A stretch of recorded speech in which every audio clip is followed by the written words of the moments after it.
half. Nu na mga puso. Tama ko.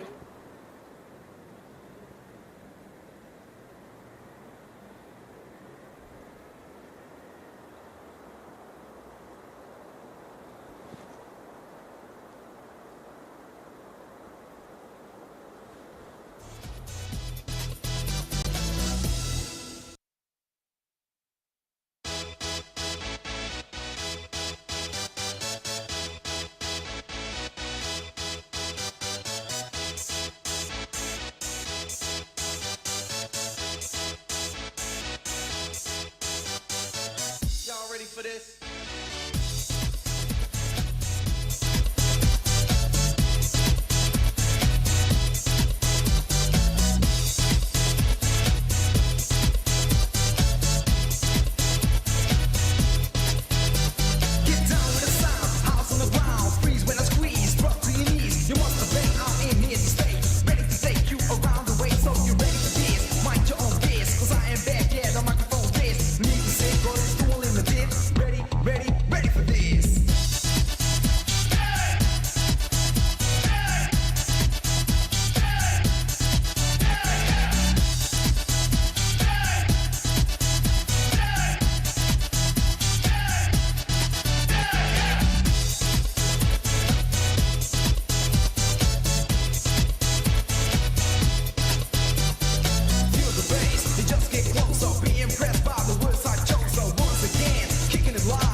Godmorgen. Jeg er svært overrasket over én ting, og I kan slet ikke gætte, hvad det er. Men nu var det sådan, at vi havde en ungdomskonference i går, og på et eller andet tidspunkt, så mærker vi et eller andet i lokalet og tænkte, at vi skal gøre noget. Så satte vi noget det der bob-bob-musik på, og så sad hele salen og klappede, uden vi skulle bede dem om det, og der var bare partystemning. Så de unge mennesker, de fangede den lige med det samme. Så det prøvede vi at gøre i dag, og det virkede ikke. Der var bare noget støj i baggrunden, og der var en heroppe, der bad mig om at skrue lidt ned, og jeg så, der var nogen, der gik. Så ja, godt. Mens de sidste lige finder deres plads, så vil jeg bare gerne sige på engelsk: Everyone, please get yourself a translator set. You need the headphones, you need a little box, and they won't work until you attach them to each other. We'll be doing things today in Danish, Greenlandic and English. Så hvis ikke I har fanget sådan en, så er det nu. Ellers så tænker jeg, så kan vi måske godt starte. Det er altid fedt at lave et arrangement, og så er vi et kvarter bagud, før vi overhovedet er gået i gang. Så jeg håber, I har spist her til morgen, for der bliver ikke tid til frokost, i hvert fald ikke ret meget af slagsen. Jeg vil gerne byde velkommen. Jeg hedder Christian, jeg kommer fra Grønlands Erhverv, og det er min fornøjelse at stå her og introducere den 9. version af Future Greenland. Det var sådan, at i 2009, så var der en visionær direktør, han har lidt travlt med telefonen, med hans bestyrelse, og blev enige om, at det her, det skal vi prøve. Og så har vi sådan set bygget på det her koncept lige siden. Det vi glæder os rigtig meget til i år, det er, at vi har lavet lidt flere tweaks til konceptet. Det har længe været et ønske for os at have lidt mere interaktion, så vi kommer til at have et interaktivt side-event i år, for eksempel. Vi har også oppe i hjørnet, hvis I drejer hovedet derop, så vil I kunne se Søren og Rikke. De er vores grafiske referenter, så der er ikke nogen, der sidder og skriver ned og laver et eller andet lækkert referat med en masse bogstaver. Det bliver tegninger i kunst, og I kan se, hvad vi laver herude. Det bliver hængt op herude løbende ude på bagvæggen. Så tænker jeg måske også, at det kunne være interessant for jer at vide, hvad det er, vi laver, fordi vi snakker jo Grønland fremtid. I går inviterede vi de unge mennesker ind, og det kommer jeg lige tilbage til. Men i dag er der 500 mennesker tilmeldt, i går var der 450 mennesker tilmeldt, og det betyder, at vi er lige i underkanten af 1000 mennesker, der synes, Grønland er spændende. Og så er der nogen, der sidder og tænker, at der har der været til noget, der var meget større. Sikkert, men i en grønlandsk kontekst, så betyder det, at vi har samlet næsten 2% af landets befolkning til at snakke om, hvor Grønland skal hen. Yes!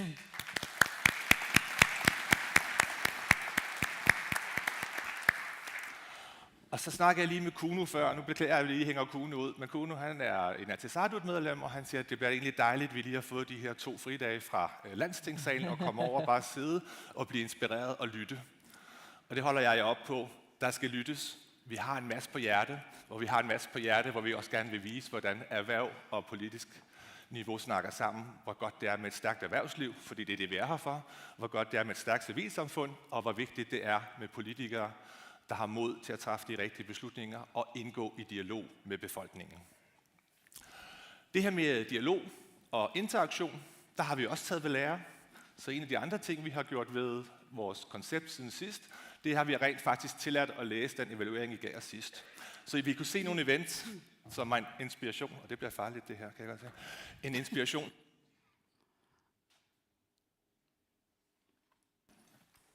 Så er jeg nødt til at danse. Undskyld. Vi har taget inspiration fra sidst. Så har vi indført vores mentimeter heroppe bagved. Og det har vi gjort i erkendelse af, at når vi skal løbe rundt med en mikrofon, og folk skal have mikrofonen og stille spørgsmål, det går der tid med. Men jeg kan også sige på vegne af mig selv, som en mand over 40, vi mænd på 40, vi stiller ikke et spørgsmål, vi ikke selv kan svare på, punkt 1, og vi har en meget lang introduktion til spørgsmålet. Så det prøver vi at eliminere ved at bruge mentimeter. Og det startede vi med i går med de unge mennesker. Og det jeg ikke vidste i går, da vi startede, det var, at jeg var nødt til at give nogle dessinger. Det lærte jeg ret hurtigt efter første indlæg. Jeg tror ikke, det er nødvendigt at fortælle jer det. Jeg gør det alligevel. Kun spørgsmål. Hvis man gerne vil være kæreste med Avi, så er det ikke heroppe, man spørger. Hvis man gerne vil have et møde i frokostpausen, så send en sms til vedkommende. Nej, jeg kan ikke lave et backflip. Jeg ved ikke, hvilken shampoo Maja hun bruger. Og hvis man vil spille Fortnite med os, så må man finde os på en anden platform. Det var det, vi oplevede i går. Ja. Så har vi også, situationen har vendt lidt. Vi havde faktisk i går en middag for alle oplægsholdere, og der kunne jeg så berette om, at af oplægsholdere og paneldebatdeltagere i år, var der 37 mænd og 36 kvinder.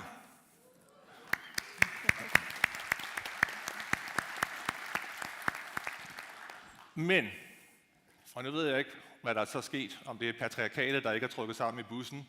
I løbet af natten, så er der forsvundet 2 mænd. Så nu hedder den altså 36-35 i kvindernes favør. Tillykke med det.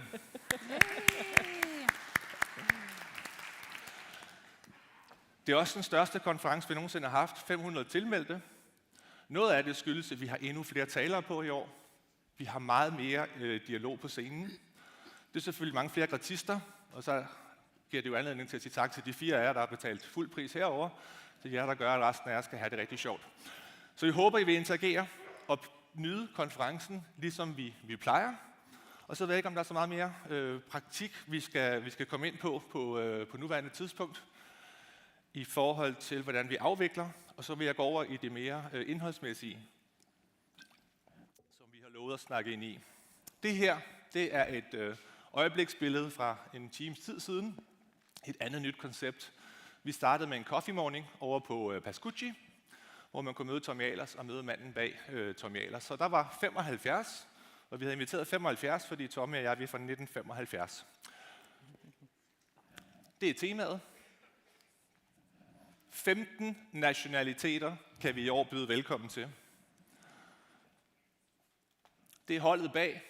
Det er de mennesker, der arbejder på den her konference i 2 år. Og jeg tænker, at jeg nok kan lokke jer med på lige at give Karsten og hans tropper en kæmpe hånd.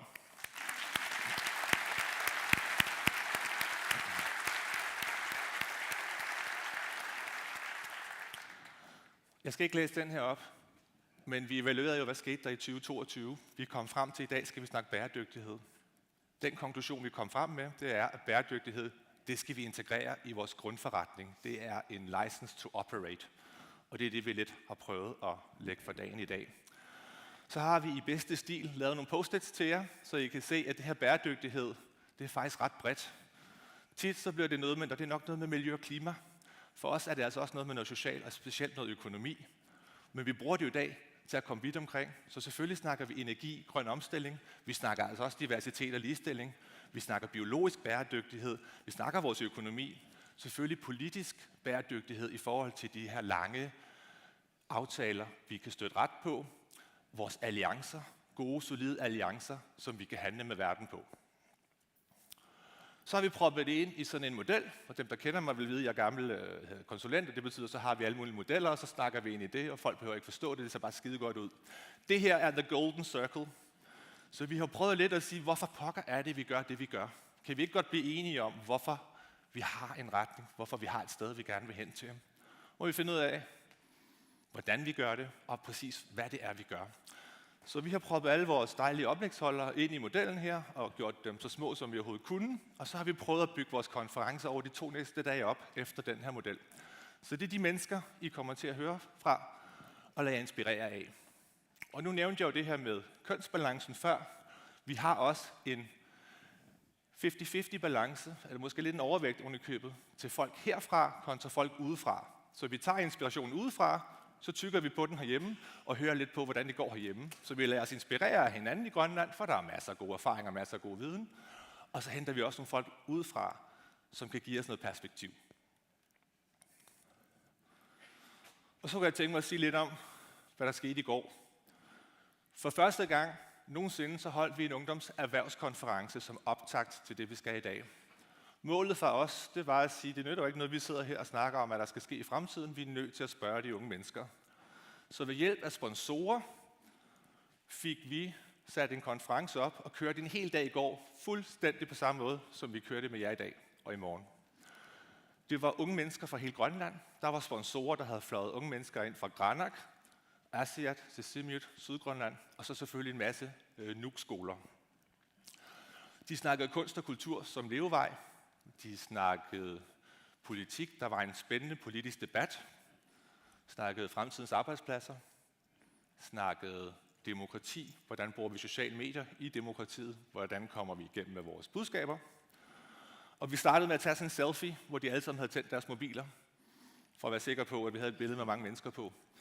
Fordi vi startede med 500, og jeg tror, vi sluttede med 75, da vi rundede dagen af med koncert. Jeg vil i hvert fald sige, at jeg har fået en fornyet respekt for alle jer, der på en eller anden måde formidler eller er skolelærer. Og da det så allergrimmest ud for mig i går, og jeg stod her og tænkte, hold da op, det gør vi aldrig igen, så kommer vores allerstørste sponsor og siger, Christian, hvor mange penge skal du bruge næste gang? Så stod jeg jo der og sagde, det var satans, jeg troede, vi kunne slippe ud af den her. Så vi skabte en succes, og nu må vi se, om vi gentager det. Det håber jeg. Det blev så også bare sådan, at det var ungdomskonferencen, så I blev døbt voksenkonferencen. Så det er det, vi refererer til fra nu af. Vi var nødt til at have nogle arbejdstermer, der hvor vi sad og arbejdede med de her to ting, og for at skille det ad, så var det sådan, det blev. Så velkommen til voksenkonferencen. Så vil vi gerne inspirere jer til at følge os på sociale medier. Brug nogle hashtags. Hashtag Future Greenland 2024. Hashtag Christian kan ikke backflip. I finder på et eller andet. Vi vil i hvert fald rigtig glade for, at I bruger vores konference som platform til nogle af vores budskaber. Og så vil jeg overlade scenen til Maja og Merete, som skal føre os sikkert igennem dagen. Maja kender I ganske godt fra sidste år. Maja har TOC Grønland, som er en konsulentvirksomhed hjemmehørende her i Grønland. Hun har lang erfaring med aktiviteter som det her og forskellige processer for virksomheder i Grønland. Merete kender I nok bedst som journalist, efter mange år har været på henholdsvis KNR og senest på Semichak. Hun har siden vi lavede aftalen skiftet job og er her i dag for at føre os sikkert igennem dagen og trække det her journalistiske håndværk med ind, når vi har vores debat. Og med de ord vil jeg ønske alle jer super konference. Det er en selvbåren økonomi en dag som noget, som man prioriterer som vigtigt, og som man vælger at lytte til. Også når vi snakker bæredygtighed. Biujuartitsisumi ingerlanissa biumasaqaataasussau annertoruissuarmu ukiunaggersunut. Taamaamat taakungarniarnermi inuiaqatigiini pisortat aamalu naalakkersuunik suliaqartut pisortingerlatseqatigifiu taai ingerlatseqatigifi namminersortut aamat inuiaqatigiisinneri ingerlaqatigifissaanik ataatimorfissam ujartuunissa isumaqarpunga aqutigisariaqaripput oqariartuutigisaam taan isumaqatiginartoruissuusoq ornittariaqarparput taamaammaan soornaapinneq assiingitsorpariorussuarn pikan issias aamalumaan ataan issias ataasiakkaart isumaqarsinnaavuq kisia ataas isumaqarpunga ataatimorfissaasariaqartoq pitsaanerparpaam siunissam pilersitseqataanissami qulakkeerinnikkusuttu kisiannili qaannoq tau assiingitsum isummersulersinnaavugut kisia tau tassangaaniit assiingitsum isummersorutta isumma taakua qanu ililluu taunnaapissavagut ataatimorfigisinnaasaa sumiippat uwa isumagamalitlu ajornarnagulersitsiнгиккалуарлүни атаатиморфиусиннаасут пингасу таллималлуунниит уярторtariaqarp инуяqatigisum ингерласариақарнераанут амерлаваллаартилераангатсигит тау аама aqukkuminaasilertarput иммақалаам исумақатиингистиссагу амерлиартортартик тораагасса таакуа орниннеқарсинаангорпата ааматсиккуусиффигисиннаагутсиги исумақарпунга аққутисса питсаасуусасоқ пингаартумик нунарсуарм пиуюартитсинерму тоққаммавеқартумик пиумасақарни таама аннертусиартортиллугу аамалу инуяқатигиуау аақиссугаанитсинни тассунга туллуусассагутта қану питсаанерпаам ингерласиннаасанерта ассерсуут пиумасақаатит аннертусиартуиннаагип аваммуни суунукуа инуяқатигин тоққаммави таакуа пиуюартитсинерм тоққаммавеқартут ингерланнеқартут аамалу налераринеқартариақартут кisia таакуа инуяқатигинамма ингерлатиккаан сулиффеқарфеерангууп сулиффеқарфим иммаану натсин ангинерусум пилерсуусуп аам таамат пиумасақарфигинеқалеруни нааторсуариаатиник соорлу ESG нааторсуариаастаана ималуунниит налеқартитан тунгасуни нукиссақарпа qaну илиллута таа тассани нукиит питсаанерпааюниссаа таа сулиарисиннаасагагут иннуттаасумингаанниит сулиффеқарфераангуамингаан сулиффеқарфим аллиартуаартуму инуяақатигил тамарми исигалуит нунарсуартамаа сули уагутсинни аннерусертааккуат пиумасаат исумақарпунга тамаас эққарсаатигисариақаригут уна агента пиуюартитсинерм тунгасо эққартуссагутсиу. Og det er jo nogle tydelige politiske processer, som skal sættes i gang der, og som allerede er i gang. Ikke? Men for os, der handler det rigtig meget om det her med også at anerkende de ressourcer, vi hver især har til at skabe de her hvad skal man sige, i vores kontekst, i vores samarbejde, i vores samfund. Hvad er det, vi vil? Og hvad er det... Vi hørte noget virkelig spændende i går, det her med bæredygtighed. Ude i verden, der er kød i hvert fald ikke associeret med bæredygtighed, men hvor vi hørte i går fra Aviaja, det her med, at der sådan kan vi slet ikke se på det i Grønland. Der er det jo i høj grad vores fangstkultur, og som skaber noget bæredygtighed også. Ikke? Så vi er nødt til at kigge på vores egen... Jeg er helt enig med dig, vi er også nødt til at kigge ud af, men vi skal anerkende hinanden, de ressourcer, der er... I det her, vi har et stærkt erhvervsliv til stede i Grønland med enormt mange ressourcer, som kan bidrage betydeligt til hvordan vi vil have, det skal se ud her for os. Ikke? For os, og vi får et helt samfund, hvor vi får alle med. Ikke? Det er i hvert fald en ting, jeg synes, der er vigtigt, at vi vil egentlig godt være mere med. I sumakataunga sudaqatiinan nousariaqarpa amnukipparujoruissorn inuiaqatiin peqarpugut. Ippas maaniitsoorlu inuusuttut. Taakua silarsuaani pingaartorujoruissuo biojuartitsum ingerlaasaqarnis. Aami sumaqarpunga oqaraaniluuniit avataan qiviartariaqarpuu tassanil biomasaqaatsuunersut tulluusarfigisariaqarput. Sia nammina aama qanupisinnaasaqartiginerput qanorlu aama ukiorpassuarni taamatu biojuartitsum ingerlaasaqarsimanerput nukittuisigisariaqarparput. Ippas oqallinnu ingerlaneraani oqaasertalerpara anguniakkatsinni qummut killiliisinnaasserput min killillersorpallaarata qaffattaqattaartariaqarpaq upperinerusariaqarpugu immitsinnut nukipparujoruissoorn peqaataamaam isumaqataunga inuustissarsiortut peqarput pitsaasunik neqeruutissaqarp inuiaqatii ineriartornissaanaam isumaqarpung naalakkersuunik sulialtaamaatut kisiannaama tamaavittaa assiingitsutigu ingerlanermi imma ilangullu eqqarsaatigisariaqakkau pingaarnerpaa tassaap inuiaqatigiit taakuulaam tunniussasaqarp annertoruissuor. Og jeg ved, at vi i erhvervslivet er meget, meget optaget, ikke bare vi også, og det her begreb, der hedder bæredygtighed, det her med, at hvordan sikrer vi, fordi vi mange gange er os, der modtager unge mennesker ude i vores virksomheder, og vi kan bare se, at der er nogle store gab imellem, hvor kommer de fra, er de klædt godt nok på, hvordan kan vi som virksomhed, hvad er vores ansvar? Ikke? Vi taler rigtig meget om det i øjeblikket, så jeg synes også, det er sådan en vigtig ting at have med, når vi tænker i de her dialoger og samarbejder, at vi har altså masser at bidrage med, også der. Ikke? Og med de ord, så tror jeg, at jeg vil afbryde, selvom I kunne snakke meget mere, fordi tiden den er ved at løbe ud, og der er ingen tvivl om, at de unge mennesker, de jo er meget vigtige i denne her debat, og derfor så er det også rart, at vi har haft deres stemme på i går. Så herfra så vil jeg sige mange tak, fordi I kom begge to, og så tror jeg, at vi skal til at kigge på nogle unge mennesker, Maja. Men jeg skal lige have tjek på internettet. Virker det nu? Det virker nu. Vi har haft lidt startproblemer, men det skulle virke nu, så nu er I velkommen til at gå ind på Mentimeter. Tusind tak, begge to.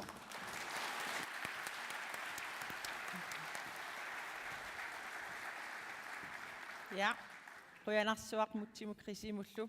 Ippassaq Christia oqarneraatuut inuusuttut ataatimersuarput. Tassanilu sorparparparpassui eqqartorneqarput. Massakkut inuusuttu pingasut ippasapeqqataasut naapissuagut.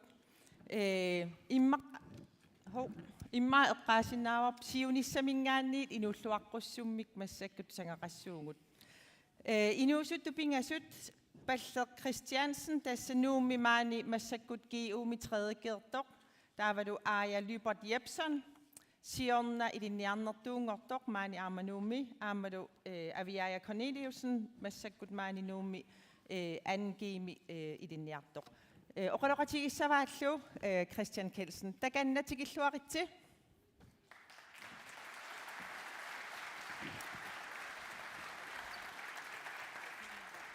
Vi skal have filmen på.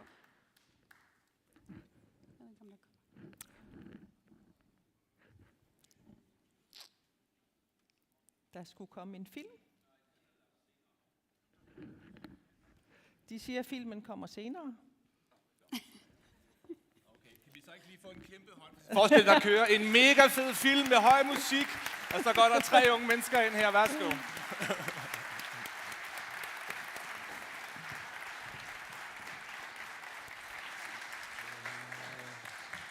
Så gør vi noget andet i stedet for. Hvad er det her? Ferrero Rocher. Yes. Hvorfor har vi Ferrero Rocher med? Hvad lærte vi i går om Ferrero Rocher? At den britiske ambassadør troede, at hun ville få rigtig meget Ferrero Rocher. Når man er ambassadør, så får man Ferrero Rocher. Ja. Det fik vi at vide. Vi havde ungdomskonference i går, og så spillede vi den gamle videoreklame fra tilbage en gang i 80'erne og 90'erne. Når der er fest hos ambassadøren, så får man Ferrero Rocher. Og det var også noget, ungerne tog med sig, så nu har vi taget Ferrero Rocher med, for lige at sige, altså diplomatiet kan føre til mange ting. Udover alle de gode ting, vi lige har snakket om med at bringe os tættere, så er der altså også chokolade i vente. Godt. Jeg fornemmer lidt, at... har vi video? Nå, okay. Nu har vi fundet the missing link.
Nå, jeg har bare et budskab til jer, og det er altså, fremtiden den er i gode hænder. Vi havde startet med nogle over 400 unge mennesker i lokalet, og der var lidt støj rundt omkring, og vi blev svært generet, fordi det er vi faktisk ikke vant til. Og alligevel, uanset hvad vi kastede ud i salen af spørgsmål, så var der en respons. Så der sad i hvert fald flere hundrede børn og unge mennesker, der var hele tiden med på, hvad det var, der foregik, og forholdt sig og reflekterede til det, vi lavede. Jeg nævnte før Future of Greenland-konferencen. Vores formål med det var at bruge en dag på at snakke de unge mennesker, snakke bæredygtighed, og så bygge en bro til i dag. Og det er derfor, jeg har de her 3 unge mennesker med, som lige skal have lov at introducere sig selv ganske kort, og så vender vi lige tilbage til dem om et øjeblik. Værslag. Ja. Jeg hedder Batle Christiansen, og jeg går i 3.G. Jeg hedder Aviaja Corneliusen. Jeg går i 2.G, sprog og kultur. Jeg hedder Aja Jebsen. Jeg har et sabbatår lige nu. Jeg er 19 år gammel og skal studere her til september. Og de var med i går og havde nogle personlige historier, som vi kommer til at høre lige om et øjeblik. Det, der var vores budskab fra i går, det var noget med at udtrykke sig selv, være tydelig, blive lyttet til. Og det vi unge mennesker, det lyder godt, hva'? Vi konkluderede, og nu skal politikerne lige spidse ører, fordi nu har vi lånt lidt, intet om os udenom. Intet om os uden os. Den har vi hørt før. Men det er også det, de unge gerne vil fortælle jer. Hvorfor er det, vi stiller os op og mener, at vi har alle mulige løsninger til de unge, alle os gamle? Hvorfor er det, vi ikke lige spørger dem en gang imellem? Hvad er det, I vil have? Hvad er løsningen på det problem? Og få dem involveret. Og det er jo sådan set det, vi vil snakke lidt om. Det afsluttende budskab, vi gav de unge mennesker i går, det er, at vi har jo lidt en tendens i Grønland til at sige, I er fremtiden, i fremtidens Grønland. Tingene ligger på jeres skuldre. I skal tage en uddannelse, fordi det er godt for Grønland. Men prøv at tænke at være et ungt menneske, der starter ude på universitetet, eller på en erhvervsskole, eller måske endda flytter til Danmark eller andre steder i verden. Og så har du den vægt på dine skuldre, der hedder, jeg skal tage en uddannelse, fordi det er godt for Grønland. Så det vi prøvede at fortælle dem i går, det var, det bedste I kan gøre for Grønland, og for det samfund I er en del af, det er at gøre det, der er rigtigt for jer. For når I gør det, der er rigtigt for jer, så kan I tage vare på jer selv. Når I kan tage vare på jer selv, så kan I tage vare på jeres familie. Når I tager vare på jeres familie, så smitter det positivt af på de omgivelser omkring jer, og omgivelserne omkring jer, det er Grønland. Det er vejen. Fordi hvis man så møder lidt modstand på sin uddannelse, så er det sådan set kun en selv, man skal forholde sig til. Så skal man ikke både svigte sig selv, sin familie, og gå hjælp med også hele nationen og så videre. Så det var et af budskaberne. Og nu skal vi høre lidt omkring det her med hele tiden at få at vide, at vi er fremtidens Grønland. Vaslak, vil du lægge ud? Yes. I går så holdt vi en tale for de unge, og den vil jeg fortælle til jer i dag. Hej, mit navn er Batle Christiansen, og jeg går i 3. G. I dag vil jeg tale om, hvor vigtigt det er at udtrykke sig, og hvorfor du skal udtrykke dig, selv hvis du ikke tør. En af mine tætte venner har 100.000% sceneskræk, men jeg ved, hun har noget at sige. Så jeg synes, hun skal lave en tale og kaste sig ud i det. For selv hvis man fejler, klemmer alle det hurtigt bagefter. Til gengæld vil du huske det for evigt, hvis det går godt. Du vil være stolt af dig selv over, at du var modig, og at du har prøvet noget nyt og anderledes. Jeg har ikke mødt nogen, der har fortrudt, at der havde holdt en tale. I kan udtrykke jer om hvad som helst på mange forskellige måder. Det behøver ikke at være en tale som den, jeg holder nu. Hvis du har talent til musik, og det er din måde at udtrykke dig på, så bliver du nødt til at release den album. Det vil du ikke fortryde. Hvis jeg er vild med at lave film, så kan du udtrykke dig der. Det vil du heller ikke fortryde. Hvis du for eksempel går i GUX og har mediefag, kommer du sikkert til at lave en kortfilm på et eller andet tidspunkt. Derfor er det godt at kunne finde på en god idé på stedet. Men ved I hvad? Det er der ingen, der kan. Idéer kommer ud af ingenting. Derfor er det en god idé at skrive dine tanker ned, når du får dem. Så kan du samle alle dine gode idéer og gemme dem til en dag, hvor du har muligheden for at udtrykke dem. Som en tale, som musik, som teaterstykke, eller måske som en film. Jeg synes, du skal kaste dig ud i det, selvom det kan være svært, og du måske har sceneskræk. Du skal gribe de muligheder, der er for at udtrykke dig. Jeg har mødt en del musikere her i en uge, der er virkelig gode til at spille musik, men de udgiver aldrig nogen sange. Måske er det, fordi de ikke er helt tilfredse med deres musik, eller fordi de er bange for, hvad andre tænker. Det synes jeg er synd. Man skal prøve at udtrykke sig, selvom det ikke vil være helt perfekt. Der har lige været en GUX filmfestival. Jeg var med til at lave en dokumentar. Jeg blev ikke helt tilfreds med vores værk, men jeg er glad for, at jeg kunne opleve det. Og min familie og venner har altid støttet mig. Deres opmuntringer har altid opmuntret mig. Grib de chancer, du får for at udtrykke dig, også selvom det ikke er helt perfekt. Du vil ikke fortryde det.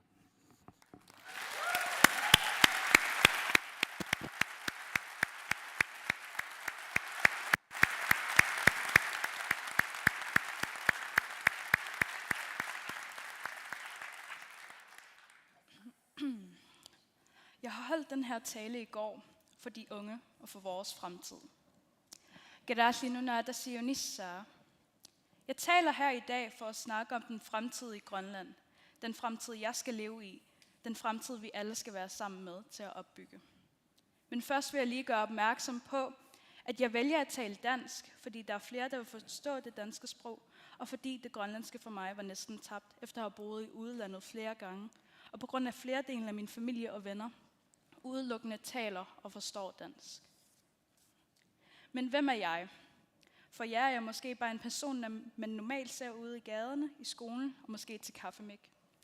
Men som nogen måske allerede ved, mit navn er Aviaria Corneliusen, jeg er 18, går i GOX NUK som angiver i sprog og kultur. For lidt over en måned siden var jeg med til Arctic Winter Games som en kulturel performer. Jeg optrådte sammen med min gruppe og andre performere. Vi optrådte mange steder, såsom teateret, alderdomshjemmene og i pauserne alene for en lille relief, for at tage nerverne ned igen efter al spændingen. Jeg lærte meget om kulturen, ikke kun i Alaska, men i Canada og her i Grønland.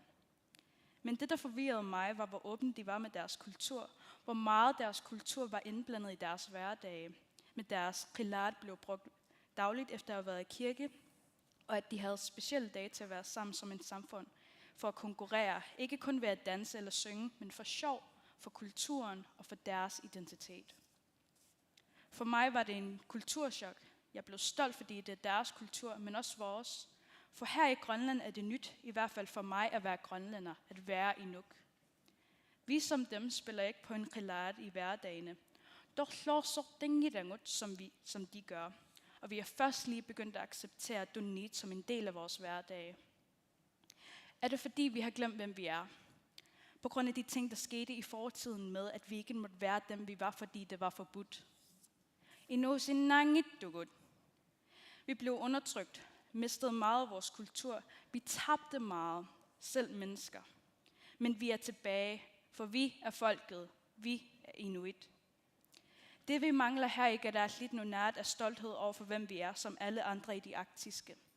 Vi skal være stolte for at være nogle af dem, der kan overleve det mest barske natur, det vildeste terræn. Vi er jo inuit, folket, der kan alt. Vi skal bare tro på det.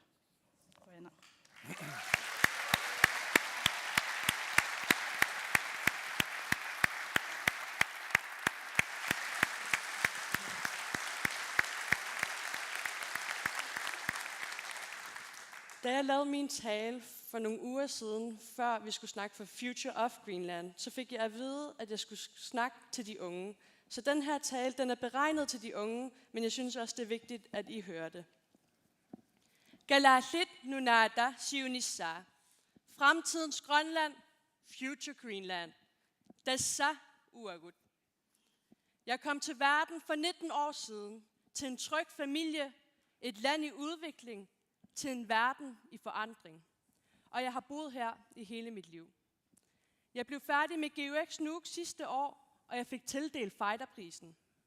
Jeg gik ud af skolen med glæde, ambitioner og god karakter, men alligevel var de 3 år ikke nemme. Min lille søster døde af en hjerneblødning som 10 år gammel. Min bedstefar gik bort, og jeg var indlagt i Sana på grund af svær allergi. Jeg var fanget derhjemme, og jeg var flere gange ved at droppe ud af skolen. Jeg havde ikke energien til at vedligeholde mine venskaber, hvilket gjorde, at jeg mistede mange venner. Hvordan kom jeg igennem det? Det er et spørgsmål, jeg stiller mig selv tit. Jeg husker, min dengang gode ven Johannes vil ringe til mig de første måneder efter min søsters død, for at tjekke op på mig. De dage, der var værre end de andre, vil han bringe mig småting, som gjorde mig glad, såsom sodavand eller frugter. Når jeg spurgte ham, hvorfor han gjorde så meget for mig, vil han sige, det er jo ingenting, men for mig betød det jo det hele. Hvad er det, jeg vil med det her budskab? Vi er jo kun 56.000 mennesker i Grønland, og jeg kender mange, som ikke er blevet færdige med skolen. Men jeg forstår dem også godt. Det er hårdt at leve livet. Men der er noget at stå op til. Du er jo elsket, om du ved det eller ej. Altså en rakbudget. Vi alle er værdifulde, og vi kan alle bidrage med vores forskellige talenter. Vi skal føre landet videre. Vi er den næste generation, som skal bygge landet op. Derfor er det ekstremt vigtigt for mig, at vi bakker hinanden op. For selv et lille smil for dig betyder måske intet, men for mig betyder det alt. Så lad os bruge den energi og styrke, vi har, til noget positivt, frem for negativitet. Lad os blive den bedre fremtid, den bedst mulige person, vi kan blive. Ved at stå sammen skaber vi en lysere fremtid for Grønland. Et sted, man har lyst til at være, og et sted med muligheder for alle. Jeg ved nemlig selv, at jeg bliver her, for det er her, jeg hører til, og det er her, jeg vil bidrage til Grønlands udvikling. Ataqatigiltuta nunaqput siwaqsartigut. Galaliusugut ikioratigitta, kalaaliusugut kivitseqatigitta. Inuusuttuusugut tapersersoqatigitta, uagummi tassaavugut, kalaallit nunaata siunissaa, Fremtidens Grønland, Future Greenland. Op at stå.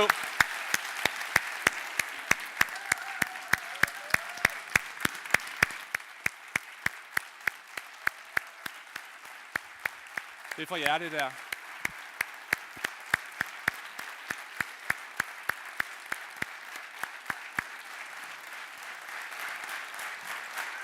Godt, tusind tak for det. Jeg tænker også, vi lige skal bede Annette stå lige her, for det Annette, I kan se på billedet, det er Annette fra Røst, der har trænet de her 3 unge mennesker i de her taler. Skide godt gået. Jeg kan se, du er også meget rørt. Skide godt.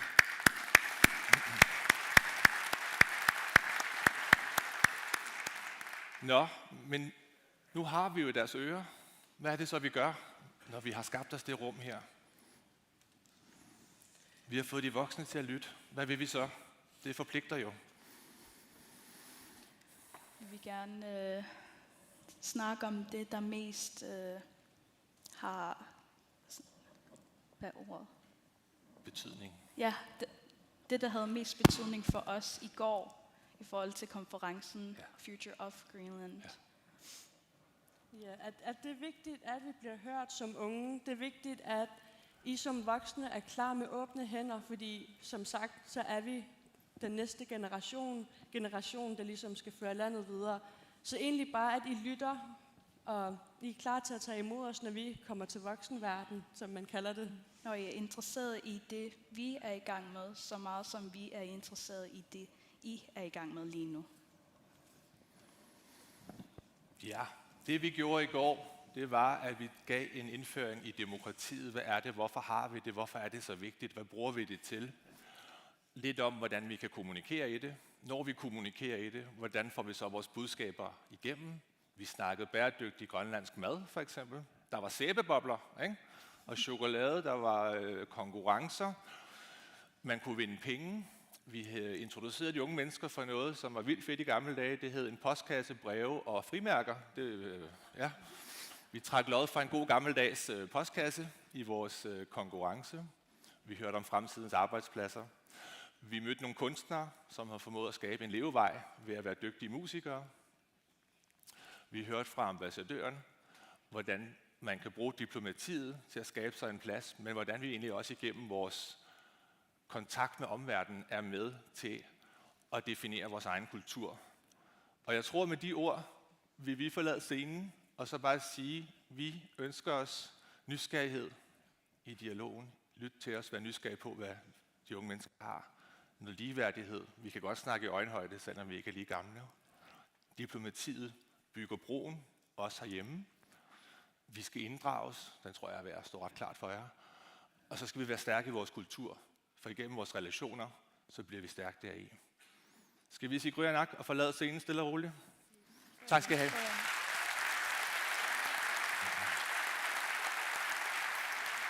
Ja, gå op til den engelske ambassadør. Røyana Pidorøysuaq. Qiyaamernaa narporluunni ilaa piukkunnat ernumanangilagut. Ernumanangirsuarpugut.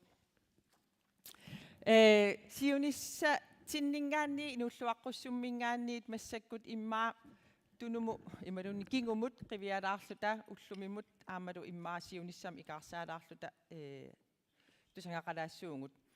Nunatta ineriartorneranut immalun ineriartoqqinnissaanullu nunanu allanut niueqateqarneq qanusunniuteqarsimanera massakkumut qanusunniuteqarnera siunissamilu qanupingaaruteqassusia tusangaqarfingissuarput massaktikilluaqqorusuppa kayans Heinrich København kalaallunaat niisoqarfiani aquttisoq aapparissavaalu namminersornerlu oqartusani naalangaaffinngornissamut nunanut allanut naalakkersu isoqarfim pisortaq mininguaqlaist takanna.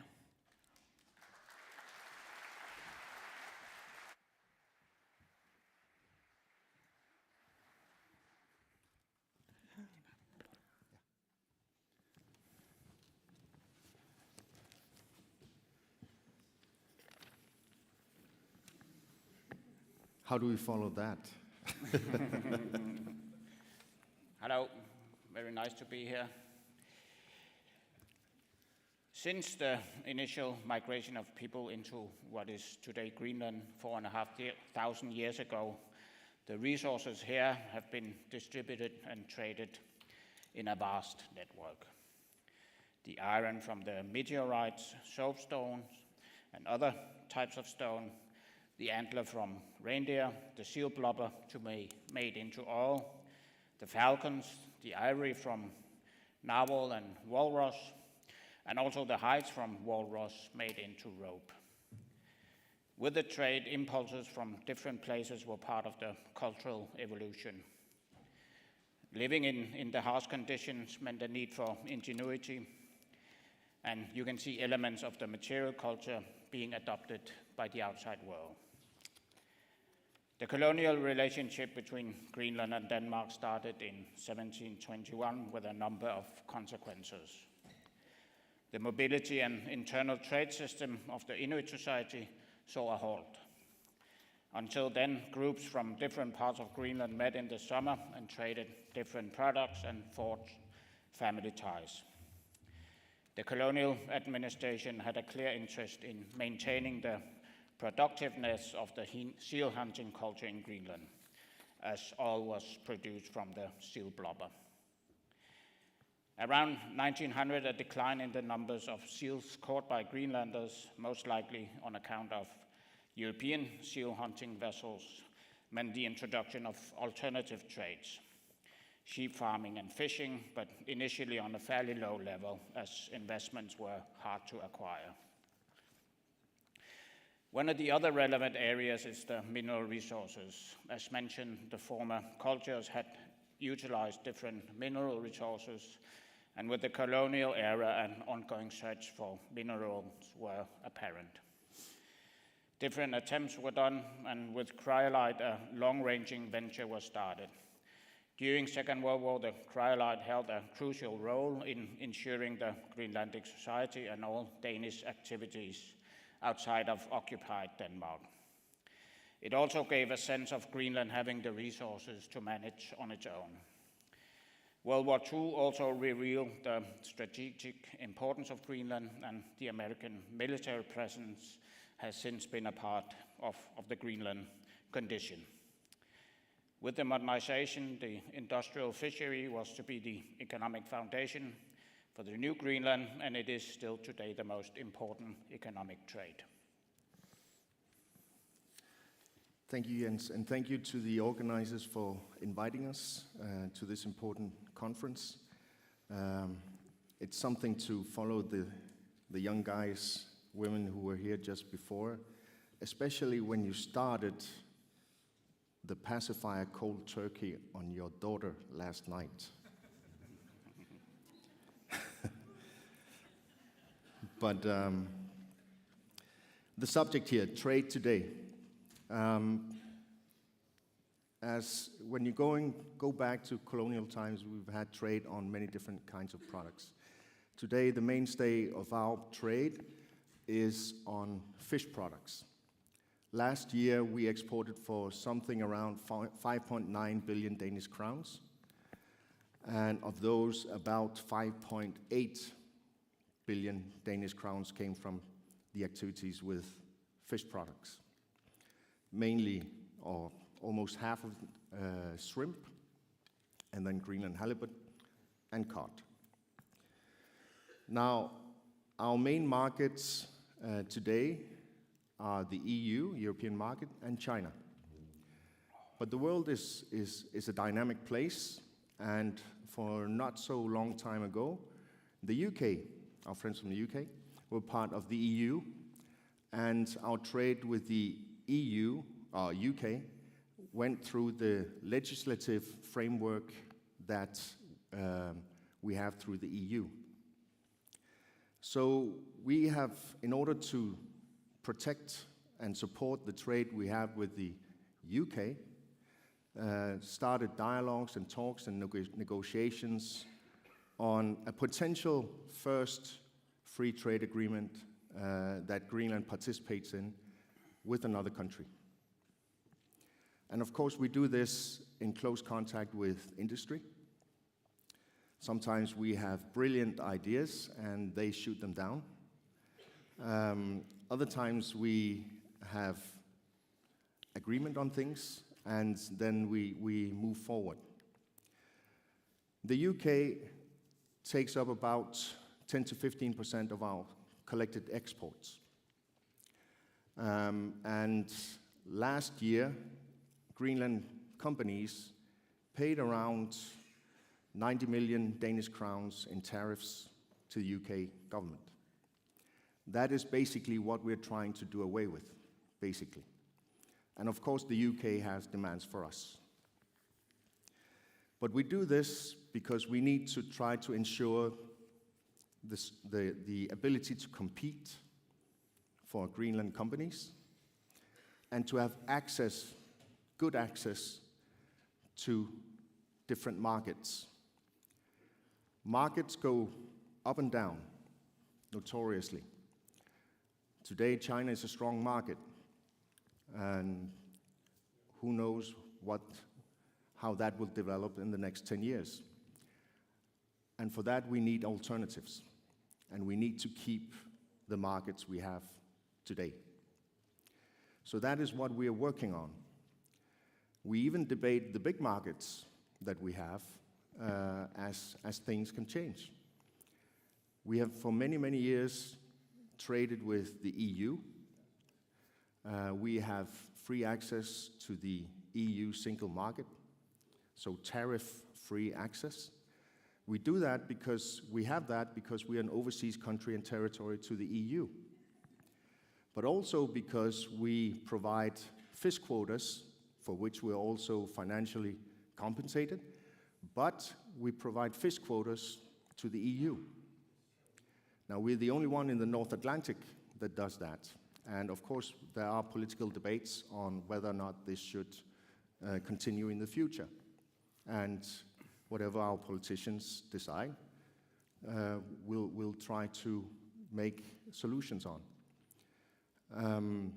Now, the world is a more and more unstable place.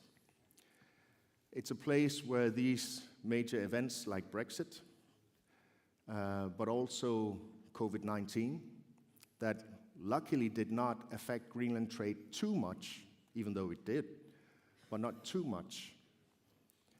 And then we have seen Russia go into Ukraine.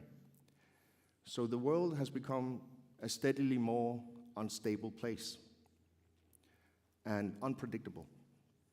And today we have basically one supply line going into this country. And that is not the most predictable and stable thing to have.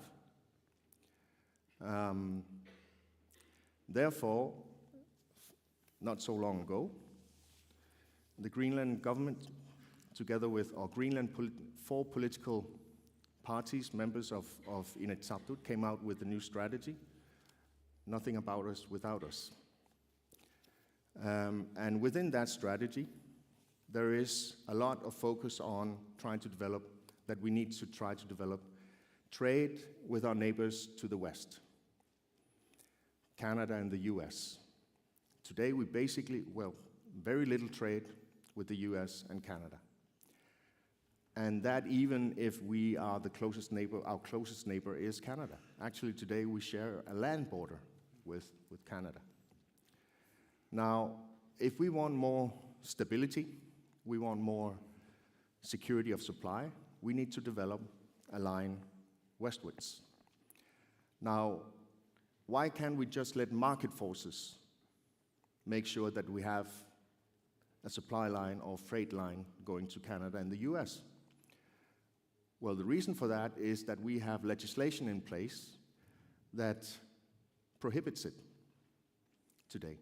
And that's why it's also a job for us to look into those things, that we must try to see what can we do to develop new markets, both for our products to be sold on these markets, but also for us to see whether or not we can get more competition here in Greenland on the products we import.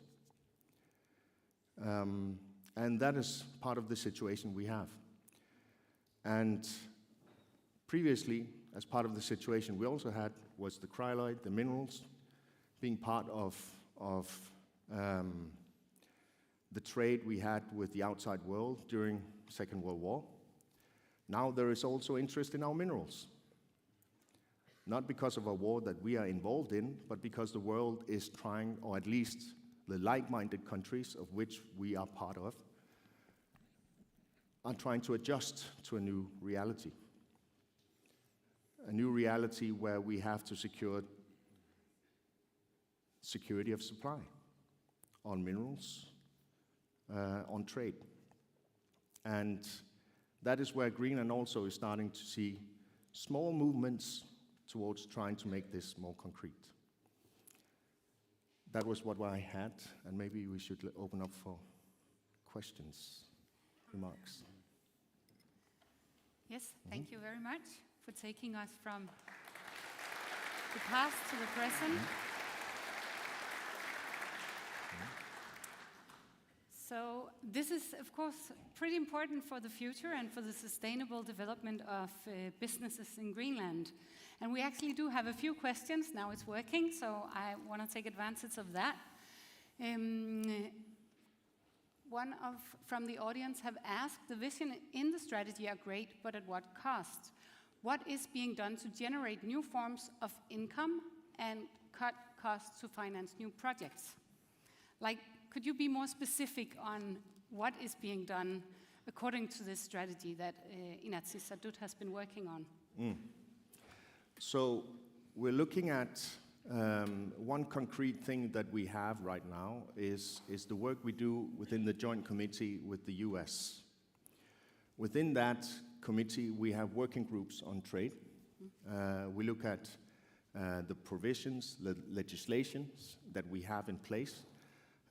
We look at the shipping lines and all these things to try to see whether or not, or where the obstacles to trade are. It doesn't seem to be obstacles on tariffs, in this case with the US. It's a lack of a freight line or shipping line directly, or at least a line where the prices on sending freight are something that can compete with other areas or other destinations. And for that, you'll need a political decision on whether or not this is something we must pursue. The strategy says we should try to find ways or find more information on that and try to develop. And these are part of the talks we have with the US. We also experience that there are interest from Canada in more contact. We have a Canadian company constructing an airport in South Greenland.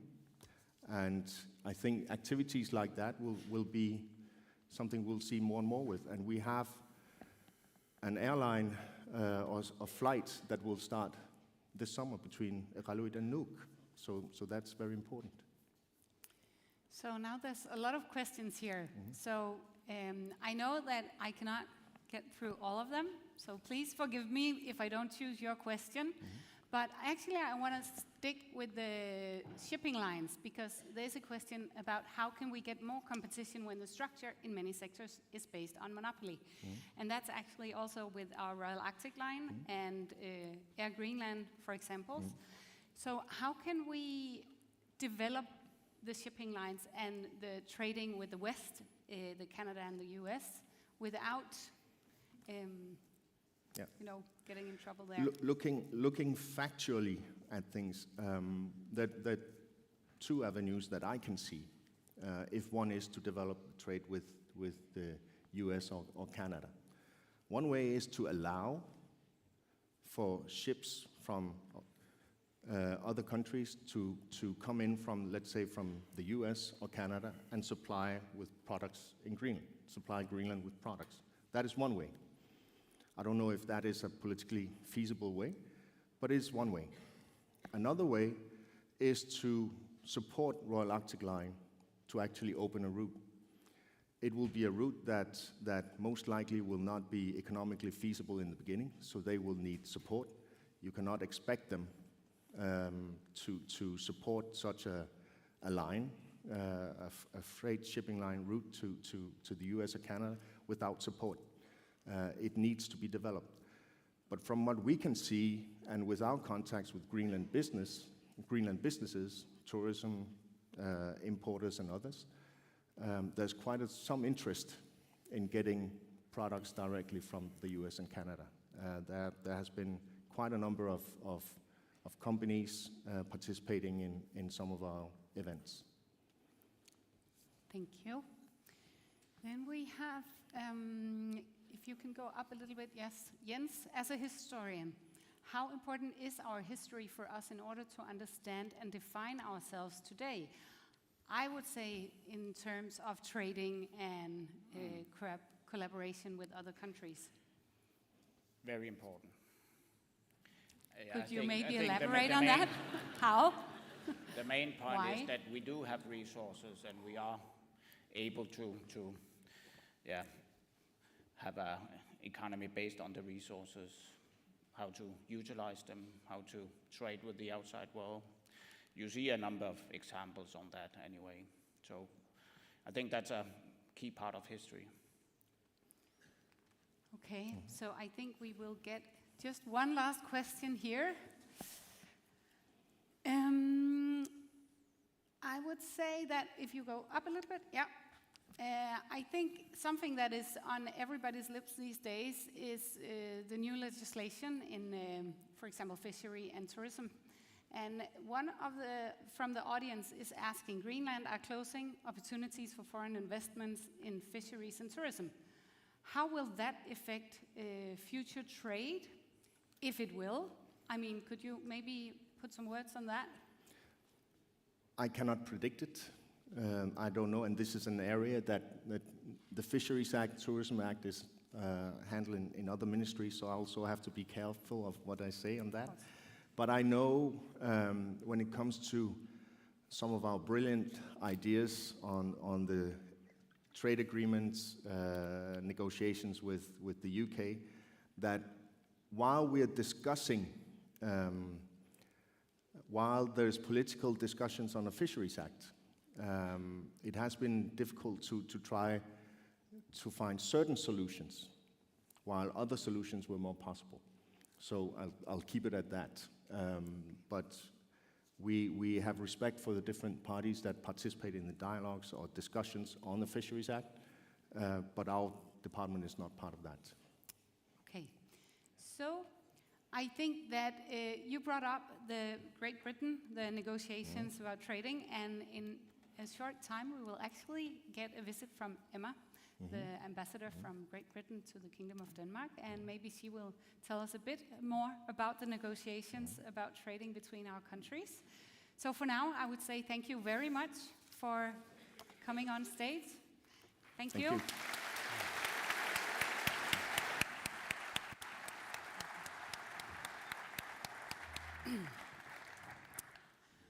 Og nu skal vi fortsætte lidt i temaet investering. For den næste herre på scenen, det er en iværksætter og investor og tidligere løve i Løvens Hule. Jeg ved ikke, om man kan tage løven ud af manden, men i hvert fald så blev han efterfølgende også minister i den danske regering. Minister for Uddannelse og Forskning for Venstre. Det er Tommy Ahlers, som vi skal have på scenen nu. Velkommen til. Hej. Tak. Dejligt at være her. Tusind tak for invitationen. Skal jeg bare holde munden, eller? Vi prøver igen. Godt. Jeg har været her i Grønland nu. Det er tredje gang, jeg er i Grønland. Og jeg har været her, kom herop i fredags, sammen med 2 børn og en af børnenes venner. Og det kan godt være, at jeg bliver introduceret her på scenen som ham fra Løvens Hule. Det kan også godt være, at jeg synes, det er fancy nede i Danmark at være en, der har været Løvens Hule og været minister. Men her i Grønland... Skal vi skifte den her ud? Skal vi have en håndmikrofon i stedet for? Ja. Nej, jeg prøver ikke. den der mikrofon virker. Hvor er han henne? For satan. Jamen, den virker. Mikrofonen, den larmer. Skal vi... Jeg håber, jeg får tid ekstra lagt til. Det er et meget stramt program. En af dem her. Man kan ikke slukke alle dem her. De prøver... Du skal jo ikke gå ud, når jeg går ud. Nå. Jeg venter. Spørgsmålet er, om du skal have min mikrofon i stedet for. Eller hvad? Den her mikrofon. Her. Ja. Du må bruge den der i stedet for. Så hvis vi lige flytter dig herover, så... Det er godt, der er god tid, og du ikke har så meget at sige. Eller noget. Jeg kan fortælle en lille hemmelighed om, at Tom...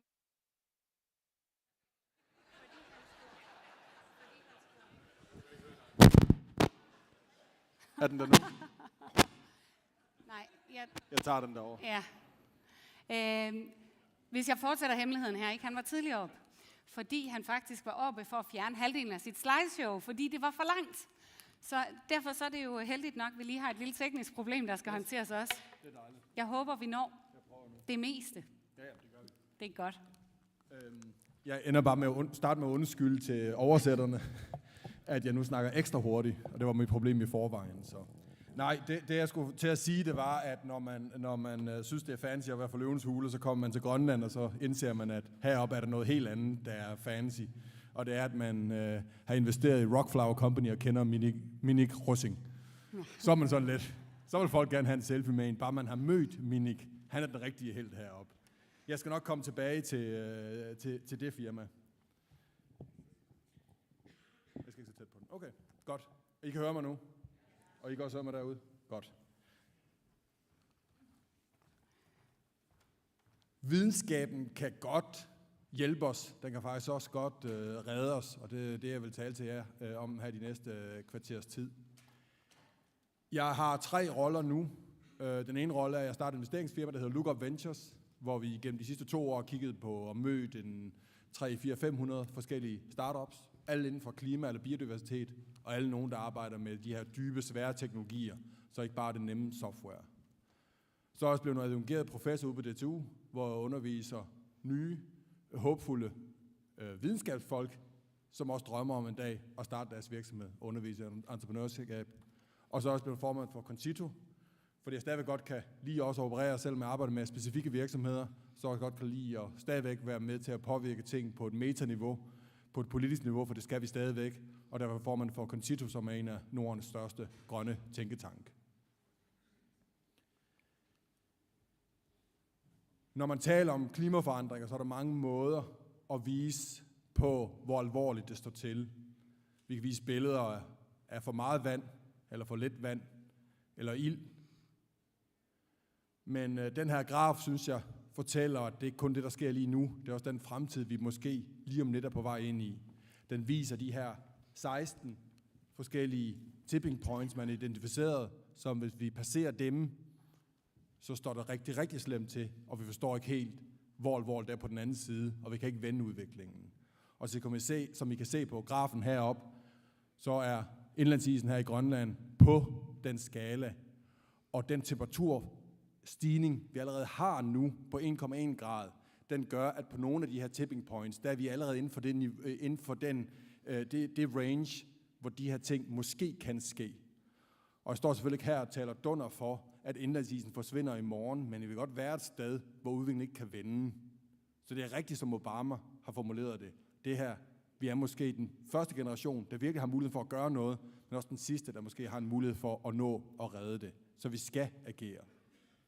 Og det er ikke kun en klimakrise, det er også biodiversitet. I ser også et andet tipping point på sliden her, der handler om koralrevene.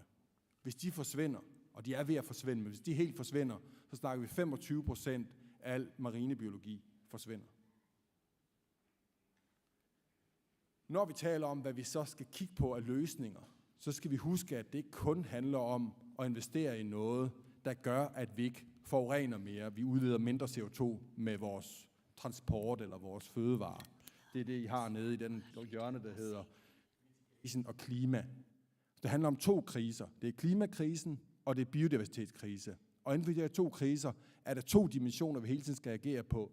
Det ene er at undgå, at det bliver værre, mitigere, men den anden er også at lave adaptation og forholde sig til den virkelighed, vi er i nu. Fordi selvom vi gerne vil tale om klimaforandringer som noget fremtid, vi skal undgå, så er de her også lige nu. Og det ser man om noget sted her i Grønland, men vi ser det i hele verden. Vi ser det typer fødevarer, vi ikke kan få længere, priser, der går op.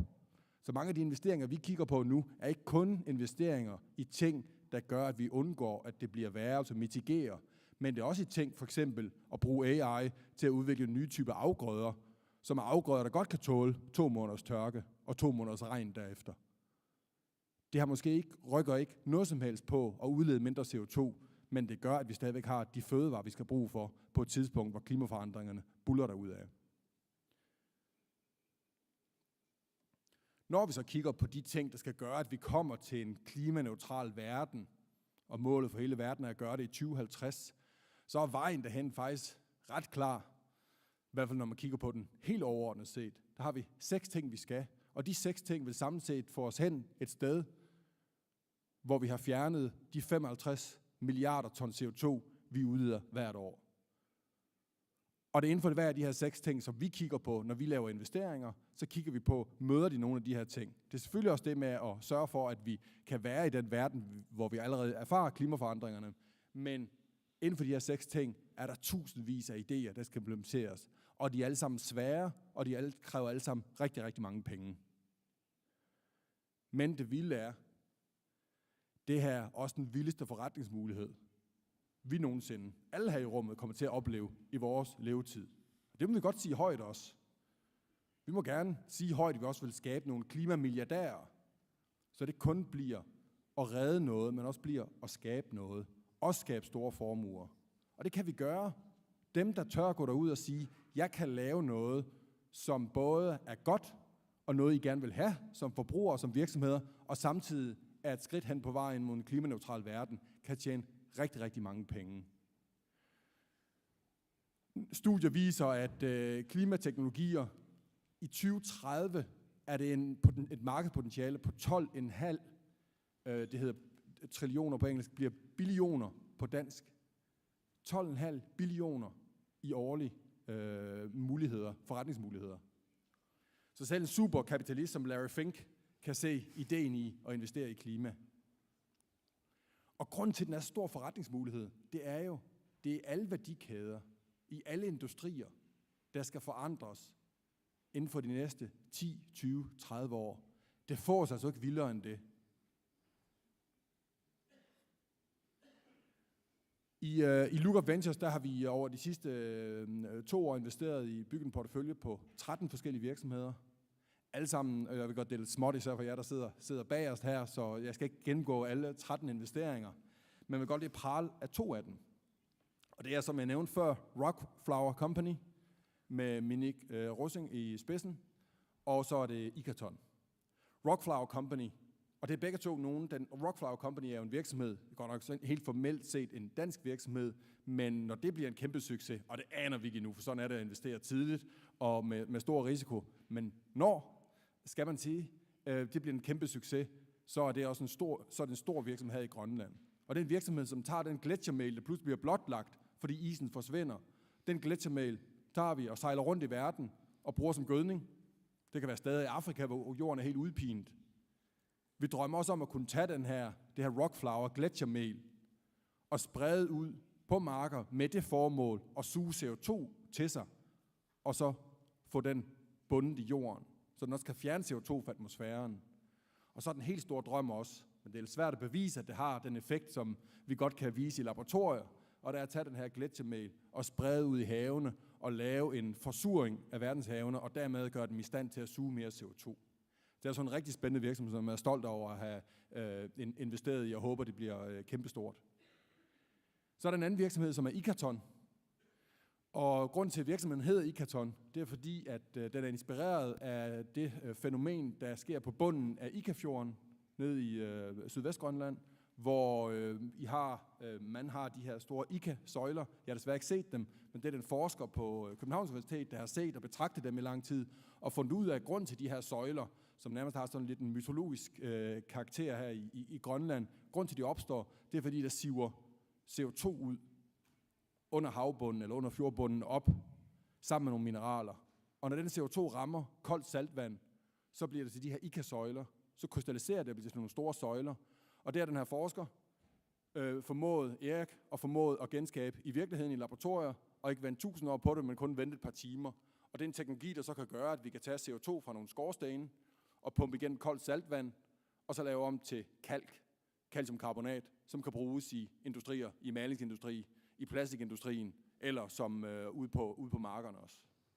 Det er ikke en virksomhed, vi bygger her i Grønland, men den er inspireret af Grønland. Og det tror jeg er en meget, meget vigtig pointe, når vi snakker klimaforandringer og mulighederne her i Grønland. Det er, I her er så tæt på naturen, og naturen inspirerer os til så mange ting. De fleste af de virksomheder, jeg har investeret i, er inspireret af noget, der allerede sker i naturen, og så skal vi prøve at se, om vi kan industrialisere det, og speede det op, og så bruge det i forhold til at lave nye typer produkter, nye virksomheder.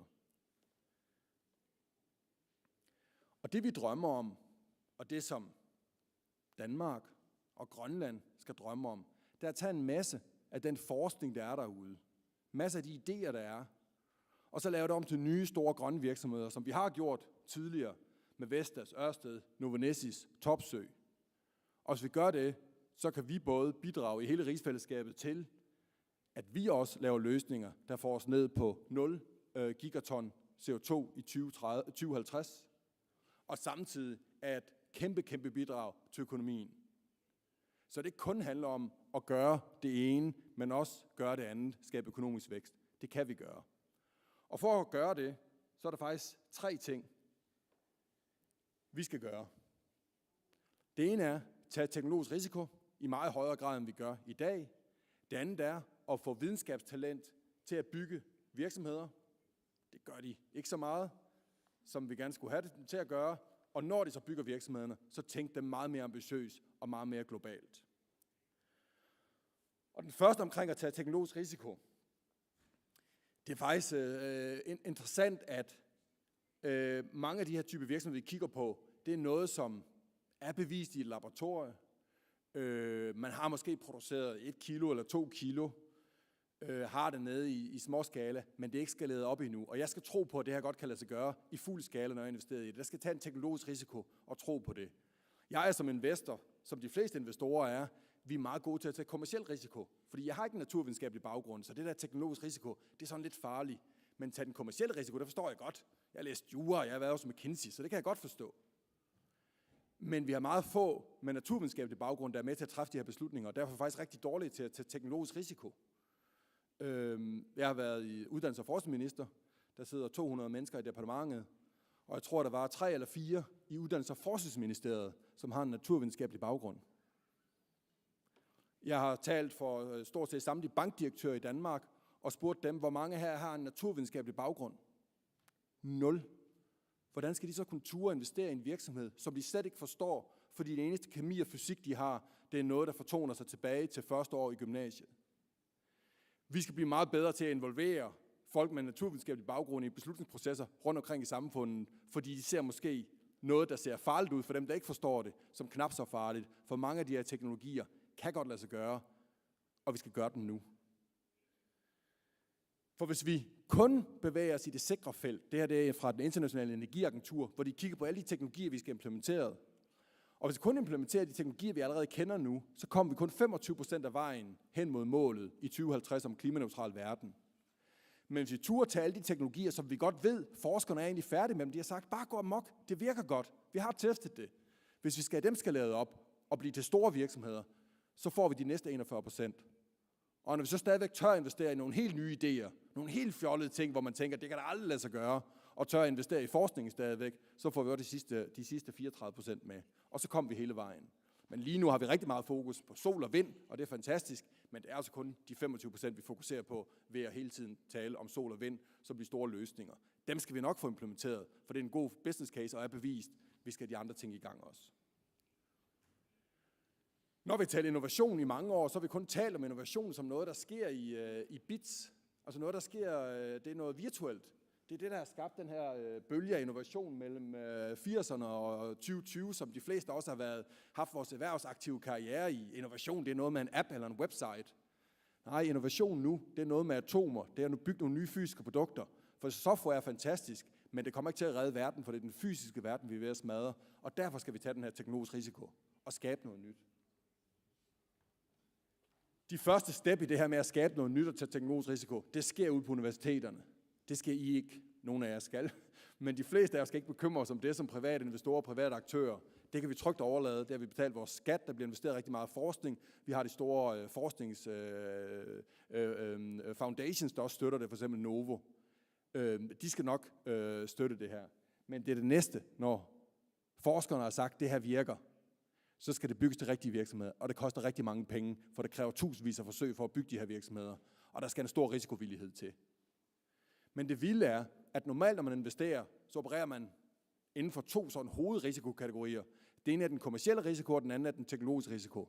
Og vi er i en verden, hvor den kommercielle risiko stort set er forsvundet, fordi der er så mange virksomheder og lande, der har sagt til deres aktionærer, der har sagt til deres ansatte, der har sagt til hele samfundet, vi skal nok nå klimaneutralitet lige om lidt, om 13 år, om 25 år.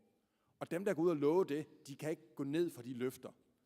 Og når det så kommer en ny startup til dem og siger, vi har en løsning, som kan hjælpe jer med at nå jeres mål, for eksempel banker på døren hos Mærsk og siger, I er 2040, ikke? Klimaneutral. Det kan vi godt hjælpe jer med.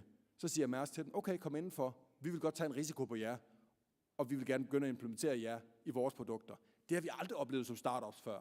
Det man typisk oplever som startup, banker på døren hos en stor virksomhed, det er at sige, ja, det er fint nok, men det virker helt sikkert ikke. Og kan du ikke implementere det hos 5 af mine konkurrenter først, så de kan fejle med det. Jeg skal i hvert fald ikke have det i min supply chain. Men det ændrer sig, og har ændret sig. Det kan vi se med de virksomheder, vi har investeret i, at der er en velvillighed til at gøre det her, fordi man har lavet de her løfter, så løfterne virker. Ja, jeg skal nok, se bare hvor hurtigt, jeg kigger bare på oversætterne, om de kan følge med. De nikker. Så sætter vi tempoet op nu. Toren, det er at få mere dem ude på universiteterne til at gå ud og bygge virksomheder. Og jeg gør det ganske kort det her. Når vi kigger på, hvad er der for nogle universiteter rundt omkring i Europa, der bygger de største virksomheder, altså de her spin-out virksomheder, så er der ingen universiteter fra rigsfællesskabet på den liste. Og vi er simpelthen ikke gode nok til at gøre det. Og vi ved, at vi kan gøre det meget bedre. Så vi er i gang med en kulturforandring rundt på vores universiteter i hele rigsfællesskabet. Hvor vi underviser det, vi laver startup-konkurrencer, og vi viser dem, I kan godt bygge virksomheder, I kan godt bygge store virksomheder, selvom I er forskere. Så det sidste, det er at bygge nogle globale vindere. Og jeg kommer til at afspille den her film. Den er lynhurtig. Er der lyd på? We choose to go to the moon in this decade and do the other things. Not because they are easy, but because they are hard. Because that goal will serve to organize and measure the best of our energies and skill. Det er moonshot-talen fra 1962 på Rice University, hvor han sagde, vi skal nok lande på månen, og det kan vi i den her dekade. Og de gjorde det i den her dekade. Og det er på samme måde, vi skal tænke omkring de her virksomheder, vi skal bygge. De skal være så vilde, så globale, at vi tør at sige, at vi redder planeten, hvis den her virksomhed bliver succesfuld. Og vi tør at sige det fra starten af, og ikke vente på, at nogen giver os lov, men tør at gøre det, og er ligeglad med, at nogen griner af os, når det 2 år senere fandt ud af, at det kunne ikke lade sig gøre, at tage det der gletsjermel og sprede ud i Afrika og gøre det frugtbart. Der er helt sikkert nogen, der sidder og tænker på, når Minik taler om det. Men luk røven. Det skal vi nok lykkes med. Var det sådan lidt lyd på, når jeg siger røven? Nej, der er ikke... det må man godt sige, men man har ikke så meget tid tilbage. Nej, jeg gør det også. Jeg har også kun 2 slides tilbage. Og vi vil gerne stille spørgsmål også. Ja. 2 slides, så lynhurtigt. Når vi investerer i de her virksomheder, så er det vigtigt at huske på, er I gang med, og det er de her spørgsmål på venstre side her, som iværksætter skal stille sig selv, er de i gang med at bygge en ny, stor, global virksomhed, som virkelig har impact? Hyrer I de bedste mennesker i verden? Hvis jeres management-team kan tale dansk eller grønlandsk, så er det ikke det bedste team i verden, for de bedste mennesker i verden taler ikke altid dansk eller grønlandsk. Kan den her virksomhed konkurrere på lige vilkår med de andre gamle teknologier derude? Fordi der er ikke en grøn premium. Vi vil gerne drømme om det, at nogen er parat til at betale 20-30% ekstra for noget, der er grønt. Det er det desværre ikke. Vi kan få en CO2-afgift, der hjælper med at skabe en fair konkurrence. Men så længe vi ikke har det, så er man nødt til at kigge på, kan vi konkurrere på prisen over tid, ikke nødvendigvis lige nu. Og så skal investorerne være meget mere aggressive og ture satse på de her virksomheder. Og når man så bygger noget, så nu kan jeg simpelthen ikke skifte slide længere, det var meget smart. Den er bare stoppet nå. Det sidste, jeg skulle vise, det var et billede af en Tesla. Og der er pointen om, at de fleste mennesker har ikke købt en Tesla, fordi det pludselig går op i klimaet. De købte en Tesla, fordi den accelererer fra 0 til 100 på 3 sekunder, har en vildt stor skærm og aldrig skal på værksted. Og det er sådan, man også skal tænke på de her teknologier. Kan de have ting nogle andre ting, end bare redde klimaet, som er super vigtigt, men de skal også kunne bygge nogle produkter, som forbrugerne i sidste ende gerne vil have, fordi det er bedre for dem, fordi det er sundere for dem, og fordi det måske også er billigere. Tak for det.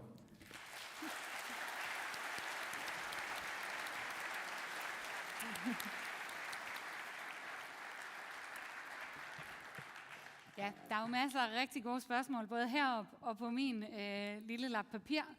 Men vi har også en blinkende lygte hernede foran, som siger, at vi skal videre i programmet. Så jeg tror bare, det jeg tager med fra det, du siger, det er blandt andet det her med, at vi skal have nogle store ambitioner. Altså, når man begynder at overveje investeringer osv., så handler det om at tænke meget stort og tænke langt ud over Grønland og rigsfællesskabet i det hele taget. Jeg vil bare have et enkelt spørgsmål. Det var, hvis vi lige kører ned igen. Nej, fuck, var det op eller ned? Så forsvandt det. Nå, hvad kan vi gøre for i Grønland at tiltrække flere store investeringer fra udlandet? Altså har du 1 eller 2 helt korte gode råd til det? Ja, bygge 20 gange så meget grøn strøm, som vi selv har brug for. Fordi hvis vi først har bygget den grønne strøm, så kommer virksomhederne, og så er der nogen, der gerne vil bygge en batterifabrik her. Eller nogen, der gerne vil suge CO2 ud af luften her i Grønland. Hvis I kan gøre det, I har masser af hydropower, overinvestere i det, gå helt amok. Der er masser af virksomheder, der gerne vil investere her. For det handler om, hvad mangler der for at bygge den her produktionskapacitet, så det ikke bare er sådan nogle vidensvirksomheder, der flytter jo lynhurtigt. Så siger man er i Grønland, men egentlig sidder folk i Danmark eller andre steder. Men hvis man bygger produktionsvirksomheder, rigtig kapacitet her, det kan man gøre, hvis man overinvesterer i for eksempel grøn energi, og kan vise, her kan I godt få grøn energi, og I kan få det billigt, fordi vi har den lige ude i vores baghave. Det vil være et sådan konkret brug. Og så bare til politikerne, tro nu på, at det ikke er politik, der skaber fremtiden. Politik skaber rammerne for fremtiden, men det er iværksætterne og erhvervslivet, der skaber den. Så giv dem de bedst mulige vilkår.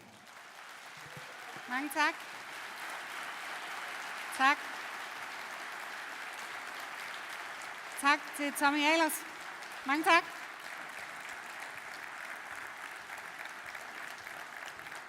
Og så haster vi hurtigt videre.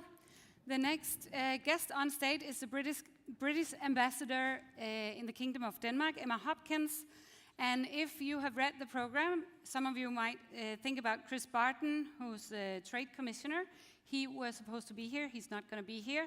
Fortunately, I've heard from the young people yesterday that Emma Hopkins is great on stage and has lots of good things to say. So without further ado, I would welcome her to stage. Please, Emma.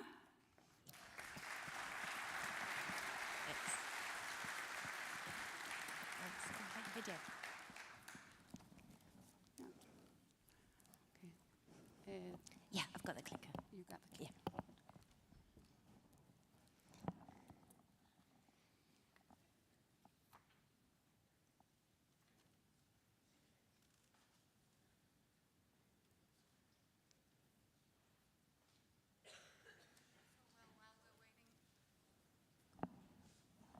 While we're waiting. Well, before we had guests on stage talking about the negotiation between Great Britain and Greenland for trading. So I'm pretty excited to hear if that's something you're going to talk about in your presentation. But let's get around to that after you.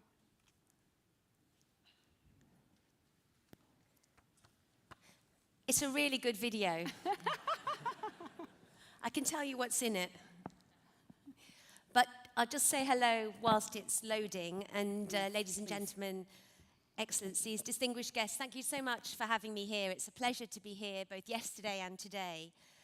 And the title of my presentation is Shaping a New Tomorrow. And I wanted to play this short video because if we have to shape a new tomorrow, we have to think a bit differently about the future and act a bit differently than how we have in the past. And that's what the sort of video encapsulates. But perhaps I'll go on, and if it happens, it happens. But I want to, in this short presentation, just paint a picture for you and perhaps zoom out to a helicopter view and paint a picture of the world as we see it today.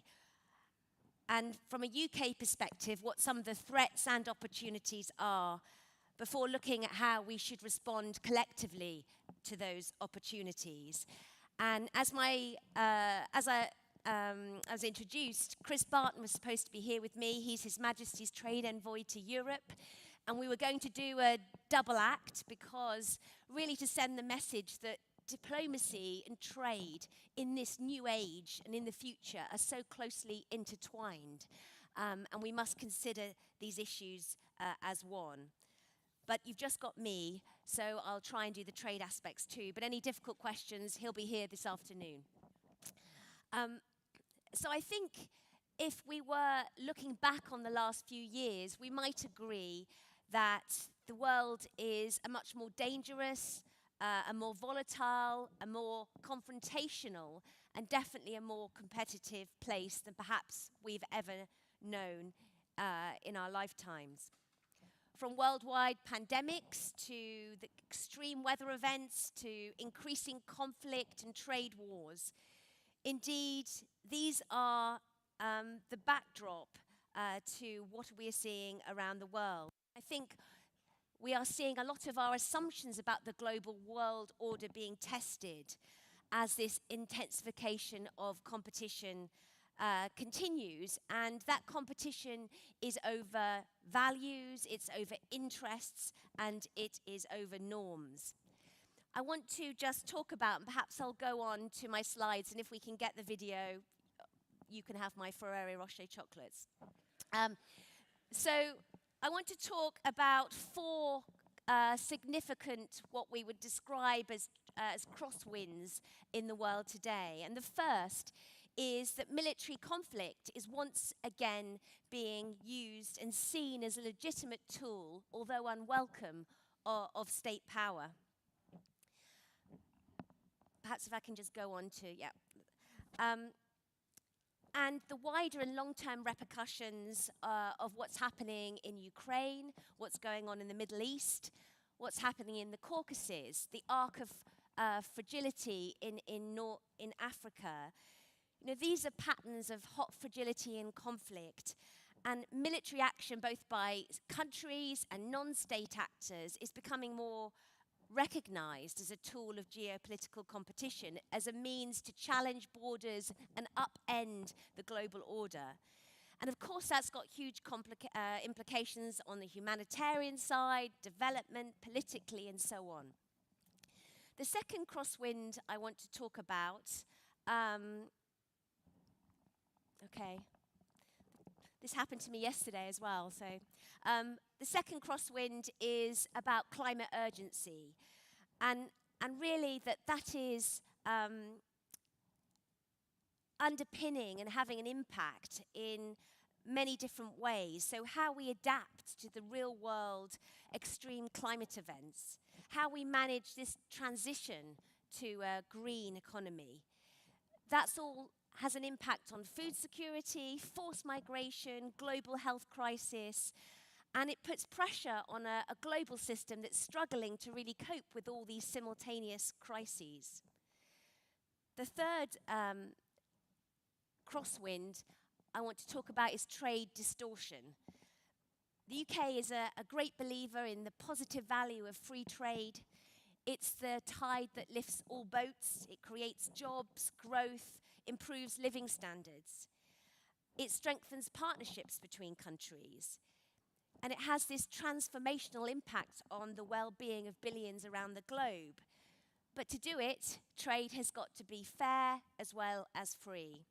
And we've got to be realistic that in many cases today it is not.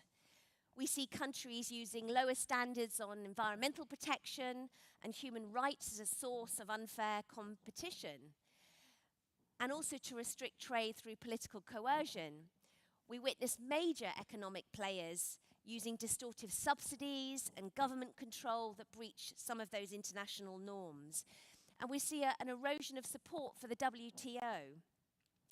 And we haven't probably seen this amount of geopolitical competition since the end of the Cold War. And Global Trade Alert said that the number of protectionist measures in the world were around 9,000 a decade ago. Today they are 35,000. So trade and national security are becoming increasingly intertwined, bringing challenges to both. And the last crosswind I want to talk about is technological change, because the rate of technological change we're experiencing and the extent of it is absolutely unparalleled. On the one hand, it brings huge opportunities. We are seeing that already. Innovations in health, in education, in service provision.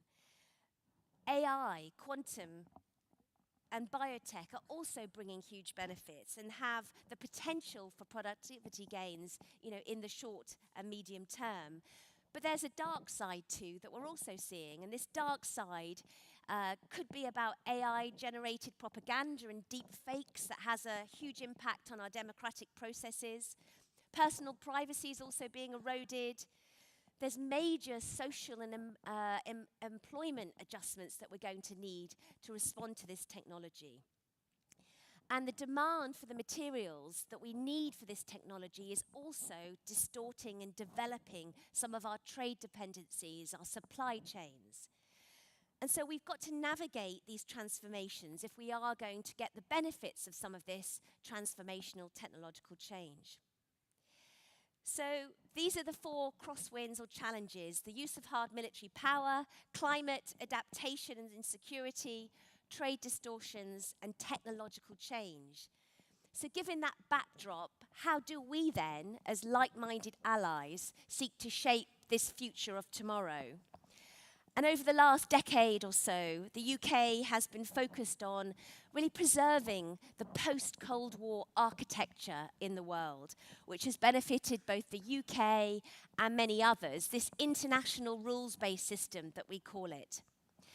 But moving forward, this defense of the status quo, it's not going to be enough. And we need to change our approach. And we don't need to do it in a year or two or a couple of months. We need to do it now. And we need to make sure that open and democratic societies like the UK, like Greenland, like Denmark, are match fit for a much more competitive world. And we need to show really that the freedom to think, to choose, to innovate, offer that inherent advantage. And liberal democracies really are the best model for social and economic development of humankind. So post our departure from the EU, the B word that we don't like to talk about, we've been through this process in the UK really of defining what it is and who it is that we are and the role that we can play. We are the 6th largest economy. We have a permanent seat on the UN Security Council. We're part of the G7, an £8 billion development budget, a permanent nuclear deterrent. We're big enough to matter, but crucially, we're small enough to be nimble. And as part of being nimble, we want to use our influence to get things done. And therefore, the UK has tried to conceptualize how we shape this new tomorrow into 4 buckets or spheres of action. And they are... Okay, fine, I won't press it. Okay, so great. Firstly, we have to shape the global strategic environment. So we need to do that, as I say, with working with like-minded partners. But we also need to listen to those people who don't perhaps think the same as us on all of the issues. But crucially, I think we need to have the courage to act. My Foreign Secretary, David Cameron, gave a speech last week, And he spoke about the fact that too many countries are doing this kind of defensive crouch, which is who think that we can't act because we're not weak enough, not powerful enough militarily, or effective enough economically. Or those who won't act because they are fixated on the risk of escalation, on legal jeopardy, or simply causing offence. And sometimes actually not acting is the worst choice of all. So we need to have the courage to act, because if we hesitate, our adversaries will write this new future for us. And I don't know about you, but I don't want that future to be written in Moscow, in Beijing, or in Tehran. The second sphere of action I want to talk about is recognizing the growing importance of defense and deterrence to keep people safe and our alliances strong. Of course, our first priority is to help Ukraine defend themselves and re-establish territorial sovereignty. And that's not just about their values, it's about our values and the security of all of us. But in this new environment, we need to be a bit tougher, more assertive. We need to act now, but we need to plan for the long term. And we need to spend more on our own defence. And that's something the UK is doing with moving up our defence spend to 2.5% of our GDP. The third sort of sphere of action is we've got to really strengthen our domestic resilience. It's something that Minikwak was talking about in terms of supply chains. You know, we can't hide from some of these challenges, whether it's climate change, technological transformation. We've got to embrace them because they also bring opportunity. And that opportunity opens up huge possibilities. For example, on climate change. You know, the green transition, the UK has just put 26 billion in to incentivize up to 90 billion of private investment. So we want that opportunity. Technological change, we've got to leverage our scientific strengths in AI and cyber to really realize and support investment in that technology through our academic and our research institutions. But we've also got to make sure that our domestic and international rules provide enough space for dynamic players to deliver those technologies while protecting our security. And we've also got to provide a good domestic business environment that encourages all of this with pragmatic and practical regulation. And the last sort of area of strategic activity for us is that we have to work together to safeguard a fair international trade and investment landscape to generate strategic advantage. And, you know, that is about free trade. The UK has focused on building a network of 73 free trade agreements with countries, and we hope with Greenland in the future.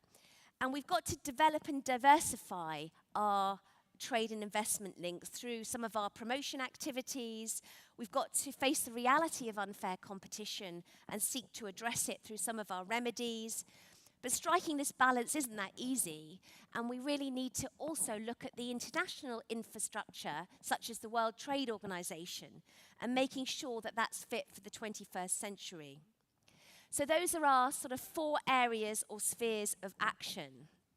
And if I perhaps just come back here to Nuuk today and to Greenland and the UK, what does this mean? As you can see, we're geographically close to each other. We're a near neighbour. And what happens here matters to us. And in response to some of these environmental and geopolitical changes, we're leaning in. And I think there are a couple of areas to focus on that have real potential. One of them is the transition to the low-carbon economy, where the UK has some key technologies and know-how, but also Greenland has enormous potential as a supplier of some of these critical minerals. And working together to promote that in a sustainable way is an opportunity. Free trade is also an opportunity, and finding a way that we can bring our free trade negotiations to a close and continue in the good spirit that we have been conducting them over the last year or two. And our relationship goes wider than that. We're also doing work with Greenland on science and been having a number of grants for British and Greenlandic researchers. And this summer we'll have 2 British research vessels here, including the Sir David Attenborough in Greenland. So to wrap up, today, as the global context continues to evolve, I think we're very much at a crossroads. And we're being tested. And we've got to make these choices wisely. We can choose to be active rather than passive in the face of global challenge. We can choose to listen and not just to tell. We can choose to stand up when our values are tested. And we can choose to build collaborations and work together rather than going it alone. We need to choose to build resilience rather be buffeted by these repeated crises. And we can think long-term rather than just the here and now. And I think if we make these choices, then we are making a strong foundation for the future that we want, where democracies sustain unity, we gain advantage, we build stability, we have systemic reform and technological progress. And that's the future we need to shape with some of these actions today. But we can't hesitate, and we need to act now. Thank you very much.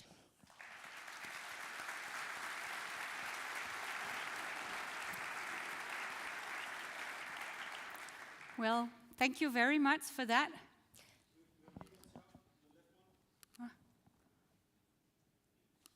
Okay, so while they fix the technique, I would just like to ask you 1 or 2 questions before you leave the States, because I think that, as you said, you need to be very aware of the impact on the climate and so on when you talk about trading. Also, looking at Greenland, when the UK negotiate new trading agreements, how much do you consider the climate impact? Because, I mean, Greenland is in some ways untouched areas. So how much does that impact your agreements with a country like Greenland? Well, I mean, it's a very important factor, and it's a key part of all our FTA negotiations, and a key pillar of our negotiating position is that whatever we end up with, the framework has to have sustainability in mind. And it's not just sustainability from a climate impact. We also, want to have agreements that respect gender equality and other forms of diversity as well, and, are also positive for maintaining liberal democracies and our belief in the right to choose your path.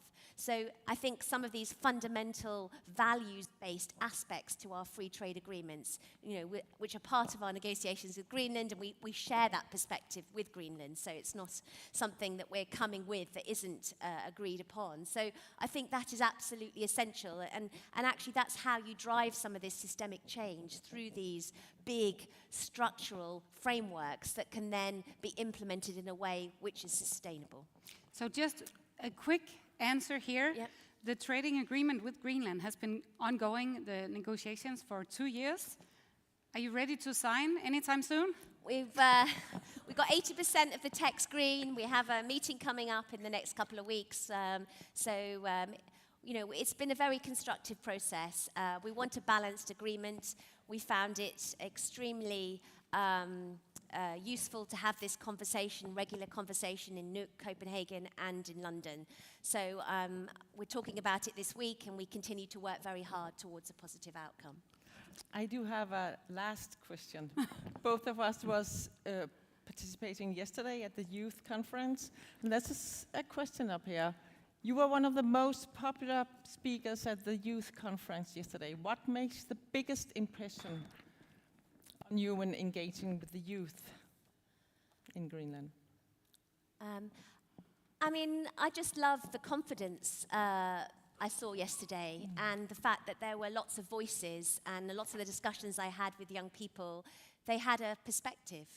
And they wanted to share that perspective. And that gave me a lot of confidence in the future of Greenland, because there seemed to be a lot of young people who were both well informed about the world, but also had a clear sense of national identity and a clear sense of their ambition and also the potential that they want to exploit for the future. So I felt that such a sort of rush of energy from that event. I've also got 2 teenage girls, so I sympathized with Christian on some of the some of the management, but it was just such a sort of heartwarming, life-affirming event, really. So thank you for letting me participate. Thank you. Thank you. Thanks. Thanks. Thank you very much. Can we play it? Yeah. Thank you. Så bare lige for at opdatere lidt på skærmen heroppe, der er nogle udfordringer med internettet indimellem. Så det er altså derfor, der er nogle udfald. Og jeg har lige hørt i min øresnegl, som er Christian herude, at vi holder pause til klokken 11. Ja. Er det rigtigt? Manakutessakka finguroretta. Pauserallaraasuugut aqqanernnut aallarteqqissuugumaani. Aqqanernnut. Ja. Det ved jeg ikke, hvorfor vi skal holde. Hvorfor skal vi holde længere pause?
Mattoqappa sinaleqarpa tastaan atsaan pisorpaluruloortoq una elviam ikippaa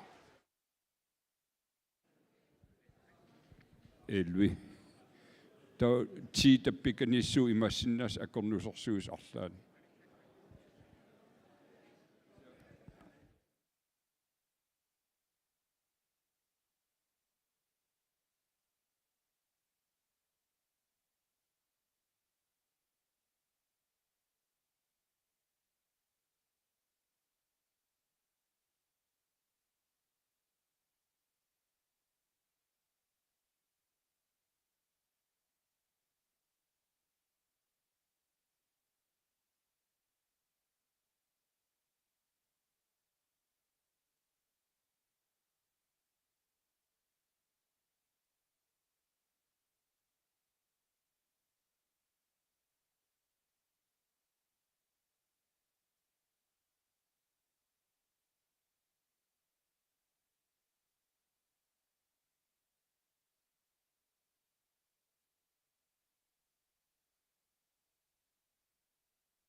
place as old as time, or a breakthrough that could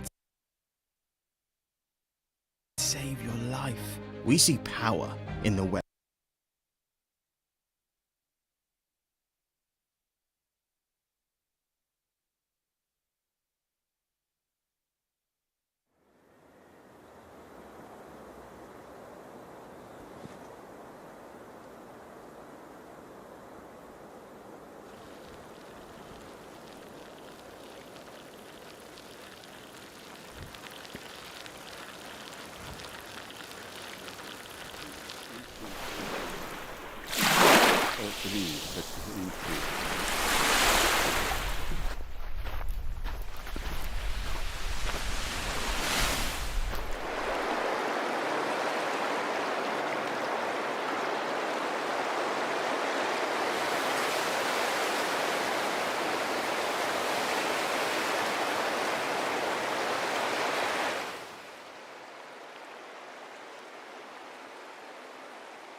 Nu nemen we het goed.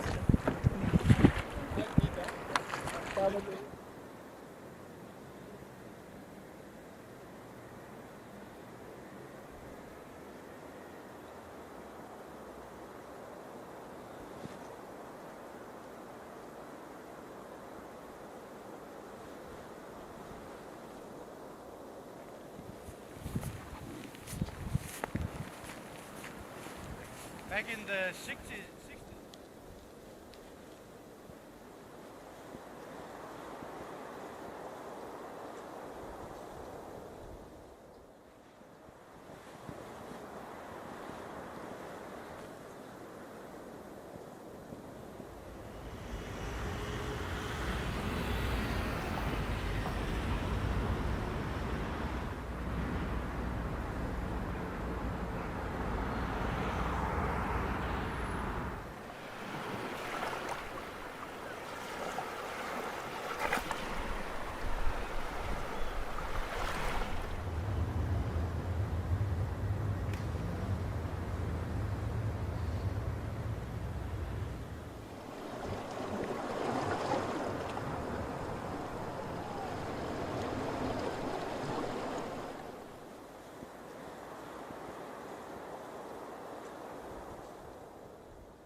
Yeah. And also to see if they actually connect. Yeah.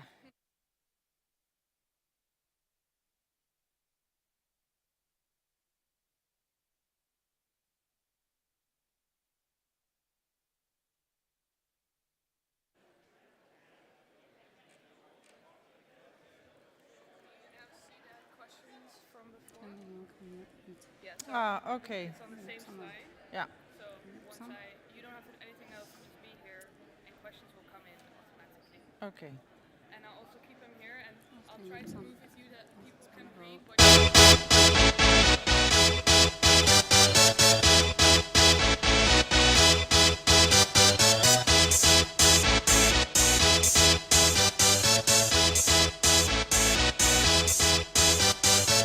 Y'all ready for this?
musikken den giver jer meget mere lyst til at danse, end til at sætte jer ned.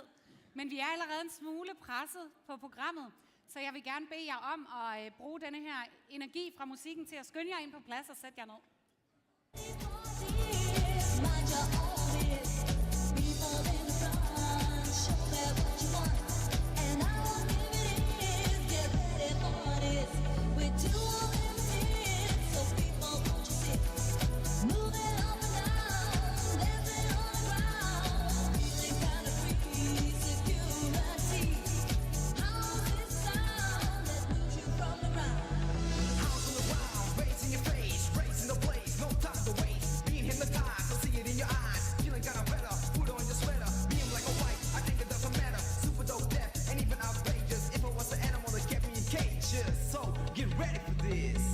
Ready for this?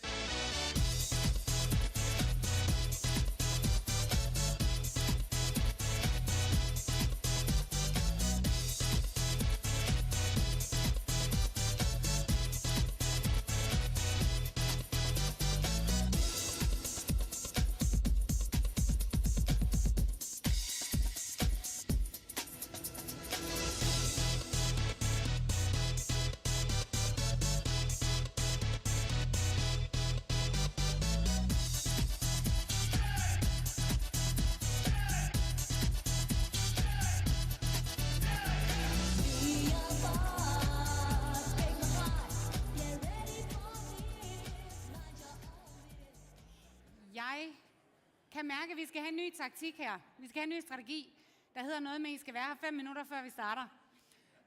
Og jeg ved godt, der er mange, man gerne vil hilse på, og man skal lige have kaffe og kage og på toilettet og så videre. Men vi gør simpelthen det nu, at vi giver videoen fra Emma et forsøg mere. Så mens de sidste finder på plads, så lad os se, om ikke vi kan få videoen i gang. How do you see the world? The UK's unique melting pot of diverse minds always brings a fresh perspective. And when we combine our view together with yours, we can all see things differently. Do you see gravity? Or do you defy it? Do you see a party or proud diversity? Do you see a place as old as time or a breakthrough that could save your life? We see power in the weather. We see how entertainment can change the world. It's wonderful. We see love and embrace it. We see a challenge.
incumbent airlines about growing service here in Greenland. Greenland not only has to be profitable and a good destination to serve, it has to be the next best opportunity for an airline with limited resources, given all the opportunities that they have.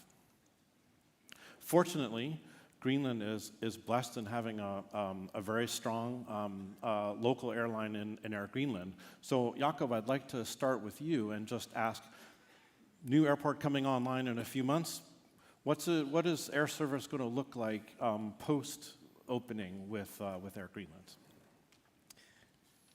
First of all, yes, you caught our attention with the new airport, and I think in one short word, it's going to be a game changer. I think air travel is going to change.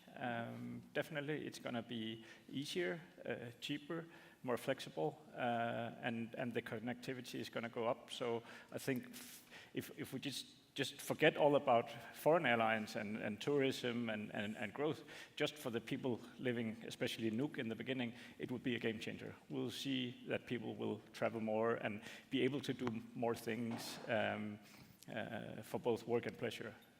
And then on top of that, we can talk about the growth aspect from outside. So game changing. Great. And so when we're talking to our incumbent airlines or prospective airlines, the business case is very analytical around the economic situation, around potential tourism growth, around infrastructure and such. And there's also a subjective sort of strategic element to telling the Greenland story.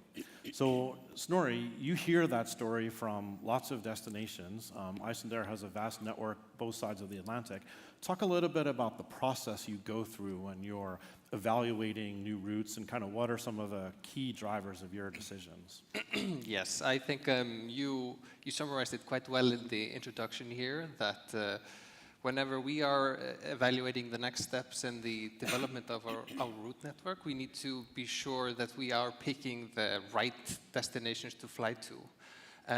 But Greenland in particular has been a really strong part of our brand. The North Atlantic and the Arctic in general is becoming, there's a lot of interest in it, and Icelandair, we sell a lot of trips to Iceland, and combining that with the Greenland product is really a strength that we see.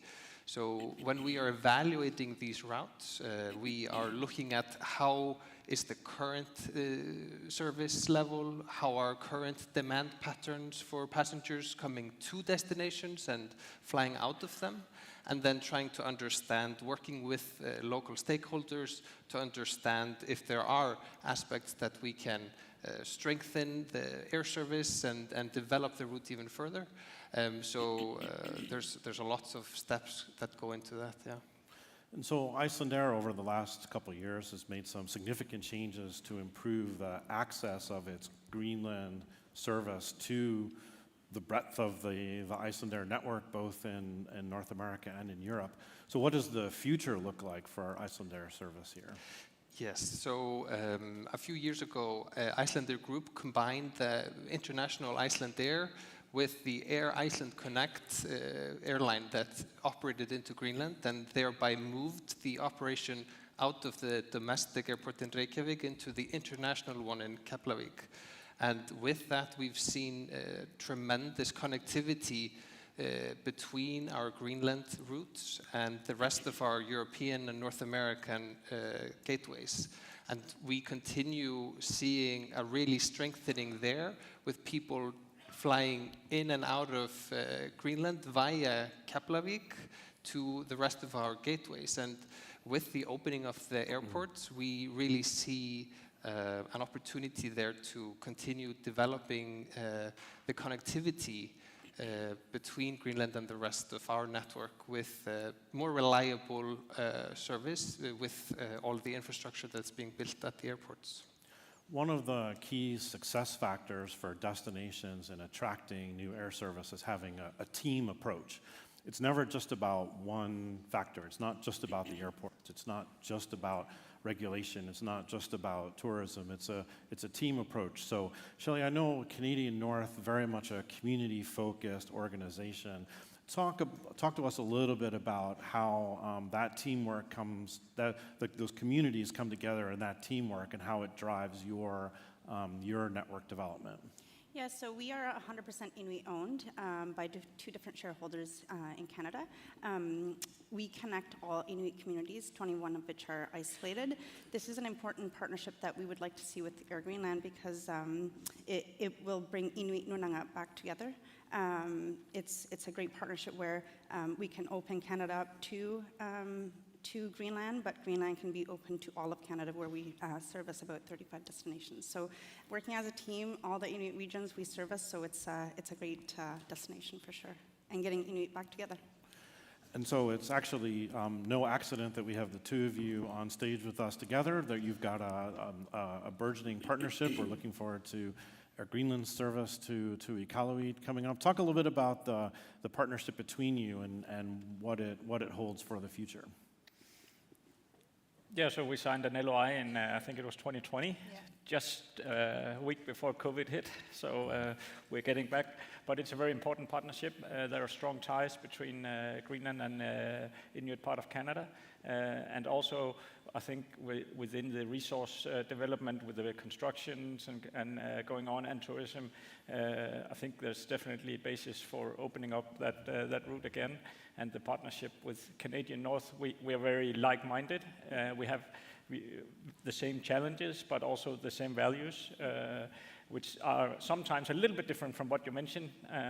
We don't look at the beach destinations. We look at you could say the snowy beaches, maybe. But very similar companies, very similar values, very similar goals in terms of connecting a very, very difficult part of the world. And that makes the partnership very important. Mm-hmm. And it has been very strategic in that you can not only go to Iqaluit, you can expand to either southern Canada, but also we have a jet service that go across the Arctic to Yellowknife as well, which connects to Inuvik. So it's the connectivity between the regions. Snorri, if we were having this conversation probably 20 years ago, Icelandair would be pretty much the only airline serving Iceland. Today, I'm not sure how many airlines are in Keflavik, but it's in the dozens probably. Icelandair has done little but grow in that time frame. So talk a little bit about the impact of competition in the Icelandic market and what it's meant for Icelandair's development. Yes, Icelandair has roots all the way back to 1937. So we have steadily been growing with the community in Iceland, and part of that has been building infrastructure around travel, all the way from hotels and bus companies and car rentals. But today, the aviation landscape in Iceland is quite competitive, as you mentioned, and quite dynamic. And with that come, opportunities. And one of the strengths of the Icelandair network and how we view our position in Kiev is to create the broadest and widest network serving over 50 destinations. And with competition, we are also able to partner with someone. For example, in North America, and we partner with Alaska and JetBlue, getting people even further than our own network. But yeah. So an airline needs to operate its airplanes all year long. And so one of the challenges is how do we think about tourism and travel in traditionally, off-peak times, like in May when it snows, and also think about how the new airports, can really benefit the entire country, right? So it's not just about 3 places; it's about the entire country of Greenland. So similar kinds of challenges that you've had in Iceland with seasonality and servicing the region. So how have you approached that challenge? So seasonality for Icelandair and Iceland demand in general is just a continuous thing that we need to keep our eyes on. Our summer always peaks, and just in our annual planning, we always need to make sure that the profitable flying that we do in the summer will cover the lower margin flying in the winter. So we take very many practical approaches towards minimizing that seasonality. For example, we put most of our aircraft in maintenance, or we plan that in winter time and do training for crews in winter time and things like that to minimize it. But to your point, the last bit of flying we do in the summer will always be a little bit more than in winter. And so you are serving, as you said, a number of remote kinds of destinations. How do you think about that in terms of working with partners to promote those destinations and growing your services in those regions? Well, as I mentioned earlier, we are an essential service, but tourism is also very big in Canada, and everywhere we go as Inuit shareholders, that's all we hear is we want to go to Greenland, we want to go to Greenland, when is it going to open up? So working in partnership with Air Greenland and ensuring we have strong relationships so it's sustainable is the top priority for us right now. And the network development that you're doing inside of Canada, what sort of lessons are there to be learned that can be applied in Greenland around bringing tourism into more remote regions? I think one of the biggest challenges we have is we have about 175 cancellations a month due to weather. So having 175 a month. They think it only happens in Greenland.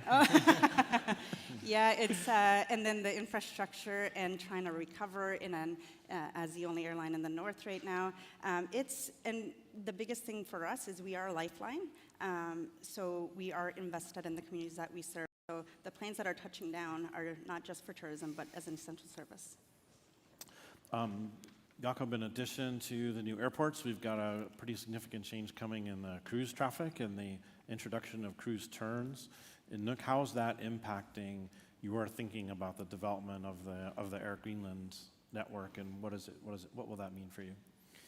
I think the good thing about the possible turnarounds of cruise traffic in Nuuk is that we have capacity constraints onshore in terms of hotel capacity and yeah, you mentioned it before, lodging accommodation.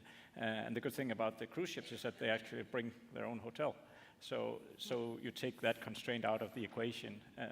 So it's definitely something that we're looking at with interest, and the more we can attract turnarounds to Nuuk, the better, not just for the airline, but also for the surrounding communities and activities.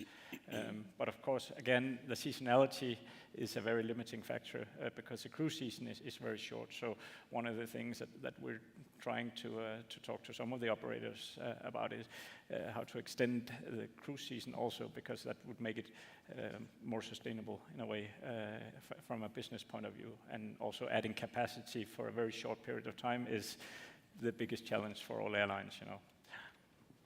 And so I'll ask this question across the group.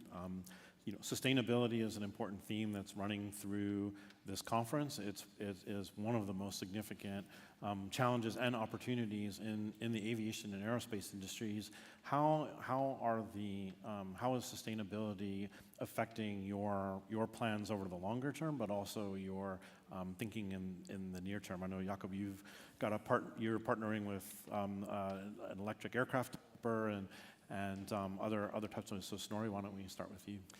Yes, in the international sphere, we are going through a fleet transition, going into the next generation of more fuel-efficient aircraft that will help with our emissions. And then on the smaller-sized aircraft, we are in cooperation with United Hydrogen and working with them on getting our domestic and turboprop fleet into green fuels as well. Shelley? Yeah, similar to Icelandair, we've been transitioning our new fleet renewal as well. We had new fuel-efficient 700s coming into service currently, and we are going to be looking at the ATRs as well in the future. We also invest in our youth. We partner with schools for pilots, AMEs. So we empower our communities to not only work for the airline, but they're there in the communities. Yeah, and it's the same. I mean, if we look, there are basically three ways to decarbonation in the aviation industry, and one is technology that will give us about 15%. We're there now with our new aircraft, with the NEO. The second part is sustainable aviation fuel, which is going to be the main driver for decarbonization in aviation for the next many years to come. So we've invested quite a lot in sustainable aviation fuel in Air Greenland, probably more than any other airline in terms of the amounts that we're utilizing. So last year on the Copenhagen route, we flew with 5% SAF, which is quite a lot. This year we've changed strategy, so we are in 2024 gonna 1.5% of our total fuel usage in the company is going to be sustainable aviation fuel, which is a very high percentage, and we're going to keep investing in that because it's important for Greenland as a destination to focus on the sustainability, and also on the social side, training, education is a big thing. Building local talent. So we have currently, I think, 62 trainees in the company, which is more than 10% of the workforce. So that's also a very big issue, and supporting cultural, sports, and events and activities like that. I think I've got time for one more question. And so, airplanes don't just carry people, they carry cargo. And so trade was a theme running through the conference this morning, and I'm sure we'll be talking a lot more about it. So, Jakob, for you in particular, what do the new airports mean in terms of cargo, both in terms of what you're able to carry and what your strategy looks like? Again, very short answer, it's going to be game-changing because right now we have a bottleneck with the domestic system. So with the big 330 NEO going into Nuuk directly, will increase the cargo capacity going in and will decrease the complexity, and we'll have cargo capacity going out to all the fishermen sitting down here. So that will also be game-changing, both for the businesses here, for the price, for the capacity and everything. So I think it's really going to be a positive change in the air cargo as well. Great. Well, I have just enough time to ask everybody to join me in thanking our panelists.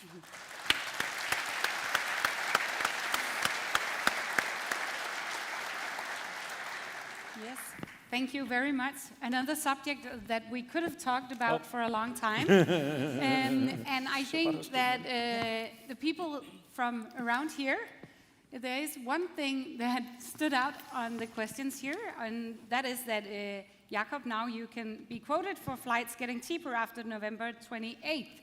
And I think a lot of us are thinking about that.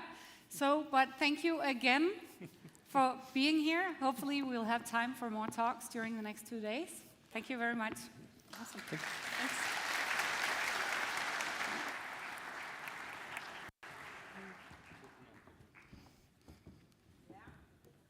Narsuaq.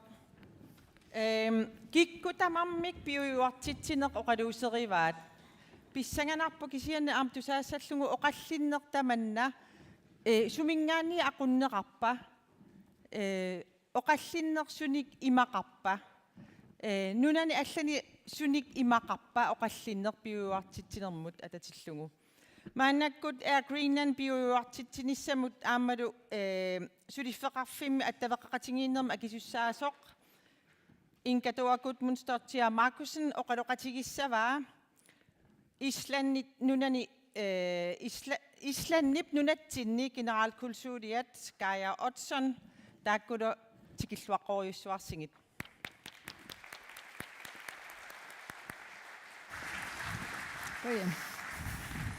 Ja, Pissanganak. Ja, tack. We have been talking in Icelandic, Danish, English these past minutes, so we are going to make it in English. So those who want to need headsets, take them on. First of all, let me introduce my friend here, Geir Oddsson. He is the General Counsel from Iceland, has been from 2022. He was a Director of Climate, Energy, Oceans and Environment at the Ministry for Foreign Affairs in Iceland and has been in that capacity for many years. He is educated in all of that. I've been told before about the ocean and energy environment, so we have a very, you know a lot about everything about sustainable agenda, right? A little bit. A little bit, okay. Well, we have a short of time. I've been told that we have to do it quick, and we have 17 minutes, so I will also give an opportunity for you to make some questions, if you would like that, on the screen behind me. So, what is driving the sustainable agenda in Iceland? And let me ask by putting that up first for you, Geir. What is driving the agenda in Iceland right now? Well, the drivers for this development in Iceland, for sustainability, addressing the climate crisis, for the green transition, are no different from anywhere else. We heard Mute in the first session this morning talk about some of these things. And a lot of others have also talked about it. So what I have to say is nothing new, but maybe the perspective is a little bit different. Mm. In Iceland, I would say, of course, these global developments in climate and biodiversity, these negative trends, and the need to address them are the sort of the base layer. On top of that, you clearly have a demand from the population, from society, to address these issues. And just to emphasize that the youth in Iceland is extremely active in this development. And I really applaud the Future of Greenland conference yesterday. That's a great way to engage the youth. Not of course, hear them, but also engage them, give them a platform. And in Iceland, we've done quite a bit of that.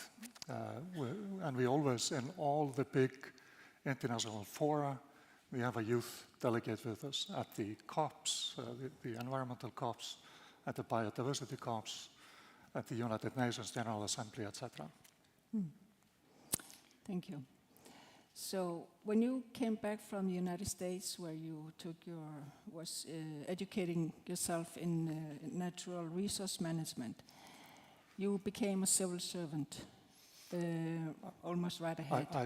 I became a scientist first, and then a civil servant. Yeah, of the university. But when you came into the civil servant job, and looking from the politicians making the politics and you making it happen, can you get us through what is the framework Iceland is working from on the international perspective, just to give us an insight how committed Iceland is to the sustainable agenda? Very committed. And, of course, if you look at it sort of from the top to the bottom, if you will, then there is this international framework that is the UN Climate Convention and the COPs. We have similar structure regarding biodiversity, the CBD and the CBD COPs. We have the United Nations Convention on the Law of the Sea, which latest edition deals with biodiversity in the deep ocean. And then we have other international obligations. And I should mention, because just last week, or the week before probably, there was the newest round of negotiations on a new plastic convention in the regime of UNEP.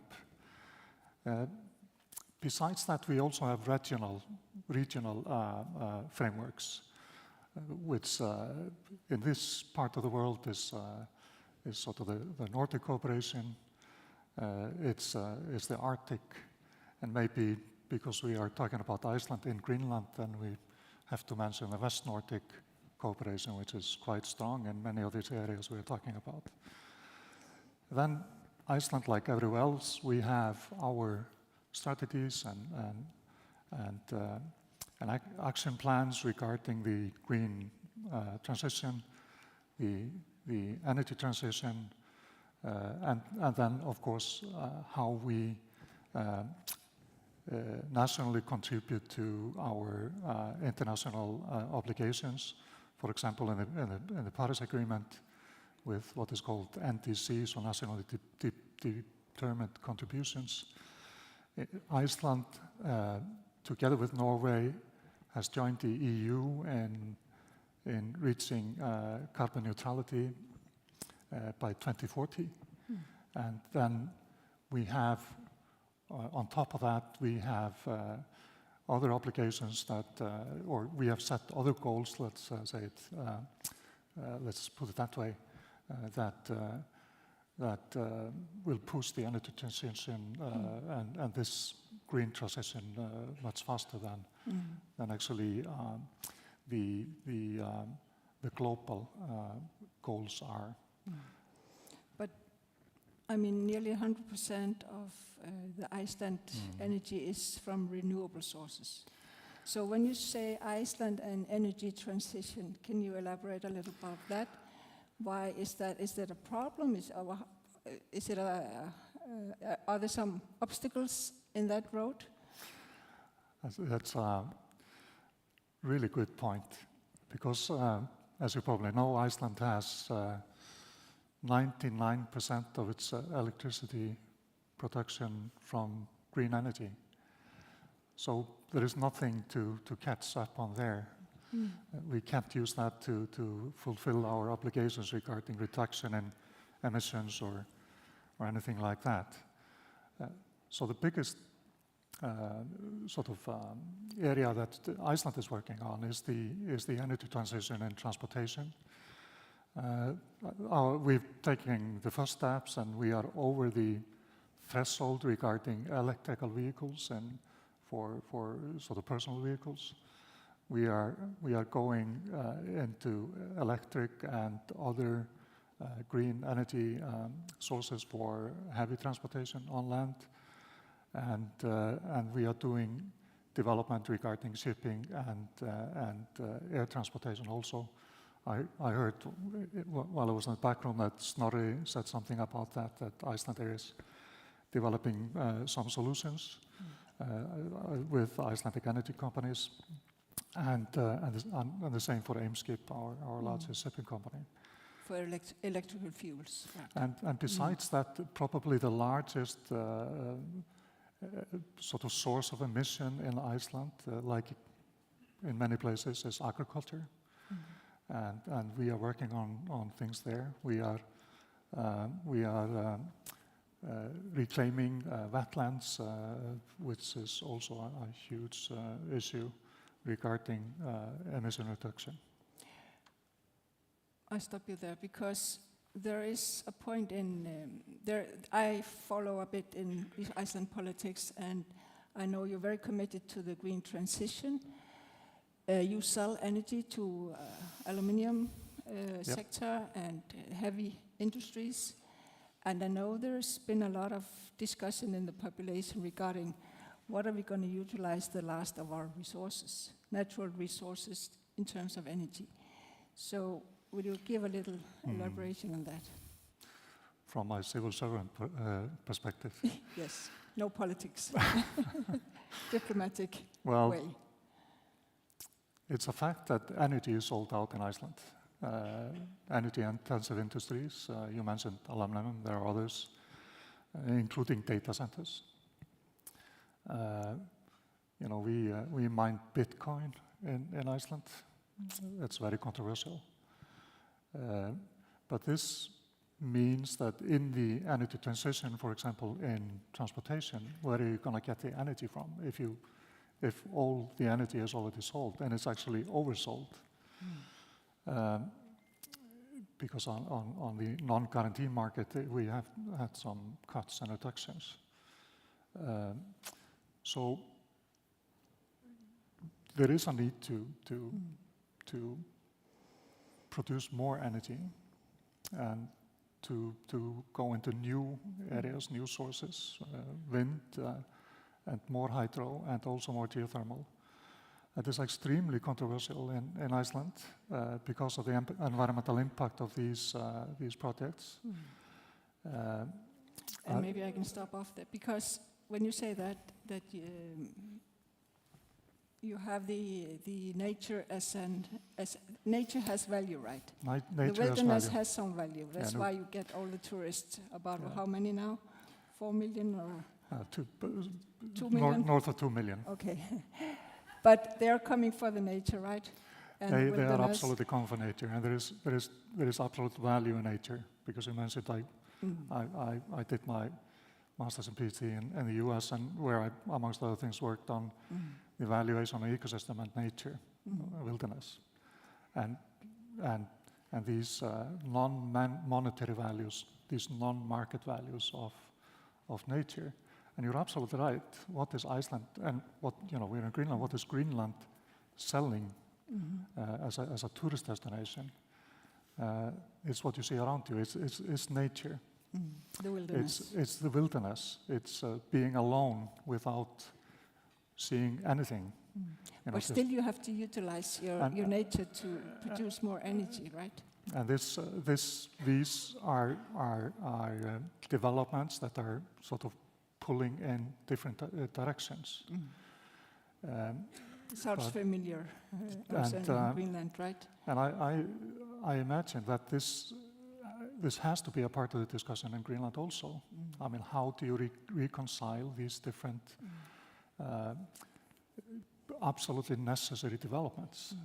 Because just to make a quick comment on that, the land you're going to utilize to the hydropower plants, then you have to make a dam, and you will get a lot of nature underwater. And with windmills in a country like Iceland, where you don't really have forests to hide them, or I mean, you can see them from far away. If you put them in the highlands, you are reducing the wilderness, the unbuilt environment, and these are all goods, valuable goods that you are providing for tourism. Yeah. So of course there are solutions, but the solutions that might be acceptable for the tourism sector are expensive for the energy sector. Yeah. Because we are running out of minutes, and before anyone has some questions, are these the questions? Yes. Should we take the questions? Yes.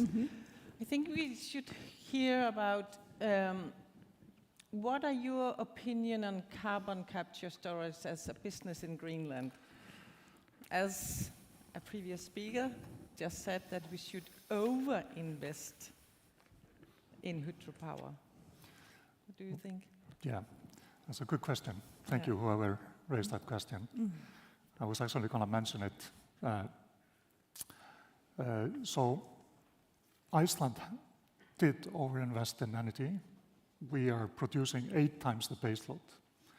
So we are selling, we are exporting green energy through energy-intensive industries and through data centers and other things. I truly believe in my heart that this is something that Greenland should do. They should, in the same way, overinvest in green energy production and export it. And it's pretty obvious where that development is happening now in Power-to-X and green hydro and such things. Iceland has been working on that also as a part of also with an added benefit of capturing carbon and utilizing it. But we also, because I was inspired by Tommy Alice earlier, because I've been very pro-innovation for a long time. I was a startup owner myself, an entrepreneur for a time. So innovation is so important in this development, in the green transition. It's critical. And it's critical that we invest in innovation. And one of the sort of Icelandic shining examples of innovation is Carbfix.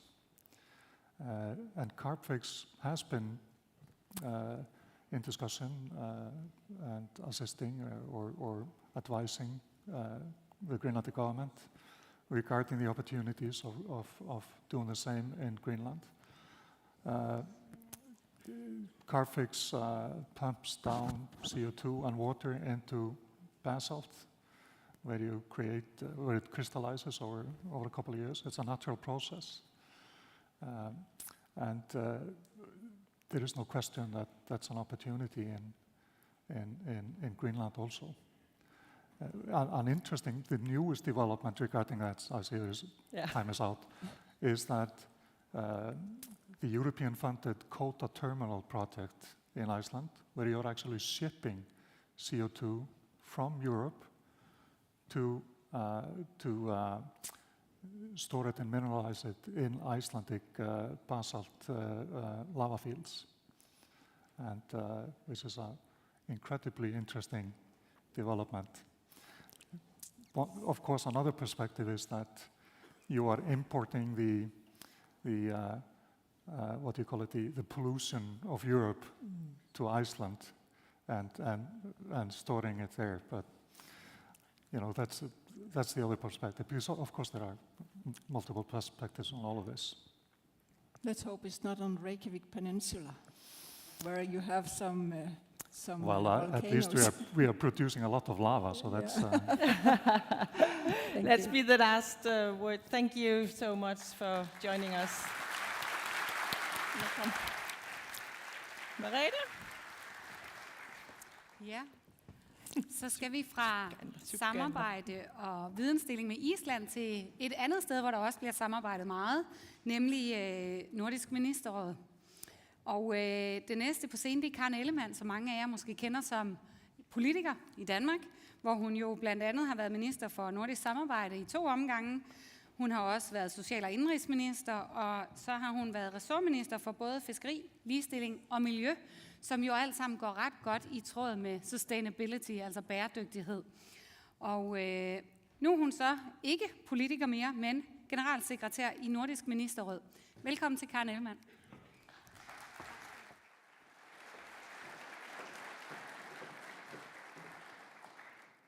Tusind tak for denne nydelige introduktion.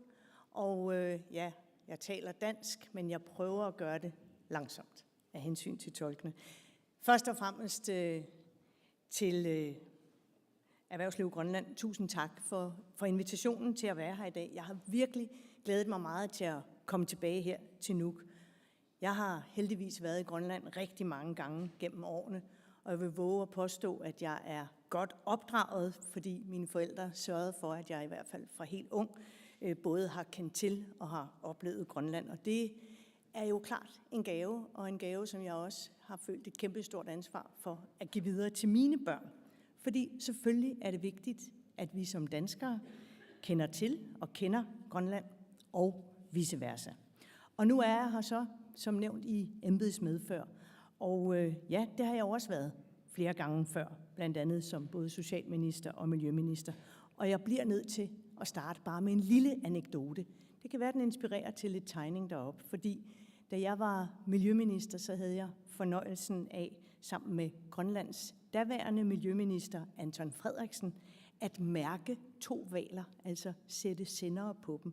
Det foregik i en lille bitte jolle ud for Ilulissat. Og da vi så kom retur på land, jamen så kunne vi så på en skærm følge hvalernes vandring.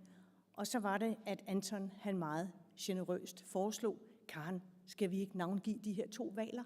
De hedder da Anton og Karen. Er I klar over, hvor stor en oplevelse det var? Det vil jeg i hvert fald altid huske tilbage på med stor glæde. Og nu er jeg så tilbage her i Nuuk i min nye rolle som generalsekretær for Nordisk Ministerråd. Og det er en rolle, jeg er utrolig glad for. Fordi det nordiske samarbejde, det er noget særligt, og det kan noget særligt. Det nordiske samarbejde, det er først og fremmest et samarbejde mellem 8 forskellige lande. Det er et samarbejde om kultur, om handel, om uddannelse og om klima. Og det er et bredt samarbejde, hvor vi lærer fra hinanden, og vi bliver inspireret af hinanden. Og så er det måske vigtigst af alt et samarbejde, hvor vi står stærkere sammen end hver for sig. Og det er vigtigt for mig at fremhæve her i dag. Jeg er her, som mange af jer, også for at lytte og blive klogere sammen med jer.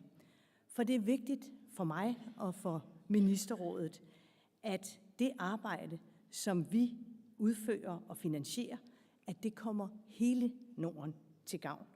Så jeg ser frem til netop at kunne deltage i og lytte til debatten om, hvordan det nordiske samarbejde kan bidrage til at styrke en bæredygtig udvikling i Grønland og i Norden.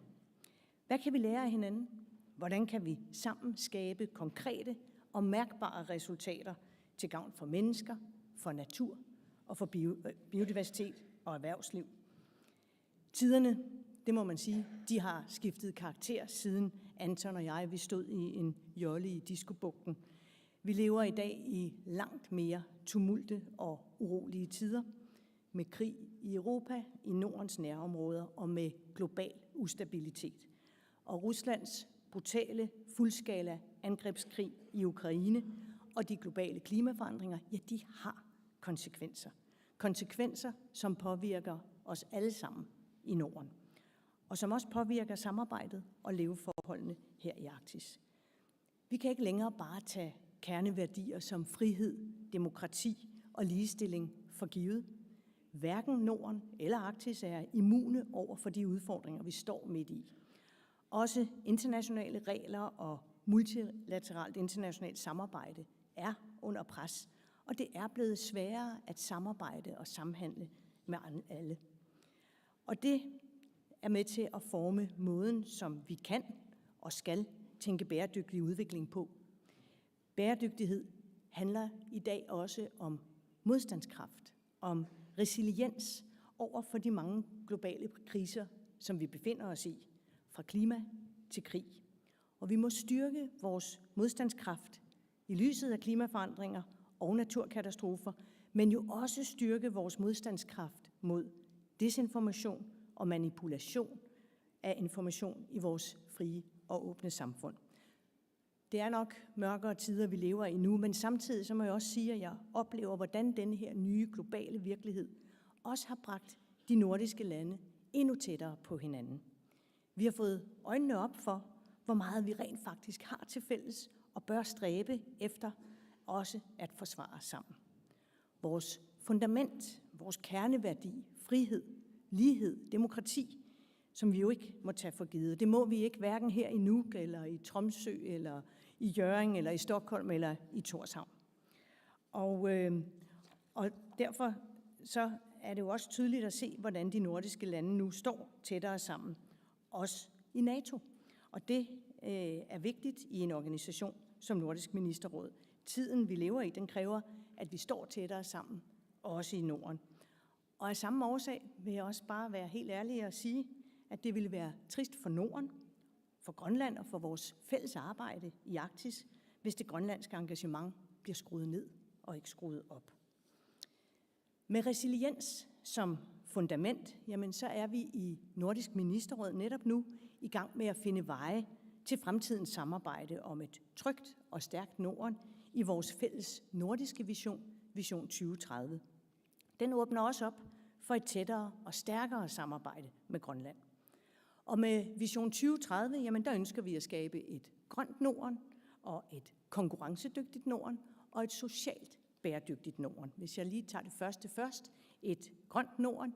Selvfølgelig sammen skal vi fremme en grøn omstilling af vores samfund, arbejde for større CO2-neutralitet og en bæredygtig, cirkulær og biobaseret økonomi. For det andet, så ønsker vi at skabe og sikre et konkurrencedygtigt Norden med grøn vækst i Norden, baseret på viden, på innovation, på mobilitet og digital integration. Og så for det tredje, ja, så ønsker vi at skabe et socialt bæredygtigt Norden, hvor vi fremmer inkluderende og ligestillede samfund i en sammenhængende region med fælles værdier. Blandt andet ved at styrke vores kulturudveksling og velfærd. Og for at nå i mål med sådan en Vision 2030, jamen så skal vi selvfølgelig have alle 8 lande i Norden ombord. Jeg ved, at der er et stort ønske om et øget samarbejde med Grønland i mange dele af Nordisk Ministerråd og i vores samnordiske institutioner. Og vi vil gerne have, at der er flere initiativer og projekter, der er forankret i Grønland. Med grønlandsk ejerskab, med grønlandsk lederskab og grønlandsk viden.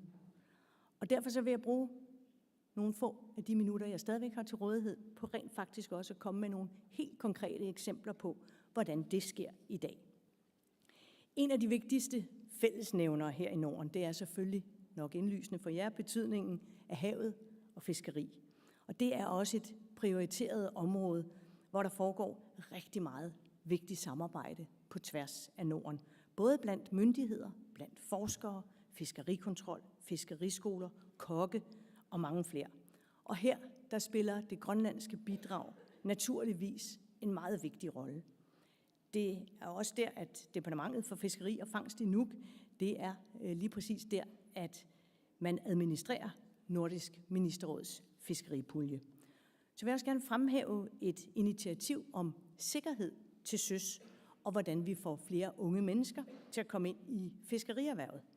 Det er et super vigtigt emne, som Grønland har sat på dagsordenen i Nordisk Ministerråd. Og Grønlands Maritime Center her i Nuuk har ledt arbejdet i samarbejde med fiskeriskoler i Island, Færøerne, Norge og Danmark. Og det har virkelig bidraget med meget værdifuld indsigt i, hvad der skal til, blandt andet for at nedbringe antallet af ulykker til søs. Og så er et andet centralt samarbejdsområde, det er kulturen. Nordens Institut i Grønland, NABA, som jo er en fælles nordisk institution, som bor her i huset, jamen det man arbejder med, det er både at udvikle og støtte både det grønlandske og det nordiske kulturliv. Og NABAs særlige fokus på børn og unge er vigtigt. Og I så en af deltagerne fra Arctic Winter Games, som Nordisk Ministerråd også er med til at finansiere. Så det er virkelig noget, der er med til at gøre en forskel for en vigtig ny kulturgeneration i Grønland. Og så til sidst vil jeg selvfølgelig også nævne Nordisk Ministerråds arktiske samarbejdsprogram, fordi her der arbejder vi aktivt med at støtte og udvikle levevilkår og erhvervsliv på tværs af Nordens Arktis. Og jeg ved, at der sikkert er mange af jer, der kender programmet, og det kan også ligefrem være, at nogle af jer har modtaget støtte fra Arktisk Samarbejdsprogram. Igen i år så vil der være cirka 25 projekter, som modtager støtte til en samlet værdi af 10 millioner danske kroner. Og der er vi også i gang med at udvikle vores civile, sådan folk-til-folk, samarbejde på tværs af Norden, Alaska og det nordlige Kanada. Og vores samarbejde med Nordens naboer i vest ser vi også en fordel i at styrke, også i Arktis, for eksempel fra Nuuk til Nunavut. Så til allersidst, men det er jo vigtigt med de der konkrete eksempler, og jeg havde fået 10 minutter, men altså lige nævne Nordforsks nye store satsning. Nordforsk, en fælles nordisk forskningsinstitution. Sustainable Development of the Arctic. Og det er igen bæredygtighed i Arktis, som er omdrejningspunktet. Og det er historisk, fordi Grønlands Forskningsråd deltager for første gang og medfinansierer puljen, og vi har både Kanada og USA med ombord. Så det er altså en forskningspulje, som er den største i Norden, med så stærkt et fokus også på oprindelige folks perspektiver på tværs af Norden, Kanada og Alaska. Så jeg håber rigtig meget, at Nordforsk kommer til at modtage ansøgninger her fra Grønland til puljen også. Så det her, det var den her korte, speedsnakkende, jeg prøvede at tale langsomt, men speedsnakkende præsentation af et udvalg af de her konkrete initiativer, som jo netop viser tydeligt, hvad det er, vi kan, når vi løfter i flok. Og jeg er helt ærligt stærkt optaget af, hvordan vi i Norden skaber den her fornyede optimisme og tro på hinanden gennem det at styrke og forny vores samarbejde. Så det var blot mine budskaber. Krojanak. Tak. Mange tak. Karen?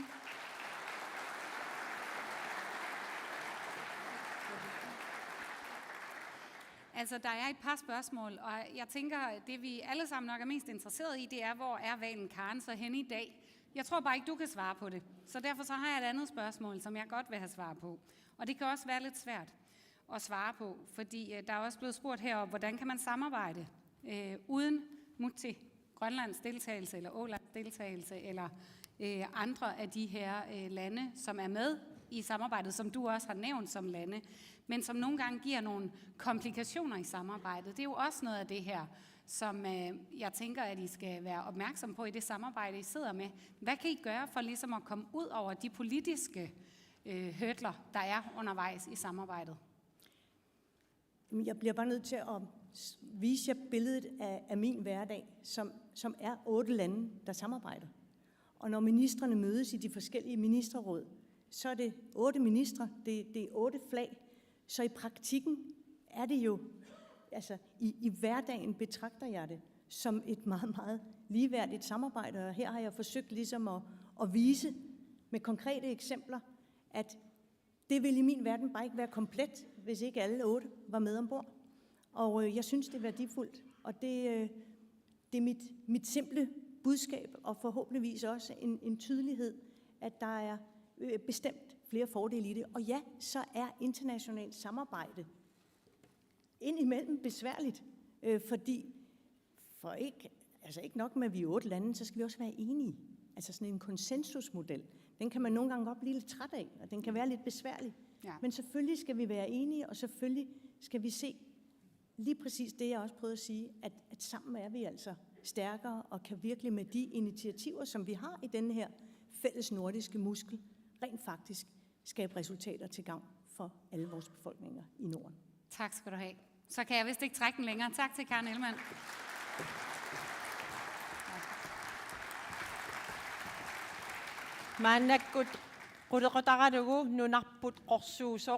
Christian Kelsen, Christian Kelsen, værsgo. Tak for det. Jeg havde indtryk af, at jeg ikke var alene. Hi there, all of you. This is just a very, very short little panel we're going to do right before lunch. And with me, I've got some of our closest neighbors. I'm going to introduce them. It's Emma from the British Embassy. She's the ambassador to the Kingdom of Denmark. Jens Heinrich, the head of representation in Copenhagen. Elizabeth McCullough, who's the Irish ambassador to the Kingdom of Denmark. And we've got Gaia, he's our stand-in Icelandic entertainment for today. Yes, General Consul.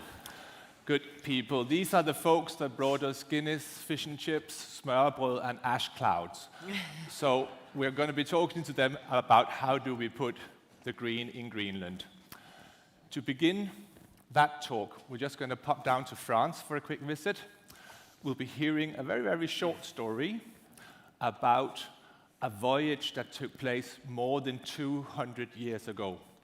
So what happened was this young woman, Leonie B., wanted to go on a voyage around the world.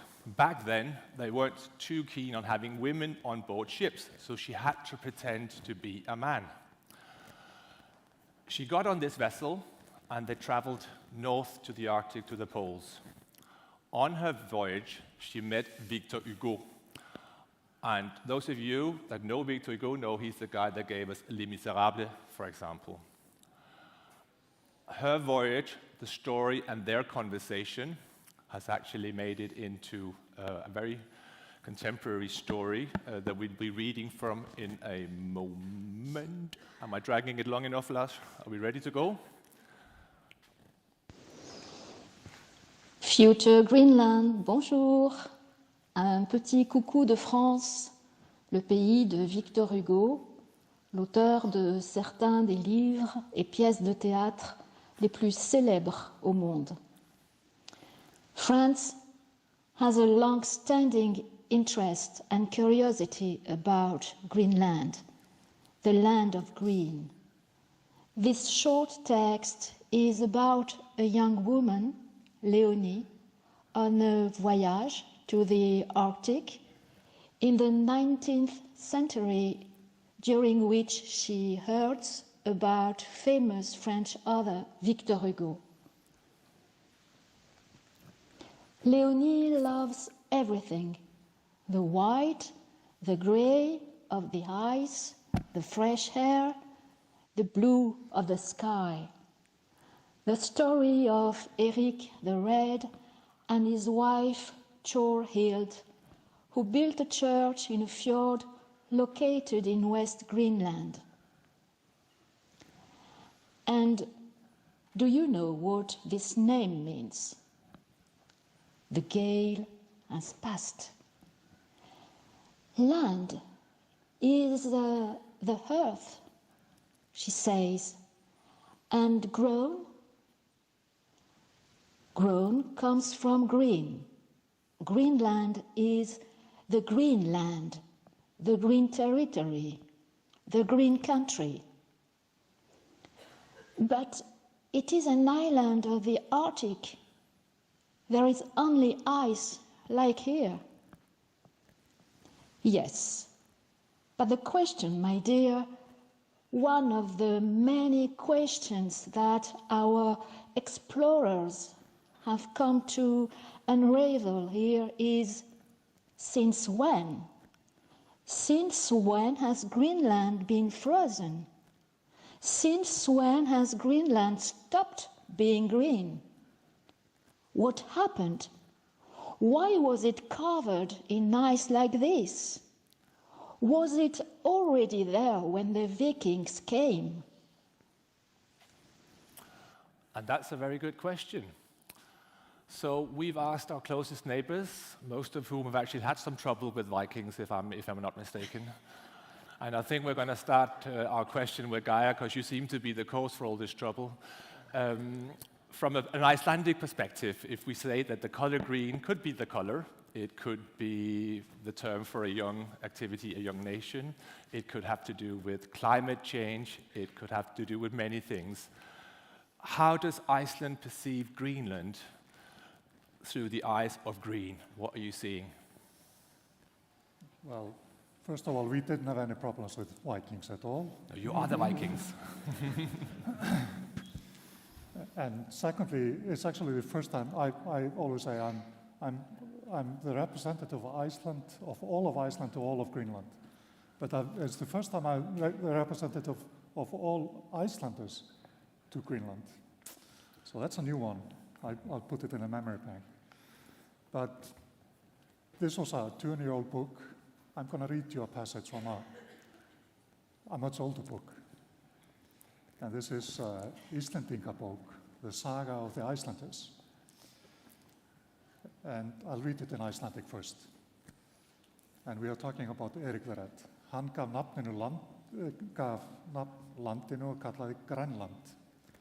Og hvað menn það myndu fýsa þangað farar, að landið ætti nafn gott. So this is from the saga of the Icelanders from the 12th century. So what does this mean? It says Erik the Red gave the land the name Greenland, or Greenland, and said that people would like to go there if it had a good name. So this was basically, like the myth says. No, it's early marketing. Yeah. It was a marketing trick. Yeah. So Greenland has an advantage already from 1,000 years ago. It was already, the headline was a marketing trick. Did it work? I don't know. We don't have any Icelanders left in Greenland to ask about it. But at least the Inuit, they survived and thrived. And here we are. But if we talk about how Greenland is perceived in Iceland, it is very clear that we have a very, very strong, long-standing relationship with Greenland. Everyone in Iceland is interested in Greenland, and everyone in Iceland knows 3 things. There were Icelanders in Greenland. Greenland is a fantastically beautiful country, and there are socialists in Greenland. And at least 2 of these are true. And so I think we have an opportunity and we have an obligation to continue on this road to working together in a peaceful way for our mutual benefit in a green transition, by the way. Thank you, Ger. What he really said was that the Icelanders gave us an advantage 1,000 years ago. That's what I heard in marketing. Is that correct? We'll build on that. Thank you very much. That's the only thing we had. It works for us, yes. Okay, we're going to move to somewhere else, which might be a place that competes with us when we talk about the color green. Elizabeth is from Ireland, and I'd like to ask you the same question from your perspective, from your country. What brings you here, and what is it you see in the green in Greenland? Sure. Thanks very much, Christian, and lovely to see everyone here and to have heard all the really interesting discussions this morning already. I should probably start just because some of you might not even know where Ireland is. So I'll just start off by saying we're a small island to the west of Britain, to the south of Iceland, and kind of to the southeast of Greenland. We celebrated 100 years of independence last year and 50 years of membership of the European Union. So we're fully committed members of the European Union. But in terms of Greenland, and it's interesting listening to what Geir was saying, the first thing I think that people in Ireland think about Greenland is, why did they get the name Greenland? That should have been ours. Because people think of Ireland as being very, very green, and it is an incredibly green, lush country. So I think people think that there was a mistake made originally. Ireland should be Greenland, Greenland should be Iceland, and I'm not sure what Iceland should be called. Sorry about that. I don't know where that leaves you. But there are... Iceland did have a name before Iceland. It was did it? Garðarsholmi. Ah, okay. Yeah, that doesn't really work. Okay. But there are many other similarities as well. I mean, we have a shared history of Norse people coming to the country. I think in the case of Ireland, it was the Vikings, so a little bit more aggressive than the Norsemen that came to this part of the world. And of course, we also have similarities in terms of the native language, which has been preserved for centuries and centuries, despite a lot of attempts to suppress it, etc., over the years. But in green, I think when people think of green, they think of nature, they think of open spaces, they think of adventure, the great unexplored, and of course they also think now increasingly of climate change and biodiversity. People want to visit Greenland. There's huge enthusiasm, huge interest in visiting it. So a lot of interest in the tourism sector, but also, of course, a lot of interest in climate action, biodiversity, trade and investment, and other areas like that. So on the climate side in particular, for example, there is a group of, there's a network of Irish scientists called Network of Arctic Researchers of Ireland. We have a very strong tradition of research and innovation and development. And as part of that, there's a polar certified marine research vessel, which has just completed a month-long voyage around the Arctic region looking into climate change, and is actually going to be on the west of Greenland in the summer, looking at the glaciers off the west of Greenland. So I would say initially the envy of having the name Greenland is the first thing that comes to mind, but secondly, nature, exploration, adventure, biodiversity, climate change. And then, of course, we have a huge interest, both bilaterally and through our membership of the European Union, of cooperating with Greenland in a sustainable way across a whole range of areas. Thanks. Thank you very much. So lesson learned there is stay good friends with the Icelanders, because they seem to be the ones naming the countries. And speaking of marketing, isn't it interesting that if you're a farmer and you get yourself a sword, go on a boat, you become a Viking, and then you go back on land, and then you're back to being a farmer, the Norse. Okay, so Greenland's response to this Viking invasion was we went the other way. We sent Jens Heinrich, he's the representative of Greenland in Denmark. So he's now going to tell us a bit about, from your perspective, as someone living in Denmark, how do you see the Danes perceiving Greenland when it comes to green? Yeah, first of all, there's a lack of knowledge of Greenland amongst Danes. It is improving. I think it's also seen in connection with the climatic changes that we have clear indications on how things are changing here. So an important area in that sense. I think it is moving the right direction with the level of knowledge. But I might add, concerning this branding of Greenland as green, it is very green in southern Greenland in the summer. So. Oh, we have South Greenland here. Okay, give it a now. Yeah. Very good. And I think you've got a good point about the knowledge about Greenland. There's a lot of myth, but when it comes to Denmark, the knowledge level is fairly low. And I'd just like to make a shout out to Aya, who's here somewhere. She's actually manage to get access to funds through the Danish Parliament for more education of the Danish youth about Greenland. Okay, we'll finish off with Emma. From the perspective, I should have done the backflip. From the perspective of the UK, how do you see the green in Greenland? Thanks. I think we'd probably see it as greeny blue, because we see Greenland as an island nation, just like we are an island nation. Most Brits will probably know of Greenland in two ways.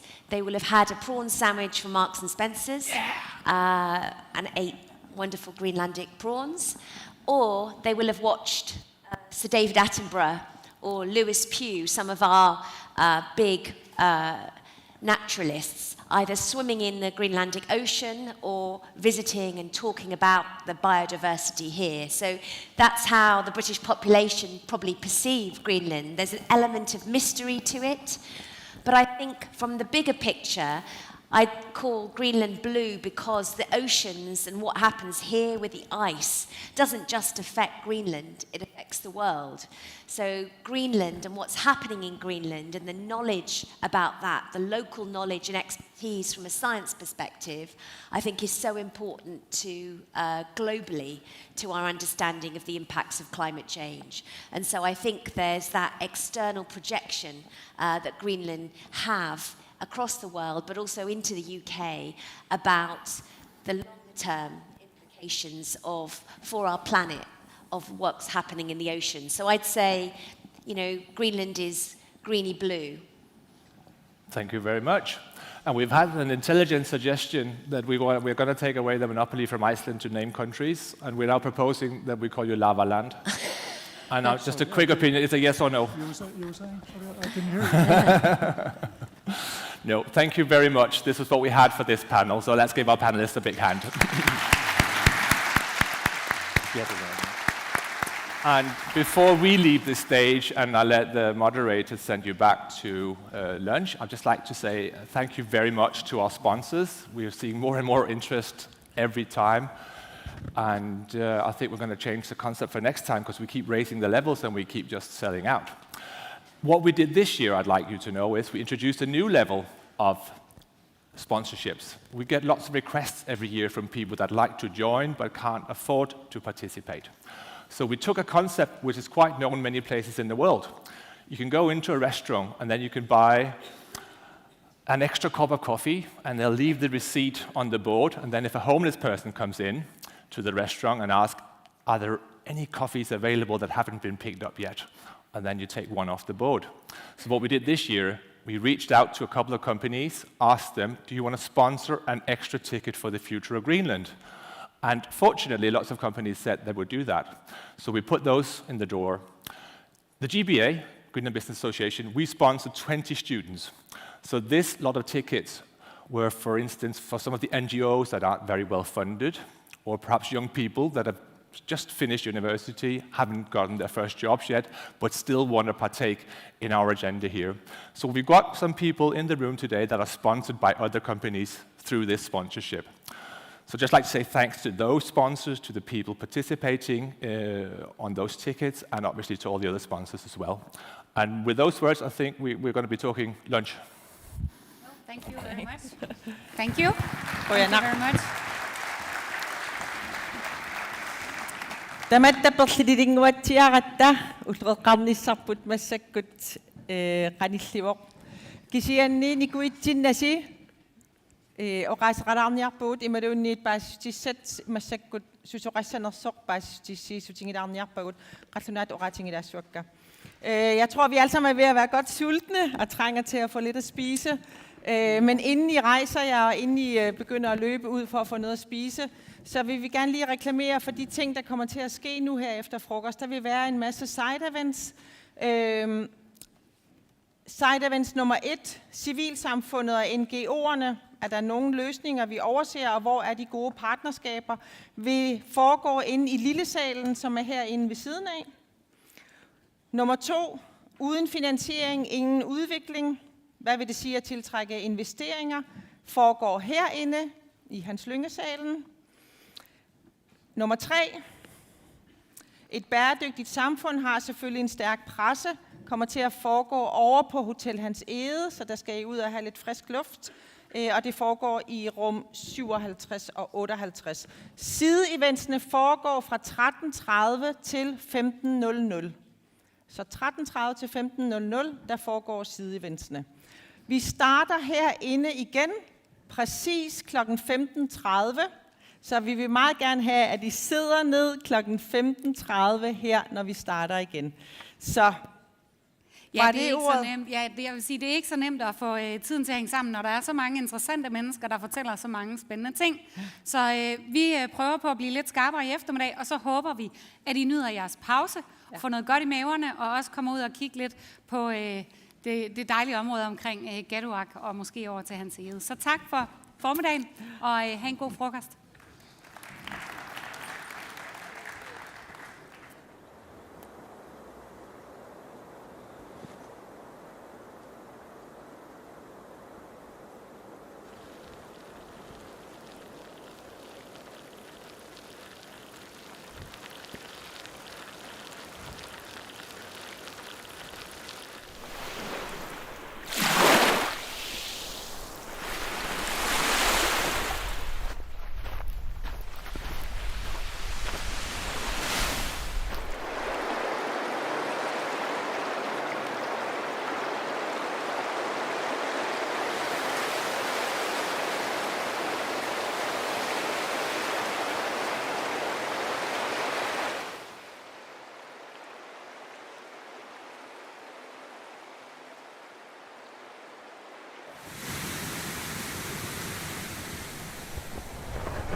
Back in the 60s.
4.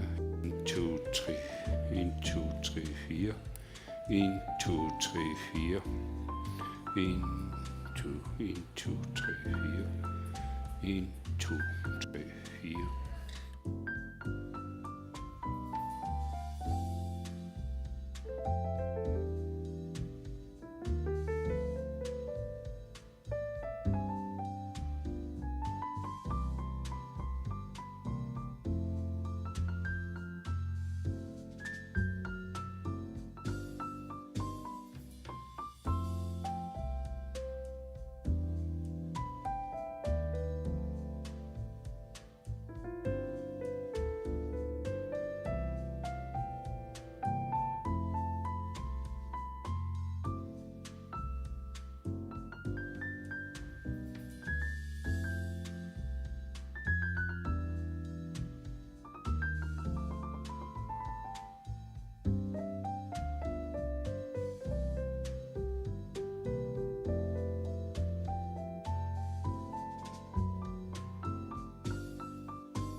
Nu nemen we het goed.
order.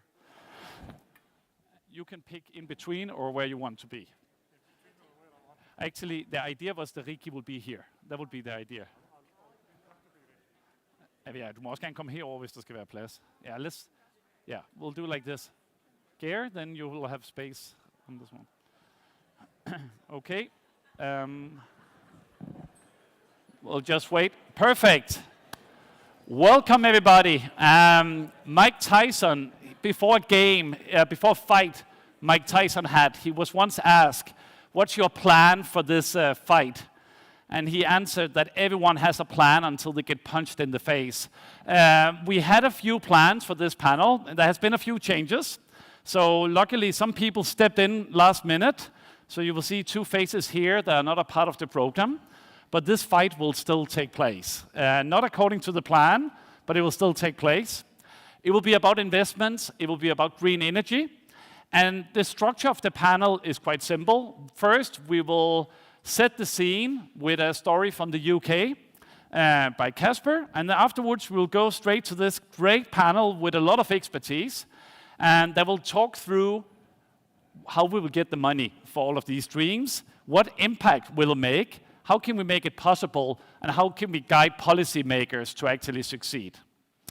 So that's the plan, and if you stay on for the 1.5 hours, each panelist will also come with a recommendation of how to succeed. So that's the cliffhanger in the end. But without further ado, Kasper Mondrup from the UK Embassy, you will now give us a little bit of insight into how we get foreign direct investments. And Kasper has some slides that will be put on the screen in a second. So, well, if you click, no? Yeah, I'm clicking. Else, we will get it from down here. Oh. Fantastic. Thank you very much. And thank you, Mads, and thank you for having me here, sort of starting the discussion with a little bit of a case story from the UK. Just to say what I'm doing normally, I'm the country director for DBT in Denmark, which means that I head up the commercial section of the British Embassy in Copenhagen, working for Emma, whom you've met a couple of times in the past, or during this day, and those of you who were here yesterday as well. So what sort of gives me the right to stand up here and say anything about the UK and investment? Well, the UK is #1 European destination for foreign direct investment. Now, and again, sort of bragging a little bit more, we get more FDI into the UK annually than France and Germany put together. So it's very significant numbers.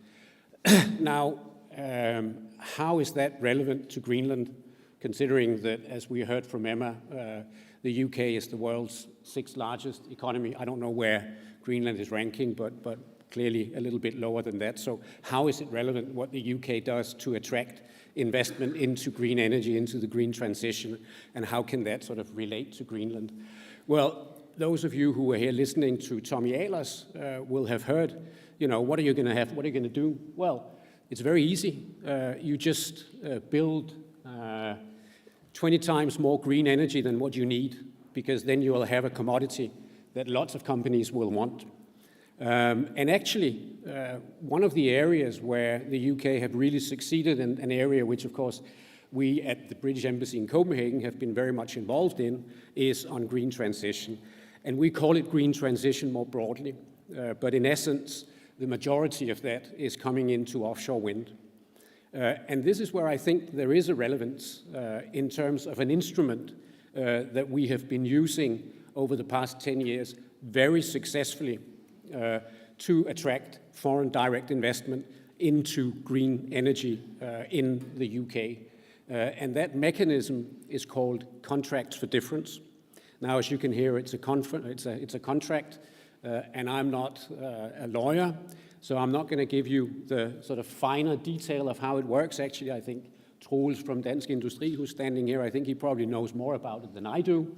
But very fundamentally, it's an instrument that guarantees long-term pricing on the offtake of the energy that's being produced by the investors into the whatever energy generating asset it is that they're investing into.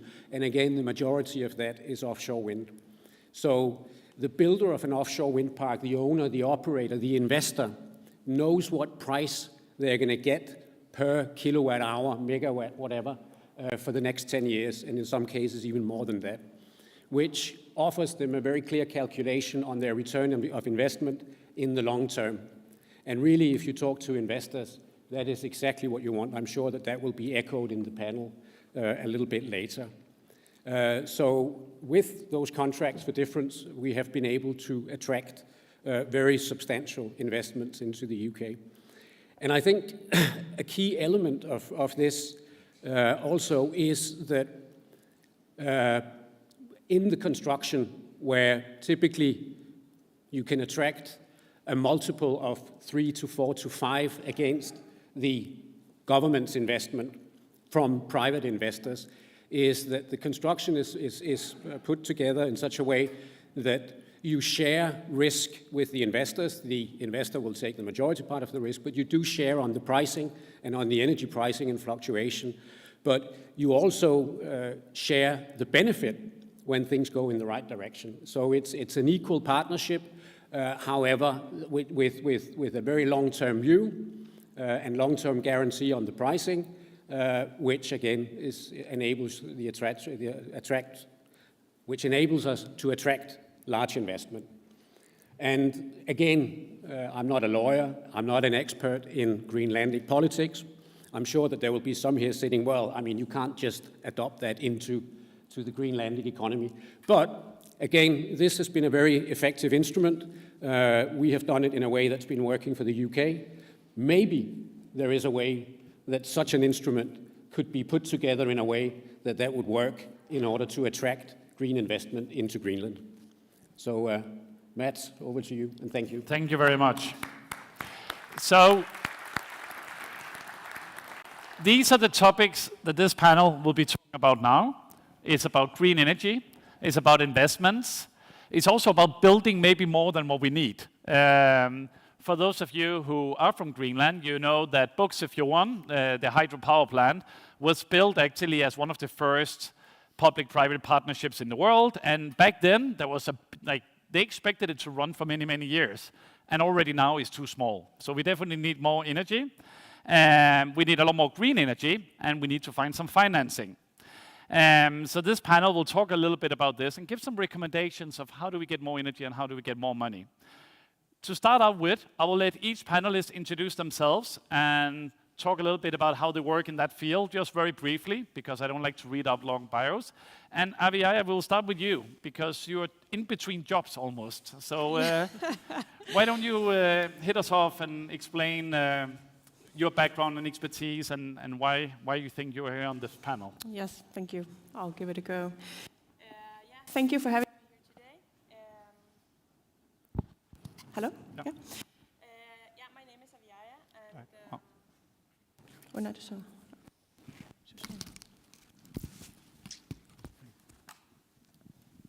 Okay. Yes. So, yes, as mentioned, I'm in between jobs, but I was asked to join here today anyways. I just signed with Nunagreen, Greenland's probably most exciting company, at least I think so, in the years to come. And I'm going to be starting there on June 1st as CEO. But I just recently resigned from Greenland Airports, where I through the last 7 years has been the project director, helping these projects to be designed and they go through the financing of 3 new airports here in Greenland and getting the construction started. And now I'm looking into a very exciting task where a given task for Nunagreen is going to be an expansion of the hydro plant here near Nuuk in Buxifjorden and another one up in northern Greenland. So I think there's a lot to talk about there. Yeah. Perfect. Thank you very much. And then from France, yes. Corinne, please. Hi. I think your microphone mic works here. Yeah. Okay. Fine. Does it work? Yeah. Yeah, perfect. great. Okay. Magic. I don't need that. Thank you. Okay, so my name is Corinne. I'm from France. Thank you. Like the woman we talked about earlier, but I haven't found Victor Hugo yet. Anyway, I'm in awe in front of Greenland. It's my first time in Greenland, and I'm very emotional about that because I think this is really a fantastic place. I'm working for EDF, which is Électricité de France. So EDF is the world's leading producer of net zero electricity. We produce about more than 400 terawatt hours every year. So it's massive. We're present in 30 countries. And yeah, you were mentioning that UK was, is he still here? No, he's gone. Okay. Hello. UK is number 3 for renewables in Europe. And okay, I'm proud to say that EDF is number 1. So you found the number 1. It's EDF. I will let the other one talk. Perfect. And then, yeah, dear Consul General, you definitely know Greenland and you know Iceland, and Iceland has a lot of renewable energy. What else do we need to introduce you with when it comes to energy and financing? Well, I think I've been up here enough times that people know uncomfortably much about me. But I'm standing in for Ríkharður Ríkharðsson from Landsvirkjun that is on his way in an airplane right now. Will land in half an hour. So, you know, as my duty as a Consul General, I'll just stand in for any Icelander that needs it. And I'm so if you need a panelist, Geir will just step in, whatever you need. But fortunately, it's in an area that I'm familiar with. I've done a lot of work on energy through both as a scientist and as a diplomat. Perfect, thank you. Pernille. Yes, thank you. I don't think this works. Oh, we have a solution for that. Yes. Good. Thank you. And good afternoon. And my name is Pernille. I represent DLR Credit, which is a Danish mortgage credit institution. Actually the 5th largest Danish credit institution, but the smallest of the mortgage banks. I'm in the executive board. And this is my first trip to Greenland, though we have been active lending in Greenland since 2002. We have actually doubled our loan portfolio over the last 4 years, and we distribute the loans with a close collaboration with Grønlandsbanken and Bank Nordic. And I don't know if you're very familiar with the Danish mortgage credit system, but it provides very cheap funding for buildings, construction, homes, based on the issuance of covered bonds. And I will come back to that later, but this makes us just an intermediary between the investors, the bond investors who provide the funding for the loans that we grant. And they are very keen into sustainability issues, and they are asking a lot of requirements, which we are also met with by regulation. So I think we'll come back to that later, but this is a key issue when talking about financing and sustainability, that we are subject to a lot of both soft law and hard law in order to be able to provide this cheap mortgage financing. Perfect, thank you. And then we have Troels, that this is not your first time in Greenland. You are from Danish industry, but just first, before we start with Danish industry and your role in the energy sector, just tell about your connection with Greenland. Thank you very much, Mads. Hallo, Galastit Nuvat. Hallo, Nuuk. Troels Ranis.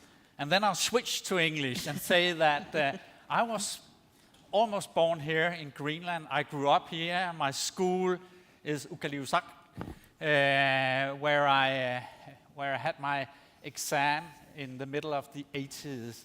And unfortunately, and I'm ashamed to say so, I've been away for 40 years, but now I'm here again in my childhood country. And I'm so happy. So thank you to all you nice people being here, embracing us from all different countries, all around the world.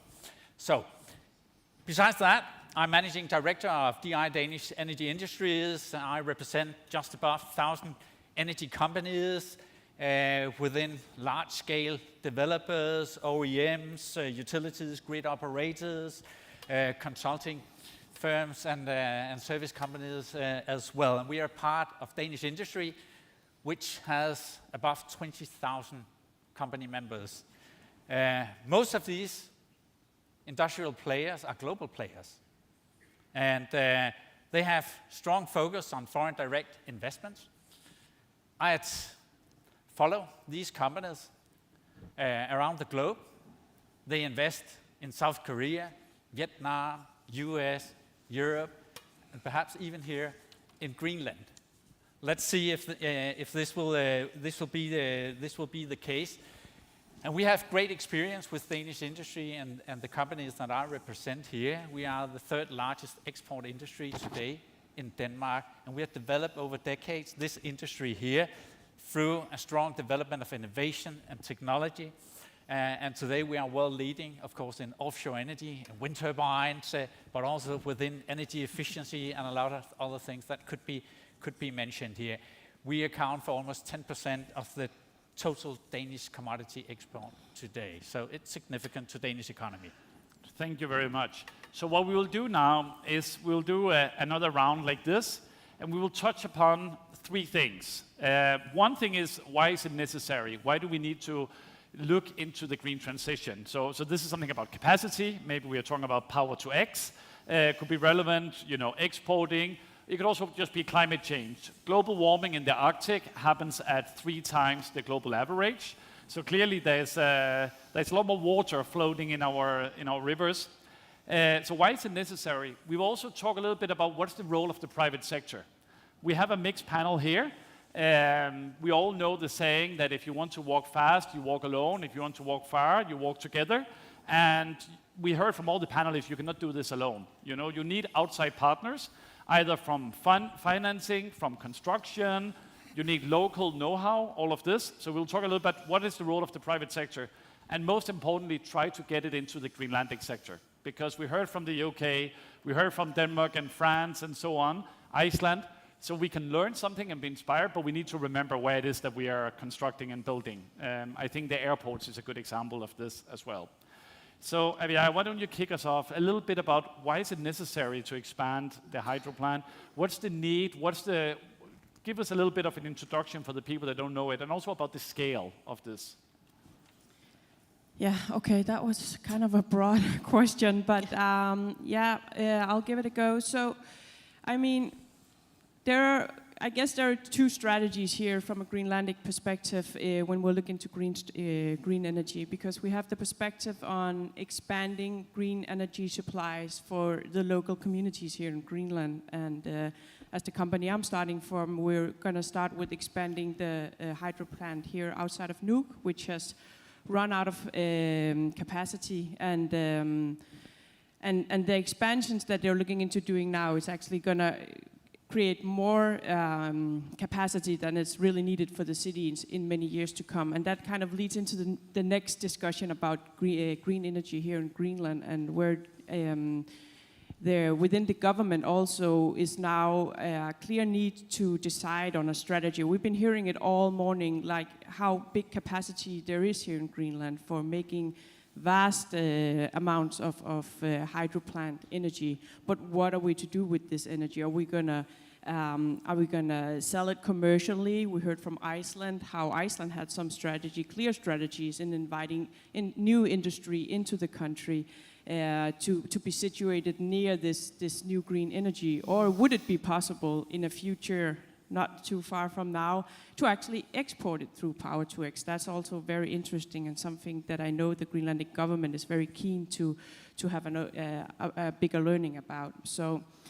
So yeah, from a Greenlandic perspective, there's this parallel right now where it's about securing and expanding green energy supplies for the local community, and then there's the whole commercial perspective and how to best utilize this here in Greenland. So that's very interesting, and I think everybody who has been on this stage this morning has somehow touched upon how this can be linked and can be developed. So there's a big focus on this, both here in Greenland and in the Nordic countries and in globally in general.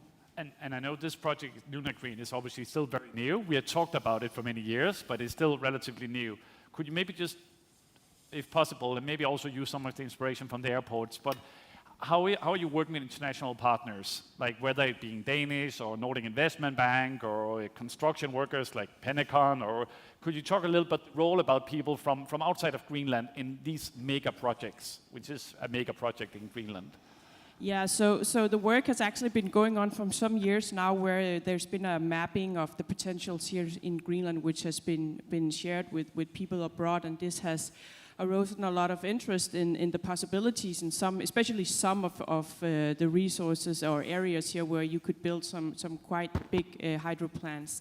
And this has led into a big interest from abroad. From a financial perspective, the good situation is that there's a really good hype about investing in green energy right now, and actually a lot of both commercial banks but investment banks as well has it in their strategy that they really want to place an investment in renewable energy. But I think we're going to talk a bit more about that a little later on. But this triggers some other issues because it's quite a big task to be compliant on these things. But we have received a lot of interest in Nunagreen. I know already by this time from NEB, for instance, or EB, European Central Banks. But this comes with a lot of requirements to be compliant. So this is something that we have to consider here in Greenland, because as we also talked about this morning, I mean, even though we're a big country, we're a really small population up here, and a lot of these requirements, it's quite challenging for us and the companies here in Greenland to actually lift and be compliant on these things. So we have to have a common strategy on this, and probably we have to reach out and work together, at least between the Nordic countries, on how to meet some of these requirements in the future. Perfect. And I know Pernille would also talk about this, about being international compliant and this, where the money will come from and what are the requirements, especially in Greenlandic context. But Corinne and Geir, I would like to ask both of you, because Landsvirkon, even though you're not representing Landsvirkon, but you're a similar organization, energy companies that are operating internationally. Yeah. Maybe you could put a few words into EDF's role in the energy sector and in the green transition. Okay, so I want to quote EDF raison d'être, so really what is the core mission of EDF. It's to build a net zero energy future with electricity and innovative solutions and services to help save the planet and drive well-being and economic development. So I think we are really, with this project coming on in Greenland, deeply into this core mission. That's why EDF is present in my person here today. And we truly believe in this for the future of Greenland and for the well-being of people of Greenland, but in a more global view for the future of the planet. Because Greenland could really become a reserve of green energy for local use, but also for export, as you mentioned it, under various type of products. But what we could have in mind is to transform this surplus of energy into a hydrogen that could be then transformed into ammonia and could be transported anywhere in the world. And do you think there's a potential? I mean, there's a leading question, but do you think there's a potential for hydrogen production in Greenland? Definitely, yeah. Because it comes from hydroelectricity power, which is really a very precious resource. Hydroelectricity will, with the landscape that you have and the way we could envisage to build this large-scale production, it would be a baseload production, and that's really the key issue in energy, in hydrogen production, to have a secure baseload source of power. Thank you. And Geir, you've been thrown in last minute in this one, so I feel almost sorry asking you what Landsvirkon would think about this. But I do know that if you read all the Icelandic strategies from your government, they do talk about increasing collaboration with Greenland, they talk about increasing trade, they talk about construction. Ístak is already building in Nuuk. So maybe you could talk a little bit about the role of the Icelandic renewable energy sector, or just the Icelandic private sector when it comes to Greenland partnerships. And I might add to that investment and trade, and also just to remind all of you that Icelandic companies have been involved in pretty much all hydropower development in Greenland. So the point of departure, of course, is that hydropower presents a unique opportunity for Greenland providing green energy. Already the base load is 70% green. But we are talking about the, like was mentioned this morning, multiplying the base load, going really big. And this was actually a decision that was made, a policy decision that was made in Iceland in the 60s, to go way beyond. And the reason was, of course, that we were a monoculture. We had one leg to stand on, and that was fisheries. And that's just not good enough. You need more diversity in the economy. So that is the reason that all of this, energy development started in Iceland, and that's the reason we were way ahead of the curve in the energy transition. But maybe sort of later, this opportunity for, or this role of green energy in decarbonizing countries, if you will, is becoming more and more important. And I think what is interesting in Greenland is this challenge between these big projects and then the energy need in the small settlements. How are you going to balance these things? What is going to come instead of diesel generators? And of course, hydropower, like has been mentioned, has the opportunity through power to X to decarbonize transportation, which is maybe these hardest to abate sectors in our part of the world, especially being islands with maritime transportation and air transportation. We don't have any trains. We can travel to North America or Europe like you can do in other parts of the world. But for sort of the Icelandic investment environment in energy, I would say that success lies regarding Greenland and starting by really launching well-planned projects that attract interest and help the investors understand the structure needed to, for this development, hydropower and power to X. Landsvirkjun is by far the biggest energy company in Iceland. It's a publicly held private company, and it's been, I would say, quite profitable for a long time, much to the benefit of the Icelandic people, of course. And Landsvirkjun has, in fact, built the majority of Iceland's energy infrastructure during the last, after the Second World War at least.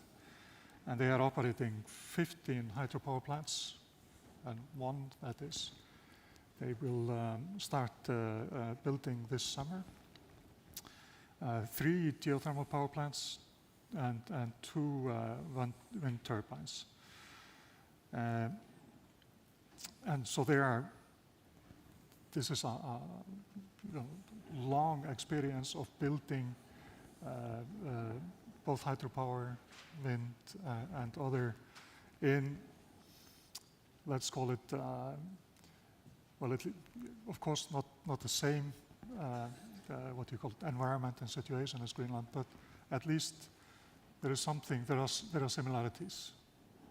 And I want, because you mentioned profitable, so I just want to go over to where the money will come from, or potentially will come from, because I mean, we hear about the context here. All of you have outlined the context. We are going from small settlements, as Geir mentioned, to very large scale hydropower to X. You know, this is the span that we are talking about. We're also talking about that it might not be the same context as in elsewhere in the world for many reasons. Pernille, you've been lending money here since 2002, you mentioned. Could you talk a little bit about the role of lending to Greenland, the role of what is your role, and especially in the green transition, because you have also changed your lending strategy going back, you know, many, many years. That's correct. I mean, we started out. And I just want to say, we will come back to the questions, so the panelists can also sometimes turn around, read a question, and they're welcome to answer that. But let's just... Okay, thank you. Well, we started out lending only to Danish agriculture, and then since 2000 we also expanded into commercial lending, and that was when we started lending here in Greenland. It's mainly commercial construction and buildings that we lend to, and this is because it has to be within the framework of Danish mortgage finance, where it's collateralized lending with a very low credit risk. This is necessary for getting investors to accept very low interest rates. So it's not venture capital, it's safe investments which are secured by real property. And this makes some limits to how we can expand the lending into renewable energy. But after the EU Green Deal, EU Fit for 55, the Danish financial community came out with recommendation for ourselves that we should be a major part in this green transition by offering green products, green loans and green bonds. And in order to offer green bonds to investors, which is what they want, we have to have green assets. So it was obvious to look into also renewable energy, where we can keep asset or collateral in real property. We already have for quite some time lended out to windmills, now also solar plants, biogas plants, and most recently we have also expanded what we call our green bond framework into hydroelectrical plants. We have still not lended out to that, but now it's within our framework. It's important to understand that we cannot define in DLR ourselves what we believe is green. We need investors to agree on that, because otherwise they will be afraid of being convinced being into greenwashing. So we have to follow international recognized standards like the EU taxonomy, and it's moving very slow to get more asset types and more industries into this taxonomy. But we have succeeded in getting some of these green energy types into the framework. And especially for Greenland, the hydro energy plants could be a great potential. However, it's also important to stress that we cannot enter or take large kind of special risk in the cover book. I mean, the mortgage credit system is based on diversification of risk. So if we take in very big hydroelectrical plants with a very high value, it would be a new risk concentration that neither investors or the Danish FSA or the rating agencies would be very happy about.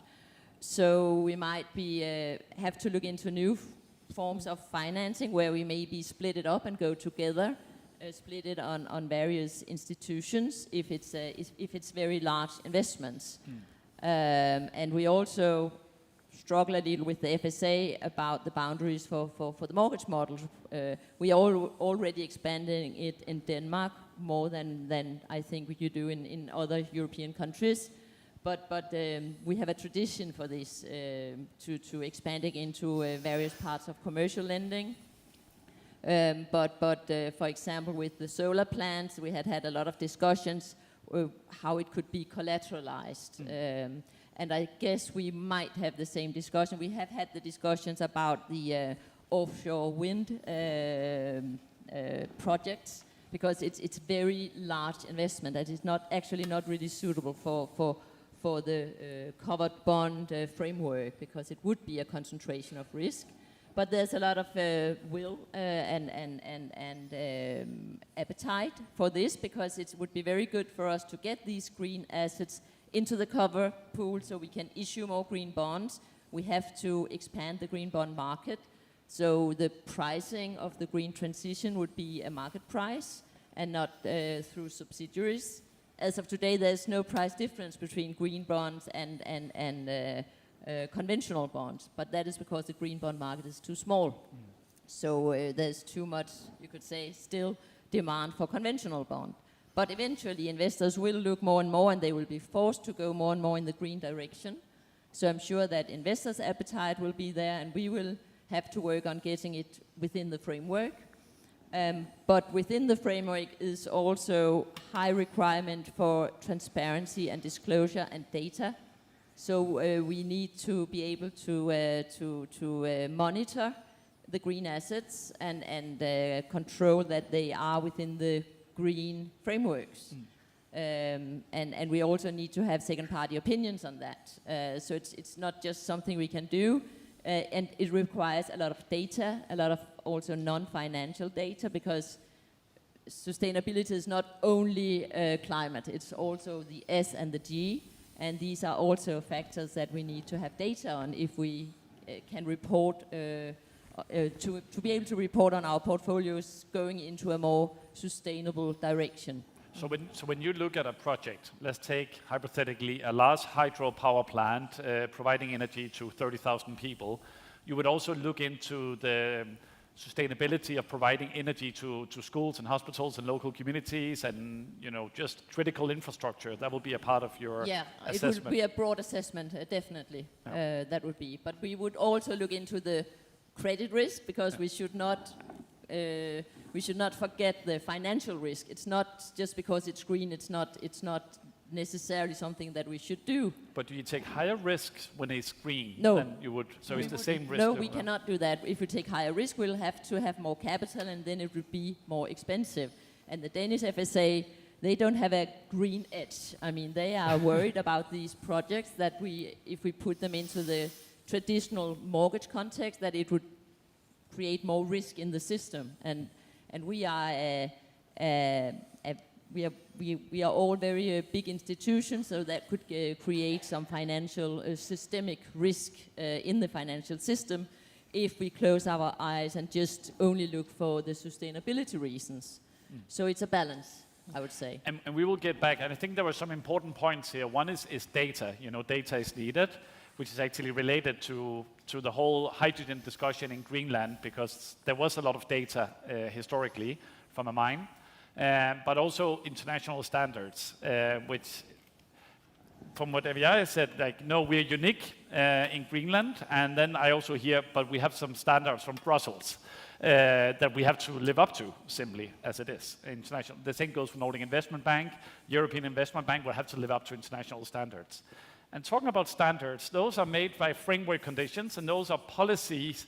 And what Danish industry works with is policies, and all of your members are operating in this world. We heard from Tommy Ahlers that politicians make policies, but it's the private sector who lives in that reality and who operates in that.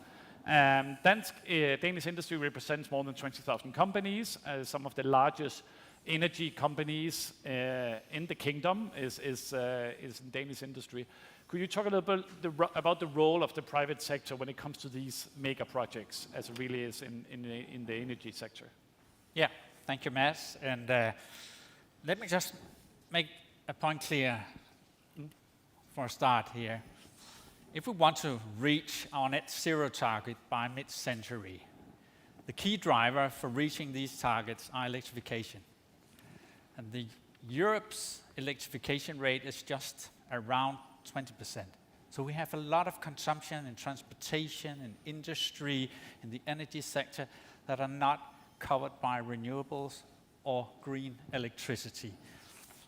Now, we have developed wind turbines for global production of green electricity, but there's also hydropower, and Greenland has vast natural resources for energy production through hydropower.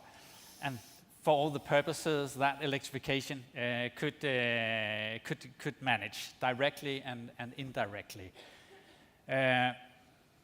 We develop with Danish industry projects all around the world, not only in Denmark. We just have an auction running, the largest offshore wind auction in the Danish history, 6 gigawatt for new capacity building, partly in the North Sea, but also in the Baltic Sea and around Denmark. And hopefully we will have foreign investors interested in bidding in that auction here.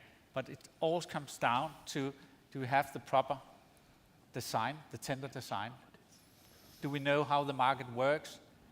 Are we familiar with the cost structures? What about interest rate, material cost, logistics, the constraints on the supply chains? All that, you need to be aware of that if you want to speak to investors. And then, on top of that, they need to have a return on investments. But they will share with society. Every investor is interested, at least those I know, and a lot of foreign companies as well as Danish companies find it proper to have a fair share with society. Now, in Greenland, in coming to this, I've looked into the potential of hydropower production. I really think that you will have, I hope you will have tremendous success, Aviair, in your new job on building new hydropower capacity here in Greenland. But in an international perspective, you should choose your own purpose first here in Greenland. We do that in Denmark. But otherwise, build your economy on these green investments here. Building hydropower and a lot of hydropower plants and increased capacity that goes beyond the Greenlandic need. Yeah, it's about the ammonia market, probably. And the ammonia market produces 175 million tons of ammonia, primarily today for the fertilizer market. It's for farming industry and so. But ammonia has the ability to be used as a green fuel if you produce it green, based, for example, on hydropower. And this is a big market. I think it represents 3 to 4% of all carbon emission globally here. So investors are looking globally where to invest for the next ammonia plant, and what is the source, the renewable source for the purpose here. And it could be in Greenland. I don't say that it should be, but it could be. And the processes goes through hydrogen production, of course, and you can synthesize it, and then you can have ammonia on that. So I think that you really have a vast global potential for the Greenlandic economy here if you design a long-term plan, have a broad political consensus established here, and also, of course, ensures that you create a stable regulatory environment that suits the markets and the investors here. Then you will manage. I think that we use that recipe on offshore wind in Denmark. Perhaps even wind power could be the thing in Greenland. It has been tested with different results. I know all around places in Greenland, but nevertheless. But you really have a unique opportunity to play with the global market opportunities if you want that. But of course, serve your own purposes first, and then build your economy on the green investments. And what I hear from everyone, and I don't only hear this on the panel, but anywhere I go, is quite often that money is not the issue here. The money is out there. It's the bankable project with a good business case that lives up to global standards. You know, we don't operate in a small bubble just in Greenland. We operate in an international market. And I'm completely aware you're not a politician, and it might be slightly into the political level, but we can maybe draw on inspiration from other projects when it comes to international investors. Because I would like this, is there sufficient political acceptance of foreign investors capitalizing on Greenland?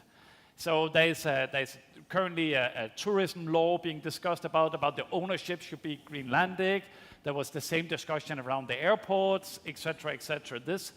This whole, you know, in the fishing industry, we see the same. Who invests? You know, are foreign investors, is it okay that they make money from our hydro? You know, that's basically the discussion. So very broad question again, because I will give you the free space that you are starting your position on June 1st. But do you think there's an attractiveness to foreign investors? And are there any cases we can learn from in Greenland of how to do it? Are there any other big projects that maybe we could be inspired from of how to do it? I think there's a great potential here, and as we just heard, if there's something that we're discussing a lot here in Greenland these days is how to build Greenland economy stronger in the future, and of course this potential on especially the hydropower issue is something that is just so obvious. But if we I don't think we talked in detail about the actual potentials that are here, but the biggest potential that's been mapped to date is an area near Manito, where we could build a plant with a lot of excess power that could be sold off commercially. At this plant alone, I just heard some numbers, I haven't started yet, but just to build a plant, 30 billion Danish kroners. That's without the export part, whether it's power to X or ammonium plants or whatever is smart. So investments like this, Greenland can of course not make alone. We have to reach out, and the government has to make strategy, and they have to make the framework on how are we going to secure investments like this, because an investment like that in Greenland, they're not going to be looking at the commercial activity alone. They're going to be looking at the community. Compare this to the GMP here in Greenland. So we need to have a discussion here in Greenland and get the strategy straight, and the framework has to be there if we want to land investments like this, because of course investors want return on investment, and these projects are also, they have a long time span. I mean, only the project phase and the financing of that is a big issue, how to get through this at this time. And then you have a big construction plan ahead, and then you have the production, and there people want to know what is the pricing actually of the product and so forth. So we have to have a very steady and long-term plan here if we're going to succeed in this. But it is my belief that there is a big willingness within the Greenlandic politicians to this area to be perhaps another column in the Greenlandic economics in years to come. So it's very, very interesting. Troels, your eyes were lighting up when you heard 30 billion kroner for a hydrogen plant. Yeah, is that too big of a number? Is that are these the numbers we are talking about? No, not for these players here, and they could be interested in investing in Denmark or in Greenland, But you have, as I said and stated before, excellent conditions. Listen, it's to produce hydrogen and a derivative like ammonia here. It's 3 times as more expensive on green electricity in general than it is on fossil fuels. We are competing with US and China, so this is the market that we are looking into. But Greenland can produce electricity really, really cheap. Probably you can hit a strike price on ammonia in the end that would be competitive to gray hydrogen and ammonia from both China and the US, and that puts you in a unique position basically. Of course, you need to have an initial investment in the hydropower plants and you need to find a financial model that works. Also, probably for foreign investors acting in Greenland, but they will be here. They will probably not only invest, they will also take responsibility in building the hydropower facility and maybe even operate it. It will be a discussion with you, Avia, in the end. Let's see how it is. And then a second point, I don't think that it's a problem with state ownership. Currently, the Danish Parliament has decided that this auction on offshore wind in Denmark on the 6 gigawatt should have a 20% state ownership in Denmark. It's money, all right? If the Danish state would use taxpayers' money in this investment, all right, we will find out how to negotiate on commercial terms, of course, because it is a commercial business. I think this is key to any project and any investments, that we have to look at it with commercial eyes, even though if you're participating with state money as well. But I don't think it's a problem, not at all. And Pernille, I want to ask you about this, because you talked about not putting all the money in one bucket. I mean, you want partners. So in that way, it's actually positive that there is a government who is behind the project and throwing some money as well. Could you maybe elaborate a little bit more about, the investment potential? Like, how would it look like? Like a blended public-private partnership, a build, own, and operate and transfer, whatever format. Are there some investment formats that are more attractive to you, for example, to look into, to diversify your risk in a way? No, actually not. I mean, this wouldn't be our call. I mean, we could be part of the financing within the boundaries of the mortgage model, but I think that would be banks or other financial partners that would kind of put together the financial solution. We wouldn't be part of that, because we are within the limits of what we can do in order to create very safe, low-risk bonds as a financing. So we would maybe go up to a certain amount of the investment, and then you should have other investment partners on board as well. But we wouldn't be organizing that. And it would be, I mean, we would only be considering the share of the risk that we take on our books, and whatever other financing will be there, it's out of our hands. So we are not engaging in public-private partnerships or things like that. It's outside the scope of our model. So that's where I can jump in. Yes, please. Because that's our specialty. So we are not only investor, but we're also an industrial company. And that's what we do. We architect this kind of project. So we put together all the stakeholders and the counterparts to create the partnership that is necessary to build such a big scale project. And you mentioned 30 billion, but you will discover, because we had a bit more months to look into that, it's double. It's more like 60 billion, this project that you mentioned in Manitstock. So it's something huge. And as a company at EDF, we're not scared about that, because we invest about 20 billion each year in energy transition. We don't do it alone, and 2/3 of it is in France, but it's still 6-7 billion that we invest every year outside of France. And to do this, we look for lenders, people like you, and you would be part of the big scheme. And we can help the government to put together this big scheme. And what makes it attractive? What makes an investment attractive for EDF then? Yeah, we have the choice. And why we would choose Greenland is, coming back to what I mentioned earlier, is because we believe that it will contribute to the future of the planet, this kind of investment here. Okay. So that's really is a global view on the energy transition of the world. And if you go to Iceland as well, could you give any examples of how your investment models are working? Again, because, I mean, there we have a kind of a similar situation to Greenland in many ways. Yeah. Where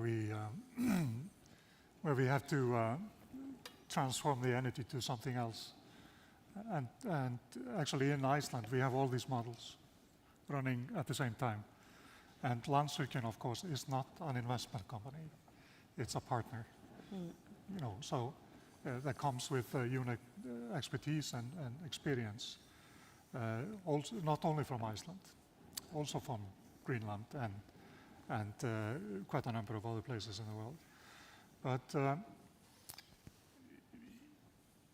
if we look at the biggest hydropower project in the last decades in Europe, it was in the East Greenland highlands in Iceland, Kárahnjúkar. That's 690 megawatt capacity. It's sort of in the same range as we're talking about, Manitsoq project, although that is larger, or larger potential, let's call it that. That has a single buyer. There's a single buyer, aluminum factory down on the East Coast, creating enormous export value for Iceland. So that is sort of pretty similar to what we are talking about here where you have sort of you know, the building phase and the you know, well, everything from the start to the end until it's put on a ship within one project. But then on the other hand, in Iceland you have, for example, like in the southern Iceland, the Þjórsá area, which I think they are now up to, well, I think the sixth dam or sixth installation is that's the one that's will start this summer, where you then multiply the capacity of Þjórsá, the biggest river in Iceland, and that is used for all different kinds of purposes, which can be you know, anything from just you know, providing for the base load up to something like let's say on-land salmon farming, or you know, the biotech like micro algae factories that are in the neighborhood. So basically what I'm saying, that it, you know, over this period of time that this has been developed in Iceland, you create an ecosystem of you know, that is totally reliant on energy. Nothing of this would be there without the energy development. And yeah, I want to stay with you, because one topic we talked a lot about 2 years ago at Future Greenland was this license to operate, you know, and local resistance to some of these large projects. And there has been at least one large energy project in Iceland that experienced immensely large resistance from the local community. So it made a lot of sense in Reykjavik, maybe, but when you went out to ask the neighbors, no one wanted to be a neighbor to this large energy plant. I live in the Arctic part of Norway. There's a strong resistance to anything about wind turbines. You know, it's not in my backyard. We are trying to get wire in my backyard, but it's not really working. But it's slowing down a lot of process, because investors are saying, no, I'm not going to stay there.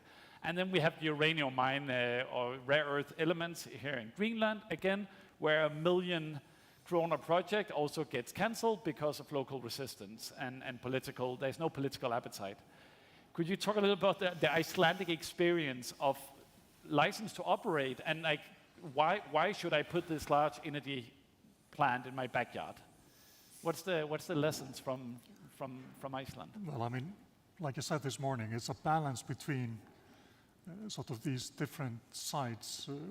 The one you are mentioning that is sort of concentrated on not only NIMBY, you know, it's not in my backyard, but it's also concerns about the environmental impact of these projects. I mean, these are large projects. There is environmental impact, absolutely. In some of these cases, in many of these cases, it's reversible, but maybe reversible over a long time, or it takes a long time to reverse them. And sort of the concept of, or let's say the environmental movement in Iceland was really created around these developments, energy developments in Iceland, and it's become, like with all these movements around the world, more sophisticated how they work. They also have more access to the decision making. Iceland is, together with Denmark and France, part of the Aarhus Declaration, which stipulates that the general public has access to the decision-making processes around this. So it's not only standing in the street with a sign. It's actually you have access to the decision-making process at an early stage, stipulated by law, worked on by either arbitration or courts. So that has really changed the picture, and it's definitely made it more difficult, not only for energy production, but also for transmission. And that's probably the biggest problem in Iceland now regarding, electricity is the transmission lines, is energy transportation, and where you are running into big obstacles that are delaying really necessary projects or developments years. Is there an answer to it? It is just a part of the environment that you have to live in, and it's a part of the risk environment. But at the same time, we are talking about sustainability. We have to talk about sustainability. You can't have green energy development without, taking these things into account. Pernille? Could I make a point here? Because I think it's very relevant what you mentioned, that everybody wants green energy, but not in our backyard. And that goes for Denmark as well. We have discussions about the solar plants, because people who move to the countryside, they want to look at a green field and not solar plants. Everybody wants the green energy, but now there are discussions how it affects property prices, land prices around these plants. And we are a big financer of property, so we follow this discussion closely, because of course it's very good with the green energy and we want it into our housing and transportation and everything. But if it has other harms, if it has harmful effects on neighbors' property values, then it's not good for things that we have already financed, because that would be devalued. So it's a dilemma here that as you said, people don't want windmills in Greenland, I heard. It's very cost efficient. It can create green energy in the short run. You don't have to build these very huge offshore wind parks, which are very expensive. People just don't want them there. There are discussions whether it's also unhealthy to live close to windmill parks. So it's difficult, because we want it, but not next door.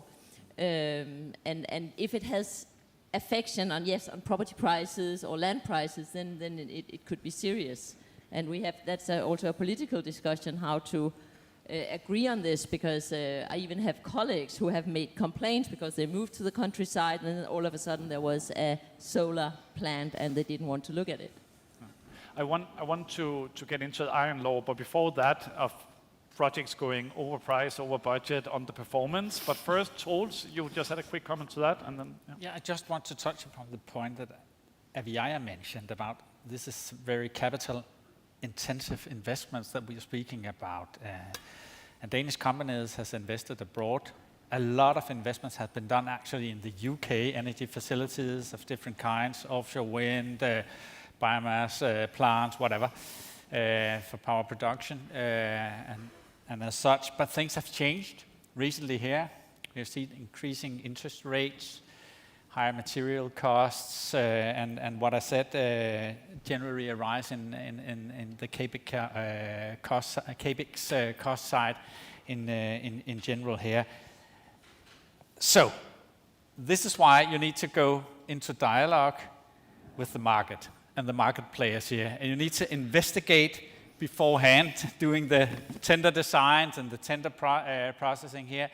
Be in dialogue with the market actors, potential investors here, and learn about what can do, what is feasible, and how to approach it basically from a state and country perspective here. So this was just one point that I would like to mention here. And you try to do it as commercial as you can, because we have a global race on state aid running right now. The Inflation Reduction Act in the US, China is probably doing something similar here, and now we are discussing across Europe that should we aid our industries due to these new this new competitive and trading environment here. And neither Denmark nor Greenland can aid itself to being competitive. So we need another recipe here. And this is for intelligent design. Where do we have some advantages that others don't, etc., etc. And I really think that you have some advantages, Aviaya, and also in the energy production to come about here in Greenland. And hopefully you will look for building up your economy, not just getting, hydropower for domestic purposes. Because I heard that your Prime Minister said earlier on today that a main part of the Greenlandic economy is based on fishery and fishery export. Just around 6 billion. Wow, so you export, so why not export energy? If you can export fish and fish products in general, it's just as good as a commodity product in a world in a global demand than as fishery here. And you don't need to eliminate, all the benefits from your fisheries. Just build on top of it, make your economy even stronger here, and hopefully interplay with market and also foreign market players here. I really think this could give tremendous benefit to the Greenlandic society for your welfare services and what comes on having a strong export-driven economy in general. This is how we do it in Denmark. Greenland can do the same. There's nothing that differs us on that note. And I want Aviar to, because we've heard this story for a long time about standing on more than one leg. 99% of export is fish. Then for some time it was raw materials. That hasn't materialized yet. Then tourism was the big talk one until we found out we don't like cruise ships as much as we thought we did. And now everyone's talking about energy being, the new leg to stand out other than raw materials. And the question now, this was the warm-up for the question. The question now, there's this professor, Ben Fluebjerg, who talks about how great projects get done. And he has this iron law that all projects everywhere in the world goes over time, they go over budget, and they do underperformance. And you look at, let's go and look at the school here in Nuuk, for example, or we can look at other projects. What has Greenland learned from the past, let's say, 20 years on building big projects, big infrastructure projects, whether it's ports, schools, airports? What has Greenland learned? Do you think that the politicians especially will take with them? We talked about market dialogue. Maybe that would have been, a good lesson some years back. So what is it? What do you think that the Greenlandic politicians has learned from the previous 20 years of big projects that will change this way that Nunat Green will be done? Or hopefully, if you can. Thank you for this question. It's I think if you have the answer to this, I'm you will be a very rich man. In the big scale, looking at what challenges projects. No, I just want to start somewhere else because I really do agree in what is being said here. I've been talking a lot about the airports the past years up until now, and they have been built in a time where Greenland is really in a window of opportunity for many reasons. And I think this green energy possibility, even more so here, Greenland has a window of opportunity. We're carried on by the world's agenda, of course, by sustainability. So I think it's just a given, But how to succeed on these projects on That's time. What they call the elephant in the room. So it was me paraphrasing the budgets. Yes. Actually, I think we're quite skilled here in Greenland on building a lot of things and a lot of large projects in our very challenged context. We do have a lot of local experience in building hydro plants to date, and we have a lot of projects where we work closely with the expertise from Iceland. So I think there's a lot of potential here to succeed. But of course, it's a difficult time to build any mega projects in the world right now because everything is so uncertain and because these projects spanned over many years. So this is why it's so important that we have to reach out and have partners in this. We have to consider the risks, and we have to be compliant on whatever international, rules there are about getting some kind of comfort in projects that are so expensive and take so long.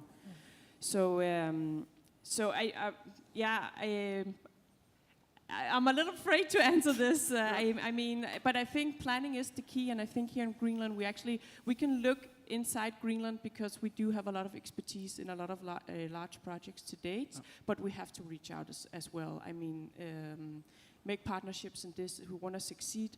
Iceland has a lot of expertise in the construction and running of technologies like this, but also so much is happening globally. So yeah. And I'm trying to get some of the questions from the map here, and if anyone wants to just take anyone, you're willing. But I want to talk a little bit about, there's one asking borrowing from China for large infrastructures. You know, if we go back 10, 15 years, I think the answers would have been very different. People would have said, yeah, we are interested in investment from anywhere, and now, you know, energy is a critical infrastructure.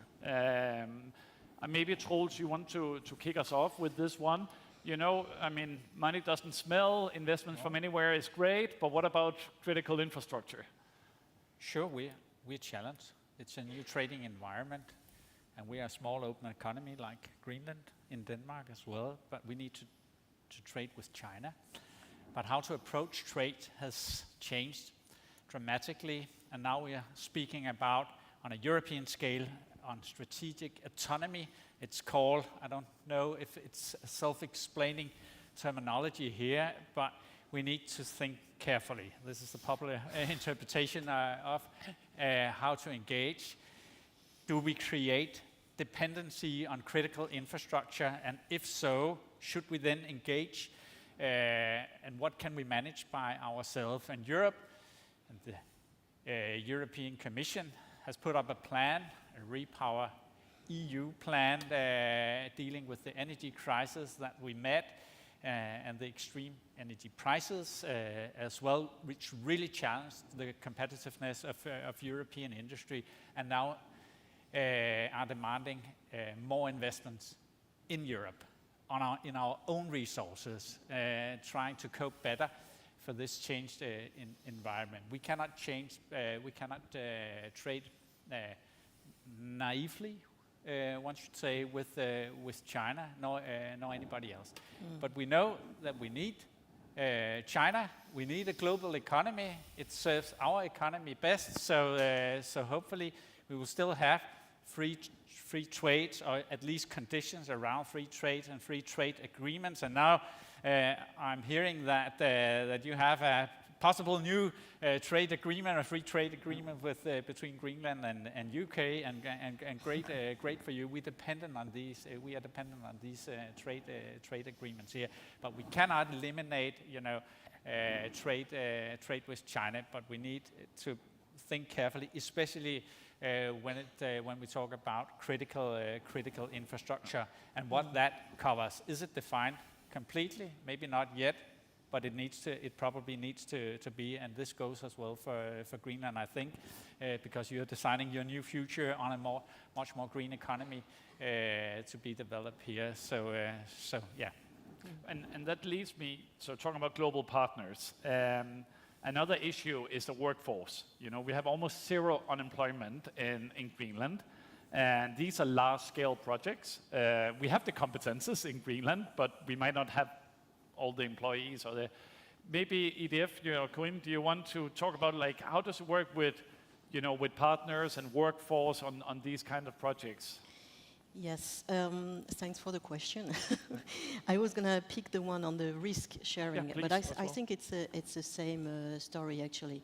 In this big scale project, everybody has a role to play, and we have to find the right partnership, and the dialogue, as you say, is really key.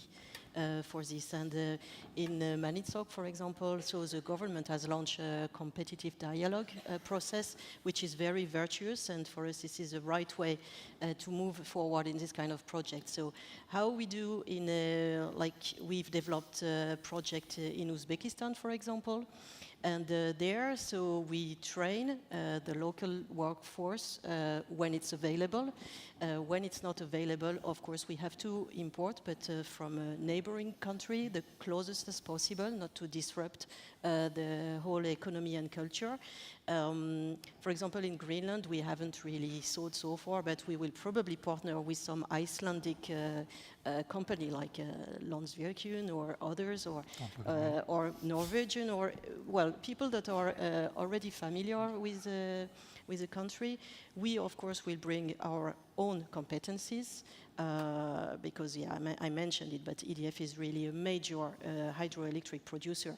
So we have engineering, we have some people, but the best way is to work together to find out the right balance between all those components. And risk sharing is the key. There was a question about how would anyone accept to take the risk of overproducing in a country like Greenland when you don't know what to do with the energy afterwards? And that's where it's important to work together with other investors, with lenders, with financial institutions, also looking into the global markets. That's why global player can bring something, because we have a view of what is happening in Asia, in US, in America, and we see that the future will be hydrogen and ammonia. We believe in it, and so that's why we are willing to take part of the risk of investing in overproducing in Greenland. Thank you. We are going in for landing, so we will do like a final round, but you have minutes to elaborate on your recommendation. We'll start with you, Troels, and then we'll get to you, Pernille. But let's here for the final 10 minutes, just try to come up with like one recommendation. We heard a lot already, but if we could go up to the Greenlandic Parliament and give them one recommendations of how to succeed, what would be that recommendations? We heard about data, we heard about diversifying risks, and so on and so forth. So, and these are your final closing remarks, so you can elaborate a little bit on your points as well, Troels. Okay, if I only can state, I'll give you one point. I'll say a stable regulatory environment. You know, this has been the learnings over the last 30 or 40 years in Denmark, and I see that there are former politicians here in the room who really knows what I'm talking about. You know, broad political consensus on large societal transitions, decisions, basically. This is what investors look for. Stop and go, it's poison. Stop and go is poison. Instability is poison. So that's my point. Thank you. Pernille? Yes, and a little different angle to that is that it's also important to make Greenland an attractive country to live in. We are talking about employment. And if Greenland has to also import employees employees from outside, it should be an attractive country, including housing. And there's a lot of construction going on. Everybody can see that in Nuuk. But I was told that still housing is there's a scarcity, and it's a challenge to have also affordable housing. And that is what we finance in DLR. That's a lot of construction of housing and commercial buildings. And again, access to finance also in construction of housing. You need to think in a sustainable manner. We need to report on the sustainability of all the buildings that we finance, and that includes the energy efficiency of buildings. And in Denmark, we use the energy labels to assess the energy efficiency in order to report that. And as I understand, you don't have energy labels on housing in Greenland. So that would be one recommendation, to get these standardized labels up and running so we can assess the energy efficiency, get some green energy into the housing, because that is another key measurement. It's the heating source. And with all these green energy, don't export everything, but use some for heating of the housing, because that would be very important for us to get data on this. We are growing our presence in Greenland, and even if the lending is only counting for 1.5% of our total lending, it's a growing number, and it's difficult for us to in the future tell investors that we don't have data on the energy efficiency of housing in Greenland. While we are financing, I think it's between 80 and 90% of the construction here in Greenland.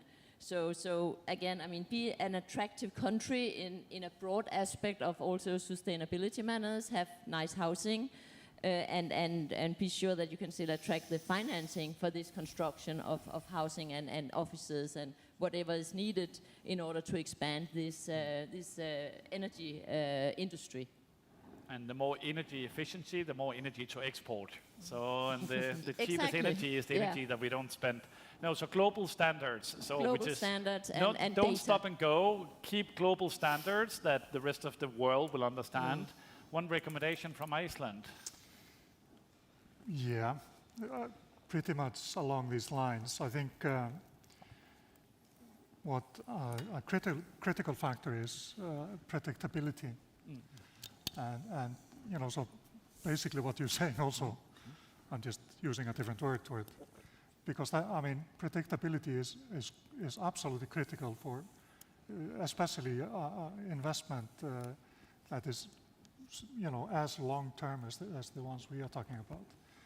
And that exactly means that that you are not turning around every elections. You are not, you know, you are staying the course. It's not stop and go. So I think that would be sort of my one thing. I would like to say though, let's not forget that Greenland controls this process. And just to say something Icelandic, you know, regarding the labor scarcity and maybe the education deficiency, I think I can confidently say that Icelandic companies that have been operating in Greenland for a long time are very willing to build capacity in Greenland. You can look at any company Icelandic company that's in Greenland right now. They are doing it. And is it going both ways? So in some cases, yeah, absolutely, okay. Absolutely. We can talk details. I'm a diplomat. I can't say more, but yeah. Corinne, a recommendation. So we have predictability, don't stop and go, global standards, data collection, sustainability, diversifying risk, of course. Sure. So let me invite you to close your eyes, not to fall asleep, but to dream awake with me and dream about a future where green fuel, green energy, will fully replace oil. And in this future, Greenland will be the center of the world and will be the main producer of green fuel for the whole planet. So now, please come back to me. So my recommendation is, if we share a vision, it's before everything, this is a human adventure, it's this really big-scale project. So we have to work hand in hand and to keep open the dialogue and to share vision all the way through and put a lot of energy in it. Oh, thank you. Thank you. And I really think this shared vision is really also why Nunagrun was established in the first place, you know, was dreaming big. It's hard for you to give a recommendation for a big project that you're going to be sitting on yourself, but maybe I could get you to reflect a little bit about what you heard and give us our final remarks before we finish this panel on this amazing project that hopefully when we meet next time, we have start digging in the ground, hopefully. Well, I actually really like your final comment. I mean, I would like to see that future, but yeah, I also really much do believe that what we really need to move forward on this exciting possibilities is consensus within our politics, also through the next election and the next elections. We need to make a national strategy and we need to get the framework right so we can attract the big investments. But I also would like to say, I mean, we just touched upon here in the end, like unemployment and living standards here in Greenland. And I think it's very important also in this process that Greenland is really smart about it. So this strategy does give back to Greenland any way it can. We need to lift our local society up. Our young people has to take away learnings from this. We have to live our housing standard up, our healthcare system, and so forth. So there's so this project for Greenland really needs to be all about the Greenlandic society being part of this strategy and getting the best out of it. So that's the best case scenario I could see come out of it. No, thank you. And I think that summarized what this whole debate has been about. Yes, of course, it's about, we want the green transitions and we need to finance this, but it's also about livability, it's about creating jobs. We haven't talked about vocational training, but also just the amounts of job opportunities and skills that's going to be, developed here in Greenland. We saw that with the airports. And then it's also about not only what happens good for Greenland, but also what happens good for the world if we can start exporting all of this. So that's what we have covered in an hour and a half, which I think is pretty good. So let's give a round of applause to this great panel. Thank you. And thank you very much.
Nu nemen we het goed.